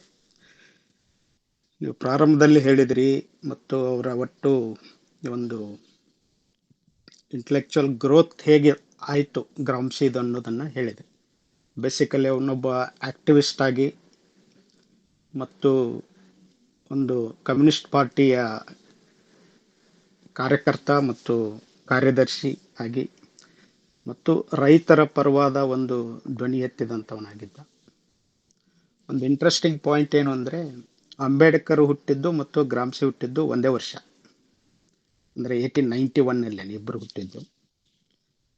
ಅವನು ಒಂದು ಸಿಮಿಲಾರಿಟಿ ಇದೆ ಗ್ರಾಮ್ಸಿಗೆ ಮತ್ತು ಅಂಬೇಡ್ಕರ್ಗೆ. ಏನು ಅಂತ ಹೇಳಿದರೆ, ಗ್ರಾಮ್ಸಿ ಈ ಸಾರ್ಡೇನಿಯನ್ ಅನ್ನುವಂಥ ಒಂದು ಸೌತ್ ಕ್ವಶನ್ ಆಫ್ ಸೌತ್ ಅನ್ನೋ, ಅಂದರೆ ಈ ದಕ್ಷಿಣದವರು ಹೇಗೆ ಈ ತುಳಿತಕ್ಕೆ ಒಳಗಾಗ್ತಾರೆ ಅನ್ನುವ ಒಂದು ಪ್ರಶ್ನೆನ ಇಟ್ಕೊಂಡ್ರೆ, ಅಂಬೇಡ್ಕರ್ ಅವರು ಕ್ವಶನ್ ಆಫ್ ಕಾಸ್ಟ್ ಬಗ್ಗೆ ಅವರು ಇಟ್ಕೊಂಡ್ರು. ಅಂದರೆ ಇವು ಎರಡೂಕ್ಕೆ ಭಾಳ ಹೋಲಿಕೆ ಇದೆ. ಆದರೆ ಫ್ರೀಸನ್ ನೋಟ್ಬುಕ್ಕಲ್ಲಿ ಗ್ರಾಮ್ಸಿ ಬರಿಬೇಕಾದ್ರೆ ಗಾಂಧಿಯವರ ಪ್ರಸ್ತಾಪ ಬರುತ್ತೆ. ಹಲವಾರು ಕಡೆ ಗಾಂಧಿಯನ್ನು ಪ್ರಸ್ತಾಪಿಸಿದ್ದಾರೆ. ಅವರು ಪ್ರಸ್ತಾಪಿಸುವಾಗ ಅವರು ಗಾಂಧಿಯನ್ನು ಈ ವಾರ್ ಆಫ್ ಪೊಸಿಷನ್ ಅಂತ ನೀವೇನು ಹೇಳಿದ್ರಲ್ಲ, ಆ ವಾರ್ ಆಫ್ ಪೊಸಿಷನ್ಗೆ ಒಂದು ಎಕ್ಸಾಂಪಲ್ ಅನ್ನಾಗಿ ಕೊಡ್ತಾ ಇದ್ದಾರೆ. ಸೊ ಹಾಗಾಗಿ ಒಂದು ಸೋಷಲ್ ಫಂಕ್ಷನ್ ಆಫ್ ಕಲ್ಚರ್ ಹೇಗಿರುತ್ತೆ ಅಂದರೆ, ಸೋಷಲ್ ಫಂಕ್ಷನ್ ಆಫ್ ಕಲ್ಚರ್ ಅನ್ನೋದು ಸ್ಟೇಟ್ ಒಂದು ಅಪಾರ್ಟಸಸ್ ಆಗಿ ಅದನ್ನು ಹೇಗೆ ಬಳಸ್ಕೊಳುತ್ತೆ, ಒಂದು ಅಸ್ತ್ರವನ್ನಾಗಿ, ಅಂದರೆ ಸಂಸ್ಕೃತಿಯನ್ನು ಒಂದು ಪ್ರಭುತ್ವ ಒಂದು ಅಸ್ತ್ರವನ್ನು ಹೇಗೆ ಬಳಸ್ಕೊಳ್ತಾ ಇದೆ ಮತ್ತು ಅದರ ಸುತ್ತ ರೂಪುಗೊಳ್ಳುವ ಅಧಿಕಾರ ಸಂಬಂಧಗಳು ಹೇಗೆ ಕೆಲಸ ಮಾಡ್ತಾ ಇದ್ದಾವೆ ಅನ್ನೋದನ್ನು ಭಾಳ ಮುಖ್ಯವಾಗಿ ಅವನು ಚರ್ಚೆ ಮಾಡಿದ. ಸೊ ಹಾಗಾಗಿ ಫಿಲಾಸಫಿ ಆಫ್ ಪ್ರಾಕ್ಸಿಸ್ ಅಂತ ಏನು ಗುರುತಿಸ್ತೀವಲ್ಲ, ಅಂದರೆ ಆ ಪ್ರಾಕ್ಟೀಸ್ ಬಗ್ಗೆ ನೀವು ಹೇಳಿದ್ರಲ್ಲ, ಅದಕ್ಕೆ ಅವನು ಬೈನರಿಗಳನ್ನು ನಿರಾಕರಿಸಿದ್ರು ಕೂಡ ಡೈಕಾಟಮಿಗಳನ್ನು ಸೃಷ್ಟಿ ಮಾಡಿದ.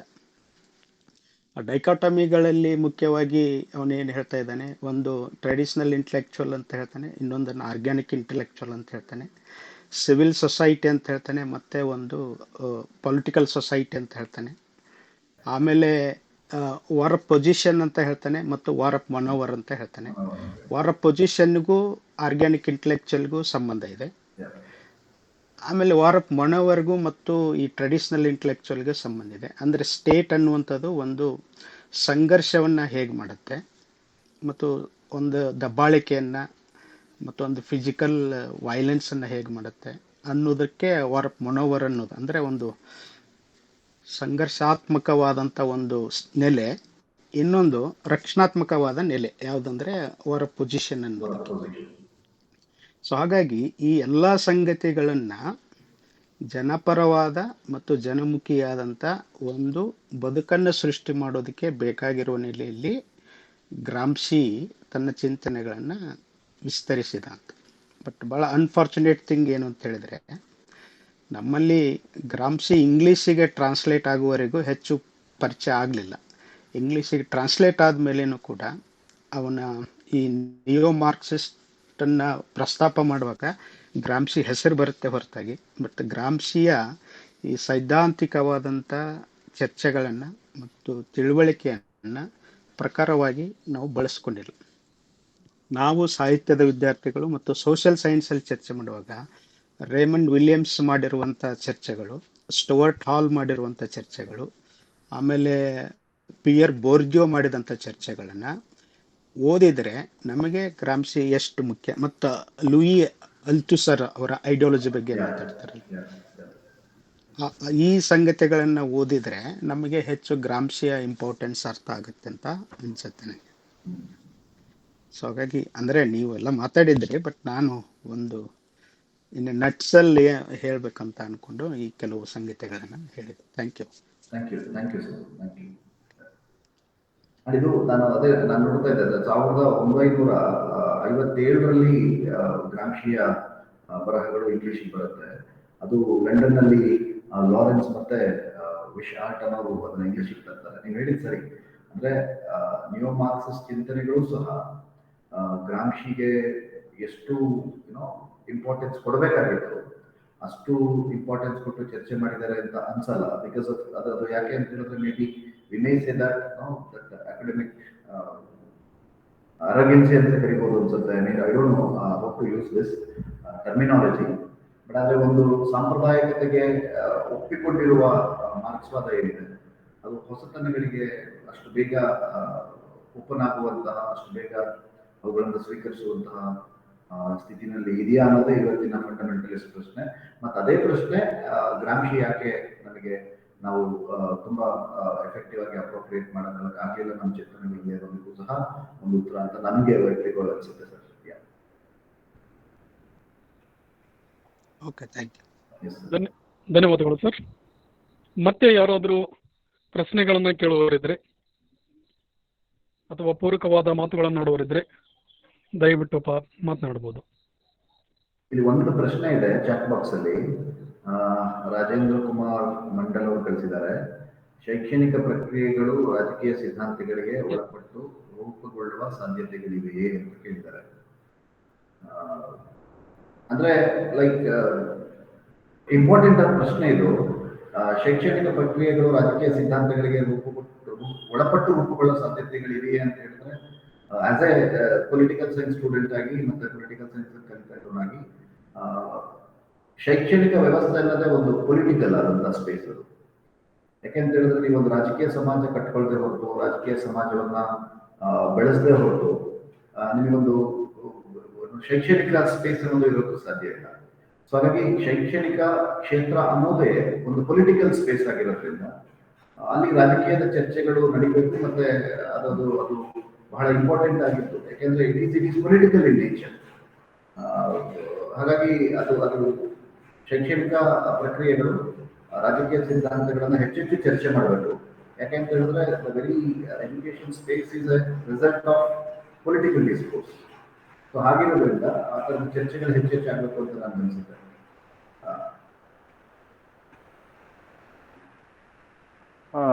ಕಿರಣ್ ಜಿ ನಮಸ್ತೆ. ಸರ್ ನಮಸ್ತೆ. ನಮಸ್ತೆ ನಮಸ್ತೆ. ಚೆನ್ನಾಗಿತ್ತು ನಿಮ್ಮ ಒಟ್ಟು ಪ್ರೆಸೆಂಟೇಷನ್ನು. ಗ್ರಾಮ್ಶಿ ಅವ್ರ ಬಗ್ಗೆ ಇನ್ನಷ್ಟು ಬೇರೆ ಬೇರೆ ವಿಚಾರಗಳನ್ನು ಯೋಚನೆ ಮಾಡಲಿಕ್ಕೆ ಒಂದು ಸಹಕಾರಿಯಾದಂಥ ಮಾತುಗಳಾಗಿದ್ವು. ಈಗ ನಮ್ಮಲ್ಲಿ ಕೂಡ ಸಾಂಸ್ಕೃತಿಕ ಅಧ್ಯಯನ ಅಂತ ಒಂದು ಪೇಪರ್ ಇದೆ, 3rd ಸೆಮಿಸ್ಟರ್ಗೆ. ಅದು ನಾನೇ ಪಾಠ ಮಾಡ್ತಾ ಇದ್ದೀನಿ. ಅದರಲ್ಲಿ ನಾವು ಗ್ರಾಮ್ಶಿಯವರ ನೀವು ಹೇಳಿದ ಈ ಕಲ್ಚರಲ್ ಯಜಮಾನಿ, ಸಾಂಸ್ಕೃತಿಕ ಯಾಜಮಾನ್ಯ ಅನ್ನುವಂಥದ್ದನ್ನೆಲ್ಲ ಕುರಿತು ನಾವು ಚರ್ಚೆ ಮಾಡ್ತೀವಿ. ಅದನ್ನು ಇವರು ಐ ಥಿಂಕ್ ಬರ್ಗೂರ್ ಸರ್ ಅವರು ಪ್ರತಿ ಸಂಸ್ಕೃತಿ ಮಾಲೆಗೆ ಬರೆದ ಪ್ರಸ್ತಾವನೆ ಒಳಗಡೆನೂ ಕೂಡ ಅವರು ಸಾಂದರ್ಭಿಕವಾಗಿ ಸ್ವಲ್ಪ ಚರ್ಚೆ ಮಾಡ್ತಾರೆ. ಮತ್ತು ರಹಮತ್ ತರೀಕೆರೆ ಅವರು ಪ್ರತಿ ಸಂಸ್ಕೃತಿ ಸಾಂಸ್ಕೃತಿಕ ಅಧ್ಯಯನ ಅನ್ನೋ ಟೆಕ್ಸ್ಟ್ಗಳೆಲ್ಲೂ ಕೂಡ ಪ್ರಾಸಂಗಿಕವಾಗಿ ಚರ್ಚೆ ಮಾಡ್ತಾರೆ. ಆಮೇಲೆ ನೀವು ಹೇಳಿದಾಗೆ ಅಥವಾ ಹಾಗೆ ಮೇಟಿ ಸರ್ ಮಾತನಾಡಿದ ಹಾಗೆ ಕನ್ನಡಕ್ಕೆ ಗ್ರಾಮ್ಶಿಯವರು ಅವರ ಸಿದ್ಧಾಂತ ಚಿಂತನೆಗಳು ಪ್ರವೇಶವಾಗಿದ್ದೇ ಬಹಳ ತಡವಾಗಿ. ಆಗ ನೋಡೋದಾದ್ರೆ ತುಂಬ ಪಾಪ್ಯುಲರ್ ಏನಲ್ಲ ಅನ್ನೋ ಥರ ನೀವೇನು ಹೇಳಿದ್ರೆ ಸರಿ, ಅದು ಕೂಡ. ಆದರೆ ನನಗೆ ಸ್ವಲ್ಪ ನಿಮ್ಮ ಮಾತುಗಳನ್ನೆಲ್ಲ ಕೇಳಿದ ಮೇಲೆ ಅಂದರೆ ಒಂದು ಪ್ರಭುತ್ವ ಅನ್ನುವಂತಹದ್ದು ಸಾಂಸ್ಕೃತಿಕವಾದಂತಹ ಟೂಲ್ಸ್, ಕಲ್ಚರಲ್ ಟೂಲ್ಸ್ಗಳನ್ನು ಬಳಸ್ಕೊಂಡು ಅವರ ಮೆದುಳುಗಳನ್ನು ಆಳುತ್ತೆ ಅಂತ. ಸಾಮಾಜಿಕವಾದಂಥ ಮೆದುಳುಗಳನ್ನು ಆವರಿಸ್ಕೊಂಡು ಆಳೋದು, ನಿಯಂತ್ರಿಸೋದು, ಅವುಗಳನ್ನು ಆ ಮೂಲಕ ತನ್ನ ಒಪಿನಿಯನ್ಗಳನ್ನು ಆ ಪಬ್ಲಿಕ್ ಒಪಿನಿಯನ್ ಆಗಿ ಎಮರ್ಜ್ ಮಾಡೋದು. ಇವತ್ತು ಮೀಡಿಯಾಗಳು ಕೂಡ ಅದನ್ನೇ ಮಾಡ್ತಾ ಇದ್ದಾವೆ. ಒಂದು ಪವರ್ ಪಾಲಿಟಿಕ್ಸ್ ಅನ್ನೋದು ಮೀಡಿಯಾಗಳನ್ನು ಬಳಸ್ಕೊಳ್ತಾ ಇದೆ, ನಮ್ಮ ಕಲ್ಚರಲ್ ಟೆಕ್ಸ್ಟ್ಗಳನ್ನು ಬಳಸ್ಕೊಳ್ತಾ ಇದೆ, ಆಮೇಲೆ ನಮ್ಮ ಏನು ಶೈಕ್ಷಣಿಕವಾದ ಪಠ್ಯದ ನೆಲೆಗಳನ್ನು ಬಳಸ್ಕೊಂಡು ಮಾಡ್ತಾ ಇರ್ತಕ್ಕಂಥದ್ದನ್ನು ನಾವೆಲ್ಲ ಗಮನಿಸ್ತಾ ಇದ್ದೀವಿ. ಬಹುಶಃ ಗ್ರಾಮ್ಶಿಯವರ ಪರಿಚಯ ಕನ್ನಡಕ್ಕೆ ಆಗದೇ ಇದ್ದ ಹೊತ್ತಿನಲ್ಲೇ ಗ್ರಾಮ್ಶಿಯವರ ಚಿಂತನೆಗಳು ಏನಿದ್ವಲ್ಲ, ಈ ಕಲ್ಚರಲ್ ಹೆಜಮನಿ ಎನ್ನುವ ಚಿಂತನೆಗಳನ್ನು ಮಂಡಿಸ್ತಾ ಸಾಂಸ್ಕೃತಿಕ ಹತಾರುಗಳನ್ನ ನಮ್ಮ ಏನು ಸಾರ್ವಜನಿಕ ಬೌದ್ಧಿಕ ವಲಯ ಅನ್ನುವಂತಹದ್ದು, ಪಬ್ಲಿಕ್ ಇಂಟೆಲೆಕ್ಚುಯಲ್ ಅದನ್ನ ಸಮರ್ಥವಾಗಿ ಬಳಸ್ಕೊಂಡು ಅದ್ರ ಮೂಲಕ ಒಂದು ಒಪಿನಿಯನ್ ಅನ್ನ ಕ್ರಿಯೇಟ್ ಮಾಡಬೇಕು, ಒಂದು ವ್ಯವಸ್ಥೆಯ ವಿರುದ್ಧ ಅನ್ನುವಂಥದ್ದನ್ನ ಏನು ಹೇಳ್ತಾ ಇದ್ರು ಗ್ರಾಮ್ಶಿ, ಆ ಥರದ್ದನ್ನ 70ರ ದಶಕದಲ್ಲಿ ನಮ್ಮ ಕರ್ನಾಟಕದ ಸಂದರ್ಭದಲ್ಲಿ ತುಂಬಾ ಸಮರ್ಥವಾಗಿ ಇಲ್ಲಿಯ ಜನಪರ ಚಳುವಳಿಗಳು ಅದನ್ನ ಆ ಒಂದು ಎಕ್ಸ್ಪಿರಿಮೆಂಟ್ ಅನ್ನ ಮಾಡಿದಾವೆ. ಈವನ್ ಗ್ರಾಮ್ಶಿಯವರ ಪರಿಚಯ ಇಲ್ಲದೆ ಇದ್ದಾಗಲೂ ಕೂಡ. ಅದಕ್ಕೆ ಒಂದೆರಡು ಉದಾಹರಣೆಗಳನ್ನ ಹೇಳೋದಾದ್ರೆ, ನಾವು 70ರ ದಶಕದಲ್ಲಿ ಏನು ಬೂಸಾ ಚಳುವಳಿ ಶುರುವಾದ ಮೇಲೆ, ದಲಿತ್ ಚಳುವಳಿ ಆರಂಭ ಆದ್ಮೇಲೆ ಅದನ್ನ ತುಂಬಾ ಸಮರ್ಥವಾಗಿ ಈ ಕಲ್ಚರಲ್ ಟೂಲ್ಸ್ ಗಳನ್ನ ಬಳಸ್ತು DSS, ದಲಿತ ಸಂಘರ್ಷ ಸಮಿತಿ. ಅದರಲ್ಲಿ ಯಾವುದು ಬಹಳ ಮುಖ್ಯವಾಗಿ ಅಧ್ಯಯನ ಶಿಬಿರಗಳು. ಅದು ನಡೆಸಿದಂತಹ ಅಧ್ಯಯನ ಶಿಬಿರಗಳಿದಾವಲ್ಲ, ಅದು ಮೋಸ್ಟ್ ಇಂಪಾರ್ಟೆಂಟ್. ಗ್ರಾಮ್ಶಿ ಅವರ ಆ ಚಿಂತನೆಗಳನ್ನ ಹೇಗೆ ಕನ್ನಡದ ಒಳಗಡೆ ಒಂದು ಪ್ರಾಕ್ಟಿಕಲ್ ಆಗಿ ಇಂಪ್ಲಿಮೆಂಟೇಶನ್ ಮಾಡಲಾಯಿತು ಗ್ರಾಮ್ಶಿ ಪರಿಚಯ ಇಲ್ಲದೆ ಇದ್ದ ಹೊತ್ತಲ್ಲೂ ಕೂಡ ಅನ್ನೋದಕ್ಕೆ ಇವೆಲ್ಲ ನನಗೆ ನೆನಪಾದ, ಅದನ್ನು ಶೇರ್ ಮಾಡ್ತಾ ಇದ್ದೀನಿ. ಅದು ಮಾಡಿದ ಅಧ್ಯಯನ ಶಿಬಿರಗಳು, ಆಮೇಲೆ ಅದ್ರ ಜೊತೆಗೆ ಅದು ಬಳಸಿದಂತಹ ಕರಪತ್ರಗಳು ಮತ್ತೆ ಗೋಡೆ ಬರಹಗಳು, ಮತ್ತೆ ಚಳುವಳಿಗಳಲ್ಲಿ, ಧರಣಿಗಳಲ್ಲಿ, ಜಾಥಾಗಳಲ್ಲಿ ಬಳಸ್ತಾ ಇದ್ದಂತಹ ಪರಿಣಾಮಕಾರಿಯಾದಂತಹ ಘೋಷಣೆಗಳು, ಜಾತಿ ಬಿಡಿ, ಮತ ಬಿಡಿ, ಮಾನವತೆಗೆ ಜೀವ ಕೊಡಿ ಅನ್ನೋ ಈ ತರದ ಘೋಷಣೆಗಳು, ಹೆಂಡ ಬೇಡ ನಮಗೆ ವಸತಿ ಶಾಲೆಗಳು ಬೇಕು ಅನ್ನೋ ಥರದ್ದು, ಈ ಥರದನ್ನ ಬಳಸ್ತಾ ಇದ್ದದ್ದು. ಮತ್ತೆ ಬೀದಿ ನಾಟಕಗಳನ್ನ ಪರಿಣಾಮಕಾರಿಯಾಗಿ, ಬೀದಿ ನಾಟಕಗಳು ಮತ್ತೆ ಹೋರಾಟದ ಹಾಡುಗಳು, ಇವನ್ನ ನಾನು ಗ್ರಾಮ್ಶಿ ಅವರು ಹೇಳಿದ ಈ ಕಲ್ಚರಲ್ ಟೂಲ್ಸ್ ಅನ್ನ ನಾನು ಹೀಗೆ ಯೋಚನೆ ಮಾಡ್ಬೋದು. ಕನ್ನಡದ ನೆಲದಲ್ಲಿ ಹೆಂಗೆ ಇವನ್ನ ಸಮರ್ಥವಾಗಿ ಬಳಸ್ಕೊಳ್ಳಾಯ್ತು, ಮತ್ತೆ ಒಂದು ವ್ಯವಸ್ಥೆಯ ವಿರುದ್ಧ ಒಂದು ಸಾರ್ವಜನಿಕವಾದಂತಹ ಪ್ರತಿರೋಧದ ದನಿಯನ್ನ ತುಂಬಾ ಸಮರ್ಥವಾಗಿ ಕಟ್ಲಾಯ್ತು ಅಂತ.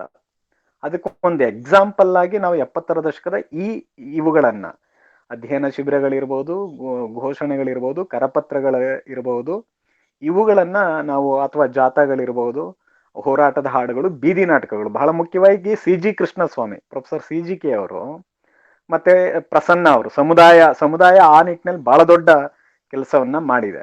ಆ ಸಮುದಾಯದ ಪ್ರಸನ್ನ ಅವರು, CGK ಅವರು, ಇವರೆಲ್ಲರೂ ಕೂಡ, ಜನ್ನಿ ಅಥವಾ C ಬಸವಲಿಂಗಯ್ಯ, ಇವರೆಲ್ಲರೂ ಗ್ರಾಮ್ಶಿ ಅವರ ಸೈದ್ಧಾಂತಿಕ ಚಿಂತನೆಗಳನ್ನ ಗ್ರಾಮ್ಶಿಯ ಪರಿಚಯವಿಲ್ಲದೆಯೂ ಕೂಡ 70ರ ದಶಕದಲ್ಲಿ ಸಮರ್ಥವಾಗಿ ಕನ್ನಡದ ನೆಲದಲ್ಲಿ ಅದನ್ನ ಕಟ್ಟಿದ್ದಾರೆ. ಅದರ ಫಲಿತಗಳನ್ನು ಕೂಡ ನಾವೆಲ್ಲ ಗಮನಿಸಿದ್ದೀವಿ ಕೂಡ ಅಂತ. ಆ ಥರದ್ದು ಈಗ ಮತ್ತೆ ಪುನರುಜ್ಜೀವನಗೊಳ್ಳಬೇಕೇನೋ ಅಂತ ಅನ್ಸುತ್ತೆ. ಆಗ ಮಾತ್ರ ನಾವು ಗ್ರಾಮ್ಶಿಯವರ ಚಿಂತನೆಗಳನ್ನ ಇನ್ನಷ್ಟು ಪರಿಣಾಮಕಾರಿಯಾಗಿ, ಸಮರ್ಥವಾಗಿ ಅದನ್ನ ಕಂಡುಕೊಳ್ಳಿಕ್ಕೆ ಅಥವಾ ಕಟ್ಕೊಳ್ಳಿಕ್ಕೆ ಸಾಧ್ಯ ಆಗ್ಬೋದು ಅಂತ ಅನ್ಸುತ್ತೆ. ಅದಕ್ಕೆ ಬಹುಶಃ ನೀವು ಹೇಳಿದ ಗ್ರಾಮ್ಶಿಯವರ ಈ ಎಲ್ಲ ಚಿಂತನೆಗಳ ಪೂರಕವಾದ ಓದು ಬಹಳ ಮುಖ್ಯ ಅಂತ ಅನ್ಸುತ್ತೆ. ಆ ಮೂಲಕ ನಾವು ಇವತ್ತಿನ ಬಿಕ್ಕಟ್ಟುಗಳನ್ನ ಬಗೆಹರಿಸಿಕೊಳ್ಳಲಿಕ್ಕೆ ಒಂದು ಸರಿಯಾದ ದಾರಿಗಳನ್ನ ಕಂಡುಕೊಳ್ಬಹುದೇನೋ ಅಂತ ಅನ್ಸುತ್ತೆ. Thank you very much. ನಿಮ್ಮ ಮಾತು ಮತ್ತೆ ಮೇಟಿ ಸರ್ದು ಮತ್ತೆ ಮಹೇಂದ್ರ ಅವರು ಎತ್ತಿದ ಪ್ರಶ್ನೆ, ಅವರಿಬ್ಬರದನ್ನ ನಾನೇನು ಓದಿಲ್ಲ, ಅದು ಇಂಪಾರ್ಟೆಂಟ್ ಆದಂತ ಮಾತುಗಳು. Thank you Kiran ji. ಮಾತುಗಳನ್ನ ಹೇಳಿದ್ರು. ಬಟ್ ನನಗನ್ಸೋದು ಏನು ಅಂತ ಹೇಳಿದ್ರೆ, ಗ್ರಾಮ್ಶಿ ಈ ಒಟ್ಟು ರಾಜಕೀಯ ವ್ಯವಸ್ಥೆಯನ್ನ ಗ್ರಹಿಸುವ ಬಗೆ ಹೇಗೆ ಅನ್ನುವ ಒಂದು ಪರ್ಸ್ಪೆಕ್ಟಿವ್ ನ ಒದಗಿಸ್ಕೊಟ್ರು. ಬಟ್ ಆದ್ರೆ ನೀವು ಹೇಳ್ದಂಗೆ ಜನಸಮುದಾಯಗಳು ಆಲ್ರೆಡಿ ಬದುಕ್ತಾ ಇದ್ವು. ನಮ್ಮ ಪ್ರಾಬ್ಲಮ್ ಏನಿದೆ ಅಂದ್ರೆ, ಟ್ರೆಡಿಷನಲ್ ಮಾರ್ಕ್ಸಿಸಮ್ ಅದನ್ನ ಬೈನರಿ ನೋಡ್ತಾ ಇದೆ ಅನ್ನೋದೇ ಗ್ರಾಮ್ಶಿಯ ಪ್ರಾಬ್ಲಮ್. ಗ್ರಾಮ್ಶಿ ಹೇಳ್ತಾ ಇರೋದೇನು ಅಂತ ಹೇಳಿದ್ರೆ, ಸೊಸೈಟಿ ಹಂಗಿಲ್ಲ, ಸೊಸೈಟಿ ಅನ್ನೋದು ಒಂದು ಡೈನಮಿಕ್ಸ್ ಇಂದ ಕೂಡಿದೆ. ಸೊಸೈಟಿನಲ್ಲಿ ಬೇರೆ ಬೇರೆ ಚಟುವಟಿಕೆಗಳು ನಡೀತಾ ಇರುತ್ತೆ. ಒಂದು ಕಲ್ಚರಲ್ ರೇಂಜ್ನಲ್ಲಿ ಉತ್ಪಾದನೆ ಆಗ್ತಾ ಇರುತ್ತೆ, ಅದಕ್ಕೊಂದು ಕಲ್ಚರಲ್ ಡೆವಲಪ್ಮೆಂಟ್ ಆಗ್ತಾ ಇರುತ್ತೆ. ಈ ಚಳುವಳಿ ಅನ್ನೋದು ಈ ಕೌಂಟರ್ ಕಲ್ಚರಲ್ ನೆರೆಟಿವ್ಸ್ಗಳ ಜೊತೆ ನಿಲ್ಬೇಕು. ಕ್ರಾಂತಿ ಅನ್ನೋದು, ಬದಲಾವಣೆ ಅನ್ನೋದು ಆಟೋಮೆಟಿಕ್ ಆಗಿ ಆಗ್ಬಿಡಲ್ಲ, ಅದಕ್ಕೊಂದು ಕಲ್ಚರಲ್ ನೆರೆಟಿವ್ ಅಗತ್ಯ ಇದೆ. ಆ ಕಲ್ಚರಲ್ ನೆರೆಟಿವ್ ನ ಭಾಗವಾಗಿಯೇ ಚಳುವಳಿಗೆ ನಿಲ್ಲಬೇಕು ಅನ್ನುವಂತಹ ಒಂದು ಫ್ರೇಮ್ವರ್ಕ್ ಅನ್ನು ಒದಗಿಸಿದ್ದು ಗ್ರಾಮ್ಶಿ. ಬಟ್ ನೀವು ಹೇಳಿದ್ದು ಬಹಳ ಇಂಪಾರ್ಟೆಂಟ್ ಯಾಕೆ ಅಂತ ಹೇಳಿದ್ರೆ, ಕರ್ನಾಟಕದಲ್ಲಿ 70ರ ದಶಕದಲ್ಲಿ ಆದಂತ ಬೆಳವಣಿಗೆಗಳಿದ್ದಲ್ಲ, ನಿಜವಾಗ್ಲೂ ನಾವು ಅದನ್ನ ಗ್ರಾಮ್ಶಿಯ ಪರ್ಸ್ಪೆಕ್ಟಿವ್ ಅರ್ಥ ಮಾಡ್ಕೊಂಡ್ರೆ ಅದು ಬಹಳ ದೊಡ್ಡ ಒಂದು ರೀತಿಯಲ್ಲಿ ವಾರ್ ಆಫ್ ಪೊಸಿಷನ್ಗೆ ಬೇಕಾದಂತಹ ಬೌದ್ಧಿಕ ಚರ್ಚೆಗಳೇ ಅದೆಲ್ಲ. ಆದ್ರೆ ಅದು ಎಷ್ಟರ ಮಟ್ಟಿಗೆ ಅವು ಪರಿಣಾಮಕಾರಿ ಆದವು, ಎಷ್ಟರ ಮಟ್ಟಿಗೆ ಸತ್ವವನ್ನು ಉಳಿಸ್ಕೊಂಡು, ಎಷ್ಟರ ಮಟ್ಟಿಗೆ ಆಳುವ ವರ್ಗವನ್ನ ಎಚ್ಚರಿಸೋಕೆ ಸಾಧ್ಯ ಆಯಿತು, ಆಳುವ ವರ್ಗವನ್ನ ನಿಯಂತ್ರಿಸೋಕೆ ಸಾಧ್ಯವಾಯಿತು ಅನ್ನೋದನ್ನ ಮೇಲೆ ನಾವು ಇವತ್ತಿನ ಪ್ರಶ್ನೆ ತರದಲ್ಲಿ ಇಟ್ಕೊಂಡು ನಾವು ಮತ್ತೊಂದು ತರದ ಚರ್ಚೆಯನ್ನು ಆರಂಭಿಸಬಹುದು ಅಂತ ಅನ್ಸುತ್ತೆ. ಬಟ್ ನನಗನ್ಸೋದು ಏನು ಅಂದ್ರೆ, ಜನಸಮುದಾಯಗಳು ಮೊದಲಿಂದಲೂ ಹೀಗೆ ಇದೆ, ಜನಚಟುವಟಿಕೆಗಳು ಮೊದಲಿಂದಲೂ ಹೀಗೆ ಇದೆ. ಬಟ್ ಟ್ರೆಡಿಷನಲ್ ಮಾರ್ಕ್ಸಿಸಮ್ ಇದನ್ನು ಗುರುತಿಸೋದಕ್ಕೆ ಸೋತಿದೆ. ಇದನ್ನು ಗುರುತಿಸ್ಕೊಂಡ್ರೆ ಬಹಳ ಇಂಪಾರ್ಟೆಂಟ್ ಆದ ಬೆಳವಣಿಗೆಗಳು ಏನೋ ಶೋಷಿತರ ಪರವಾಗಿ ಆಗತ್ತೆ ಅನ್ನೋದೇ ಗ್ರಾಮ್ಶಿಯ ಬಹಳ ದೊಡ್ಡ ಕನ್ಸರ್ನ್ ಅಂತ ನನ್ಗನ್ಸುತ್ತೆ. Thank you. ನಮಸ್ಕಾರ. ನಮಸ್ತೆ. ನಮಸ್ತೆ ಮೇಡಮ್. ನಮಸ್ಕಾರ. ಗಾಂಚಿ ಕಿರಣ್, ತುಂಬಾ ಒಳ್ಳೆ ಉಪನ್ಯಾಸವನ್ನ ಕೊಟ್ರಿ. ಇಲ್ಲಿವರೆಗೂ ನಮ್ಮ ಚಿಂತನೆಗಳು ಬೇರೆ ಇತ್ತು, ಆದ್ರೆ ಇನ್ನೊಂದು ರೀತಿಯ ಚಿಂತನೆಗೆ ನಾವು ನಮ್ಮನ್ನ ತಗೊಂಡೋದ್ರಿ ಅನ್ನೋದಕ್ಕೆ ಮೊದಲು ನಾನು ನಿಮ್ಗೆ ಧನ್ಯವಾದಗಳನ್ನ ಹೇಳ್ತೀನಿ. ಆದ್ರೆ ಗ್ರಾಮ್ಸಿ ಅವರ ಈ ವಾದ ಚಿಂತನೆಗಳು ಕಾರ್ಲ್ ಮಾರ್ಕ್ಸ್ ಅವ್ರಿಗೆ ಆಗ್ಲಿ, ಮೇಟಿ ಬಹಳ ಸ್ಪಷ್ಟವಾಗಿ, ಅದಕ್ಕೂ ಮುಂಚೆ ನಂಗೆ ಗೊಂದಲ ಇತ್ತು, ಅವರು ಅದನ್ನ ಮೇಟಿಯವರು ಬಹಳ ಸ್ಪಷ್ಟವಾಗಿ ಅದೆಲ್ಲ ಒಂದ್ ಕಡೆ ತಿಳಿಸಿದ್ರು. ಅಂದ್ರೆ ಇಷ್ಟು ನೂರಾರು ವರ್ಷಗಳಿಂದಲೂ ಕೂಡ ಈ ಶೋಷಿತ ಮತ್ತು ಶೋಷಣೆಗೆ ಒಳಗಾಗಿರುವ ನಡುವಿನ ಬಿಕ್ಕಟ್ಟುಗಳು, ಇಷ್ಟು ವಾದ ಚರ್ಚೆಗಳ ಆದ್ರೂ ಕೂಡ ಎಲ್ಲೋ ಈ ವಾದಗಳು ಇನ್ನೂ ನಾವು ಚರ್ಚೆ ಮಾಡ್ಕೊಳ್ತಾನೆ ಇದೀವಿ.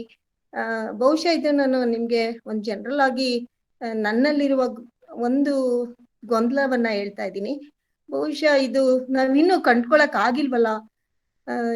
ಇಷ್ಟು ದೀರ್ಘವಾದ ಚರ್ಚೆ, ವಿವಾದಗಳು ಮತ್ತೆ ಹೋರಾಟಗಳು ಆದ್ರೂ ಕೂಡ ಎಲ್ಲೋ ಈ ಬಂಡವಾಳಶಾಹಿ ಧೋರಣೆಗಳು ಇನ್ನೂ ತನ್ನ ಪ್ರಭುತ್ವವನ್ನ, ಯಜಮಾನಿಕೆಯನ್ನ ಸಮಾಜದಲ್ಲಿ ಇನ್ನೂ ಹೆಚ್ಚೆಚ್ಚು ಬೆಳೆಸ್ಕೊಳ್ತಾನೆ ಹೋಗಿದೆಯಲ್ಲ. ಇದಕ್ಕೆ ಇಷ್ಟು ಬಹಳ ದೀರ್ಘವಾಗಿ ನೀವು ಚಿಂತನೆ ಮಾಡಿದೀರಾ, ಇದಕ್ಕೇನಾದ್ರೂ ಒಂದು ಉತ್ತರ ಏನಾದ್ರು ಕೊಡಕ್ ಸಾಧ್ಯನಾ ಅನ್ನೋದು ನನ್ನ ಪ್ರಶ್ನೆ. ಈ ನಿಮಿಷಕ್ಕೆ ಉತ್ತರ ಅಂತ ರೆಡಿ ಇಲ್ಲ. ಬಟ್ ಆದ್ರೆ ಏನು ಅಂತ ಹೇಳಿದ್ರೆ, ನೀವು ಗ್ರಾಮ್ಶಿಯನ್ನ ಬಳಸ್ಕೊಂಡು ನಾವು ಇದಕ್ಕೆ ಉತ್ತರ ಕಂಡುಕೋಬಹುದು ಅಂತ ಹೇಳಿದ್ರೆ, ಅದು ಗ್ರಾಮ್ಶಿ ಹೇಳುವಂತ ವಾರ್ ಆಫ್ ಪೊಸಿಷನ್. ಅಂದ್ರೆ ಈಗ ಕಲ್ಚರಲ್ ಹೆಜಮನಿ ಏನಿದೆ, ಅದಕ್ಕೆ ಪರ್ಯಾಯವಾಗಿ ಒಂದು ಕೌಂಟರ್ ಕಲ್ಚರಲ್ ಹೆಜಮನಿ, ಅದು ಥಿಯರಿ ಆಫ್ ಪ್ರಾಕ್ಟೀಸ್ ನ ಆಧಾರದ ಮೇಲೆ ಒಂದು ಕಲ್ಚರಲ್ ಕೌಂಟರ್ ಕಲ್ಚರಲ್ ಹೆಜಮನಿಯನ್ನು ನಿರೂಪಿಸುವುದು ಈ ಕಾಲಕ್ಕೆ ಇರುವಂತಹ ಬಂಡವಾಳಶಾಹಿ ಪ್ರಭುತ್ವವನ್ನು ಎದುರಿಸುವ ಬಹಳ ಮುಖ್ಯವಾದ ಬಗ್ಗೆ ಕಲ್ಚರ್. ಯಾಕೆಂದ್ರೆ ಇವತ್ತಿನ ವರ್ತಮಾನದ ಬಂಡವಾಳಶಾಹಿ ಪ್ರಭುತ್ವ ನಿಮಗೆ ಬೇರೆ ತರದ ಡಿಸ್ಕೋರ್ಸ್ ತಂದು ಬರ್ತದೆ. ಇವತ್ತು ನೋಡಿಬೇಕಾದ್ರೆ ನೀವು ಇವತ್ತು ಜನರ ಸಮಸ್ಯೆಗಳೇನಿದೆ, ಅದು ನಿರುದ್ಯೋಗ ಇರ್ಬೋದು, ಹಸುವಿನ ಪ್ರಶ್ನೆ ಇರ್ಬೋದು, ಆಮೇಲೆ ಶೋಷಣೆಯ ಪ್ರಶ್ನೆ ಇರ್ಬೋದು, ಜೆಂಡರ್ನ ಪ್ರಶ್ನೆ ಇರ್ಬೋದು, ಅಥವಾ ಇನ್ಇಕ್ವಾಲಿಟಿಯ ಪ್ರಶ್ನೆ ಇರ್ಬೋದು, ಈ ಪ್ರಶ್ನೆಗಳು ಪ್ರಭುತ್ವ ಚರ್ಚೆನೆ ಮಾಡ್ತಾ ಇಲ್ಲ. ಸೊ ನಾನು ಒಂದು ಎಕ್ಸಾಂಪಲ್ ಹೇಳ್ತಿದ್ದೆ, ಗ್ಲೋಬಲಿ ಆಗ್ತಾ ಇರೋ ಫಿನಾಮಿನಾ. ನಾವು ಚರ್ಚೆ ಮಾಡ್ತಾ ಇರೋದೇನು ಅಂತ ಹೇಳಿದ್ರೆ, ಧರ್ಮದ ಬಗ್ಗೆ ಚರ್ಚೆ ಮಾಡ್ತಾ ಇದ್ದೀವಿ, ಪಾಲಿಟಿಕ್ಸ್ ಬಗ್ಗೆ ಚರ್ಚೆ ಮಾಡ್ತಾ ಇದ್ದೀವಿ, ಬೇರೆ ಬೇರೆ ಸಂಗತಿಗಳ ಬಗ್ಗೆ ಚರ್ಚೆ ಮಾಡ್ತಾ ಇದ್ದೀವಿ. ಅಂಡ್ ಅದಕ್ಕಿಂತ ಮುಖ್ಯವಾಗಿ ನಾವು ಗತದ ಬಗ್ಗೆ ಚರ್ಚೆ ಮಾಡ್ತಾ ಇದ್ದೀವಿ. ಅಂದ್ರೆ ನೀವು ನನಗೆ ನನ್ನ ಪ್ರಕಾರ ಇದು ಬಹಳ ಚೆನ್ನಾಗಿ ಇತ್ತೀಚೆಗೆ ಒಂದು ಪುಸ್ತಕ ಬಂದಿತ್ತು, 1 ಲೆಸನ್ ಫಾರ್ 21st century ಅಂತ, ಯುವ ನೋವಾ ಹರಾರಿ ಅವರು ಬರೆದಿದ್ದ ಪುಸ್ತಕ. ಅದ್ರಲ್ಲಿ ಬಹಳ ಮುಖ್ಯವಾದ ಒಂದು ಪ್ರಶ್ನೆ ಅವ್ರು ಹೇಳ್ತಾರೆ, ಏನು ಅಂತ ಹೇಳಿದ್ರೆ, 20ನೇ ಶತಮಾನದ ಎಲ್ಲ ಪ್ರಭುತ್ವಗಳು ಭವಿಷ್ಯದ ಬಗ್ಗೆ ಮಾತಾಡ್ತಾ ಇಲ್ಲ, ಅವ್ರು ಮಾತಾಡ್ತಾರೆ ಗತದ ಬಗ್ಗೆ. ಇಂಗ್ಲೆಂಡ್ ಹೇಳ್ತಾ ಇದೆ ವಿಲ್ ರಿಬಿಲ್ಡ್ ಇಂಗ್ಲೆಂಡ್, ಅಮೆರಿಕ ಹೇಳ್ತಾ ಇದೆ ವಿಲ್ ರಿಬಿಲ್ಡ್ ಇಂಗ್ಲೆಂಡ್. ಯಾವುದೋ ಒಂದು ಗತದಲ್ಲಿ ಅದ್ಭುತವಾದ ಒಂದು ಸಮಾಜ ನಮ್ಗಿತ್ತು, ಅದನ್ನು ನಾವು ಮತ್ತೆ ಕಟ್ತೀವಿ. ಈಗ ಅಮೆರಿಕನ್ ಅದೇ ಭಾಷೆ ಮಾತಾಡ್ತಾ ಇದೆ, ಭಾರತವೂ ಅದೇ ಭಾಷೆ ಮಾತಾಡ್ತಾ ಇದೆ. ಅದರ ಅರ್ಥ ಏನು ಅಂತ ಹೇಳಿದ್ರೆ, ಆಧುನಿಕ ಪ್ರಭುತ್ವಗಳಿಗೆ ಭವಿಷ್ಯದ ಬಗ್ಗೆ ಒಂದು ನೀಲಿನಕ್ಷೆನೇ ಇಲ್ಲ. ಯಾಕೆ ನೀಲಿನಕ್ಷೆ ಇಲ್ಲ ಅಂತ ಹೇಳಿದ್ರೆ, may be that is a limitation of modern States. So ಹಾಗಾಗಿ ಈ ವ್ಯಾಕ್ಯೂಮ್ ಏನಿದೆ, ಈ ವ್ಯಾಕ್ಯೂಮ್ ಅನ್ನು ತುಂಬೋದಕ್ಕೆ, ಈ ನಿರ್ವಾತವನ್ನು ತುಂಬೋದಕ್ಕೆ ಮೇ ಬಿ ಗ್ರಾಮ್ಶಿ ಸೂಚಿಸ್ತಾ ಇರುವಂತಹ ಕೌಂಟರ್ ಕಲ್ಚರಲ್ ನೆರೆಟಿವ್ಗಳು ಹೆಚ್ಚು ಹೆಚ್ಚು ಪ್ರವರ್ತಮಾನಕ್ಕೆ ಬಂದರೆ, ಹೆಚ್ಚು ಹೆಚ್ಚು ಚರ್ಚೆ ಆದರೆ, ಸೊ ಅವುಗಳು ನಮಗೆ ಈ ಮಾದರಿಯ ಒಂದು ಬಂಡವಾಳಶಾಹಿ ವ್ಯವಸ್ಥೆಯನ್ನ ಎದುರಿಸೋದಕ್ಕೆ, ಕಲ್ಚರಲಿ ಎದುರಿಸೋದಕ್ಕೆ ನೆರವಾಗ್ತವೆ ಅಂತ ನನಗನ್ಸುತ್ತೆ.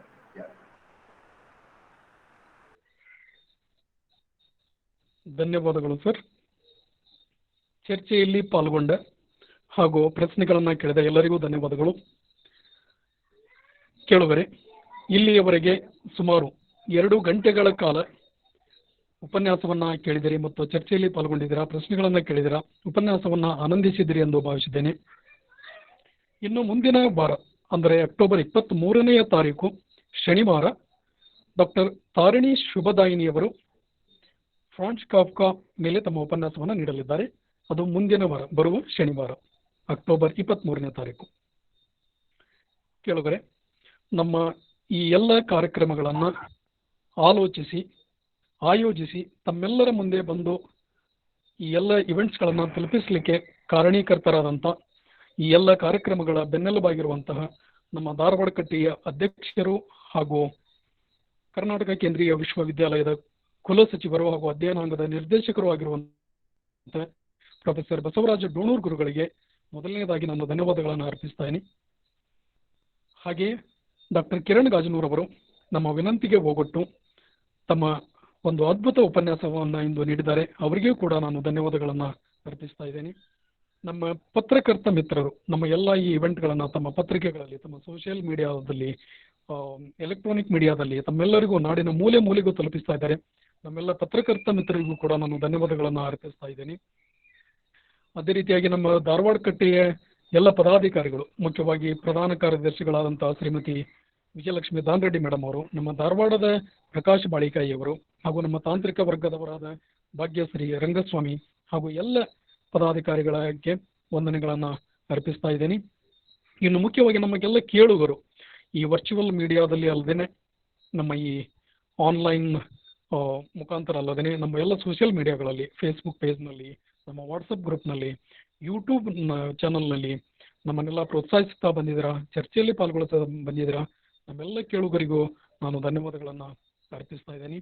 ಮತ್ತೊಮ್ಮೆ ಎಲ್ಲರಿಗೂ ಧನ್ಯವಾದಗಳನ್ನು ಅರ್ಪಿಸುತ್ತಾ ಮುಂದಿನ ವಾರ ಅಕ್ಟೋಬರ್ 23ನೇ ತಾರೀಕು ಡಾಕ್ಟರ್ ತಾರಿಣಿ ಶುಭದಾಯಿನಿಯವರ ಉಪನ್ಯಾಸದೊಂದಿಗೆ ಮತ್ತೆ ನಾವೆಲ್ಲ ನಿಮ್ಮನ್ನು ಸೇರಿಕೊಳ್ತಾ ಇದ್ದೇವೆ.